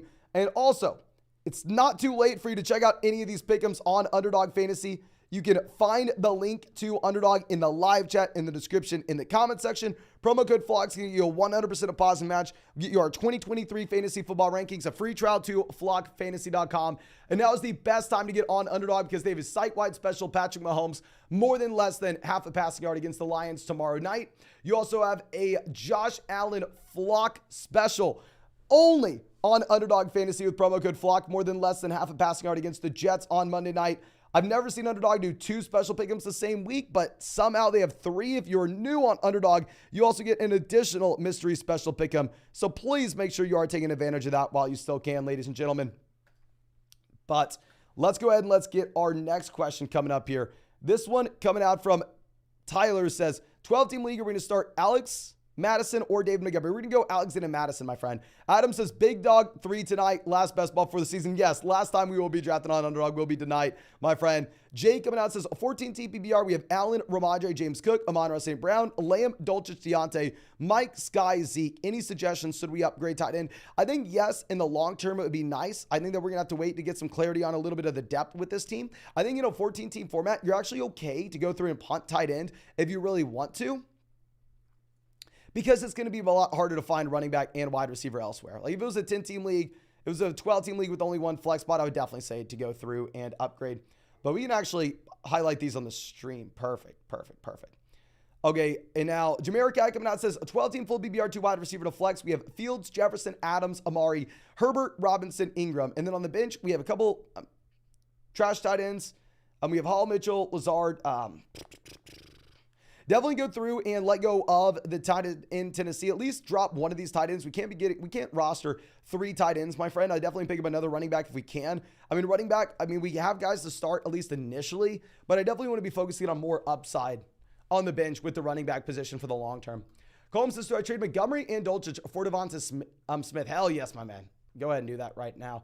Now, Jim Carroll coming out says, 10-team full BBR where we have Hurts, Etienne, Walker, Adams, Metcalf, Goddard, DJ Moore. Thinking about trading Etienne, DJ Moore for CMC. Oh, do that in a heartbeat. If you can trade Etienne and DJ Moore for Christian McCaffrey in a 10-team league, that makes so much sense. Yosho says, happy BBR, what are your thoughts? We have Fields at quarterback, running back, we have Mixon, Najee, Tyreek, Lamb, wide receiver, Goddard at tight ends, we have Godwin in the flex, and then on the bench, we have Kamara, Jalen Warren, Odell, Dalvin, Kirk Cousins, Zach Ertz, and Russell Wilson. Really don't like that we are rostering 3 quarterbacks here, my man. You're definitely going to go through and cut Russ. I'm fine if you want to keep both Justin Fields and Kirk Cousins, but you at least have to drop one of those QBs. And I'm fine if you want to roster a backup tight end here, but just please don't be rostering. I'm in a total of 5 when it comes to quarterbacks and tight ends. Outside of that, I really like the long-term upside of this team. It would potentially make sense if we could trade Chris Godwin for DJ Moore to stack with Justin Fields. Bro, Peniel says 12-team PBR. We have Jefferson, Kupp, Lamar, Hockenson, Javonte Madison, Evans, Deontay Swift, Bateman, Gus Edwards, Elijah Moore. What should we look to do? I think that we're kind of going to be sitting on our hands until we get Cooper Kupp back in. Hopefully this is a league with only 1 flex spot, because in that case, we have more than enough depth to go around. Once we get Kupp back in, then at that point, we can pack together like Deontay Johnson and DeAndre Swift for a running back upgrade. But we're going to be waiting until then, my friend. Pitcher Ended says 3rd pick in an 8-team standard league. Should we go running back, or quarterback? I think, yes, 8-team league, unless we get Kelsey making it to us in round 2. If you get Kelsey making it to you in round 2, go ahead and pull the trigger. Micah says Underdog doesn't work in Hawaii. Yes, I'm very sorry. So here is where Underdog Fantasy is available, ladies and gentlemen. Do we still have that on here? Let me see. I actually don't see it. Maybe it's over here. Okay, yeah, here it is. Underdog is available in all of these states, ladies and gentlemen. There is the map. So not Hawaii, not Louisiana, not Nevada, not Washington, not Michigan. So I am very sorry about that. But Nick says Watson, Jacobs, Javonte, Chase, Ridley, Laporta, Devonta Smith. And then on the bench, we have Montgomery, Warren, Kincaid, Greg Dulcich, McKinnon, Taylor. 1 flex league. We have Montgomery, Madison for Josh Allen. Do we want to punt tight end? I'm sorry, Montgomery and Watson. 14-team format, much harder to do this. I would say specifically with your team where we're not having to deal with Cooper Kupp, it's a little bit more appealing. I think we hold off, though, for the time being until we get Jonathan Taylor back. 14-team format, when we get Jonathan Taylor back, we can then do it, but just not until then. Now, Clark is coming out, says 14-team PBR, 1 flex. We have Justin Herbert, Rashad White, James Cook, Justin Jefferson, Ridley, Komet, Olave. And then on the bench, we have Javonte Williams, Mooney, Nico Collins, and some handcuffs. Any advice? 14-team league, depth's going to matter a little bit more, so I'm fine punting tight end so we can get some wide receivers, running backs that we really like, which we have currently. We have the elite level wide receivers at the very top. I will say because of so, I don't necessarily know if we really want to go through and roster Mooney and Nico Collins as well. If we get packaged like Nico Collins and one of those running backs to get a running back upgrade, that's interesting, but in a 14-team format, it's not something we have to do. Our Gravis says, flock meet at Zilker to watch Red Zone on the projector. I'll be live streaming during Red Zone, my man. Yo, how about everybody else meets at Zilker? Now watch the stream on Red Zone. Now, Frighten says 10-team BBR. We have 1 flex, Watson, CMC, Bijan, Ridley, Amari, Goddard, James Cook. And then on the bench, we have Deontay, Dodson, Elijah Mitchell, Warren, Bateman. Any upgrades? Beautiful spot. I mean, having friggin' CMC, Bijan Robinson on the same team. Having Amari stacked with, this is a phenomenal team. If we ever get the opportunity to sell like Deontay and like James Cook for a flex upgrade, let's do it, but we don't need to till then. And Rex says so close to 2,000 likes. Let me see, how far are we away from 2,000 likes here? We're about to hit 2,000 likes. We're like 1 like away, so go down there, drop a like on this live stream if you haven't. And Chase hitting us with a massive dono. Says 12-team Happy BR won the league last year. 7th pick. We have Fields, Eckler, Brian Robinson. I believe that's Brian Robinson. Amon-Ra, Amari, Mark Andrews, Godwin. And then on the bench, we have Dotson, Charbonnet, Roshan Johnson, Kenneth Gainwell, Deion Jackson, Romeo Dobbs, Sean Tucker. Should we start Dotson or Dobbs? Any moves? Guy with Lamar, tough to trade with. Well, first off, my man, thank you so much for the support, and thank you to come and hang out with us in this live stream. Congrats on winning last season. So you're saying we can't really trade for Lamar even when we have Andrews here. Now, in general, I definitely say that we are going to be wanting to start Jahan Dotson over Romeo Dobbs. I understand the thought process here. Looks like McLaurin's good to go. Looks like Christian Watson is dealing with a hamstring. So maybe you are a little bit more inclined to go ahead and look in the direction of Romeo Dobbs. Still, at the end of the day, that's not necessarily something that I'm wanting to do. And if we're looking at the bottom end of the team, I'm fine with you rostering a guy like Sean Tucker as long as we are looking for the eventual out, right? We have Sean Tucker here. If he does go out there and look to have the massive role in Tampa this next season, where it looks like Sean Tucker is, I mean, not the starting running back, but at least seeing like 30% of the snaps with Rachaad White healthy. And then it gives us an idea that if White were to go down, Tucker could be the guy. I'm fine with us rostering him to see if that's going to happen. If he has no role week 1, go ahead and cut him, pick up another waiver wire option. I think outside of that, I mean, it's going to be very difficult to say to go through and do anything else here. If we could sell Godwin for DJ Moore to pair up with Justin Fields, I think that makes a lot of sense. I really like having Eckler, Amon-Ra on the same squad with Andrews, Amari, Fields. I have no idea even how we got this in a 12-team league in particular. Is there anything else we can do? No, I mean, we're doing a phenomenal job as well as rostering as many running backs as we possibly can on the bench that have upside. Freaking love the squad, my man. Love it. Now, Corey coming out says, should I start Tua or Geno? We're going to go Tua, much higher scoring game. And also the flex, Lockett, Mooney, Brian Robinson. We're going to go Lockett. Actually, I kind of want to go Brian Robinson. If JSN's going to go, we're going to go Brian Robinson. Damn close, though.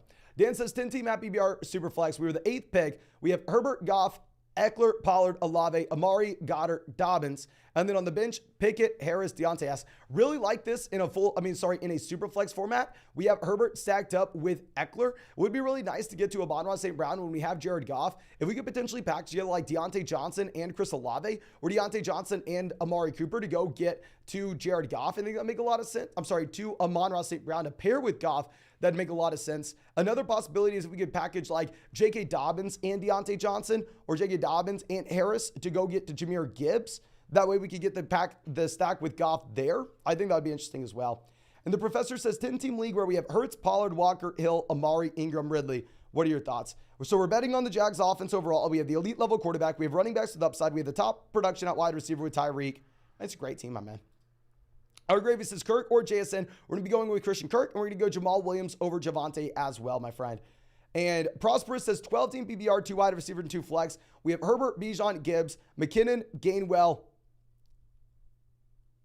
Who's D Chains? Devon A. Chain? Kupp, DK Metcalf, Ayuk, Dotson, Zay, Flowers, Mingo. Who do we start flex? So, okay, our 2 wide receivers are going to be DK Metcalf, Brandon Ayuk. Our 2 running backs are going to be Bijan Robinson, Jahmyr Gibbs. We're going to have to go through, throw Dotson into one of the flex spots. And then the other flex spot, we may actually have to go with Jarrett McKinnon. But keep in mind, don't play Jarrett McKinnon as someone who goes on Thursday night ever in the flex. You never want to put your Thursday night guys in the flex. Put McKinnon in there at running back and slide Bijan Robinson down to the flex. Pitcher in it says, using your tier list for my draft 3rd year in a row. Good luck, my man. And I know you've been a member of the vlog for so damn long now, so thank you for everything. And I think that should be it for this live stream. I'll be live again in an hour to go through and fire up some underdog drafts for the very last time. So, of course, if you want to get into some best ball drafts with us in the live stream later tonight, or if you want to check out any of these pick'ems on Underdog Fantasy, find the link to Underdog Fantasy in the live chat, description, comment section. Now is the best time to do so. Promo code FLOCK, 100% of positive match, our 2023 rankings, a free trial at theflockfantasy.com. And on top of that, ladies and gentlemen, now is the best time because they have the Patrick Mahomes special, more than less than half a passing yard on Thursday night. A Flock exclusive special, more than less than half a passing yard for Josh Allen on Monday night. And then also, despite me never seeing Underdog have 2 special pick'ems the same week, they even have a 3rd for you. We're going to get an additional mystery special pick'em. I've never seen Underdog have 2 special pick'ems the same week, let alone 3. So please make sure y'all are taking advantage of that while you still can. Thank you again, ladies and gentlemen. I really do appreciate y'all. I really hope that I get to see you out and draft with you in a live stream in about an hour.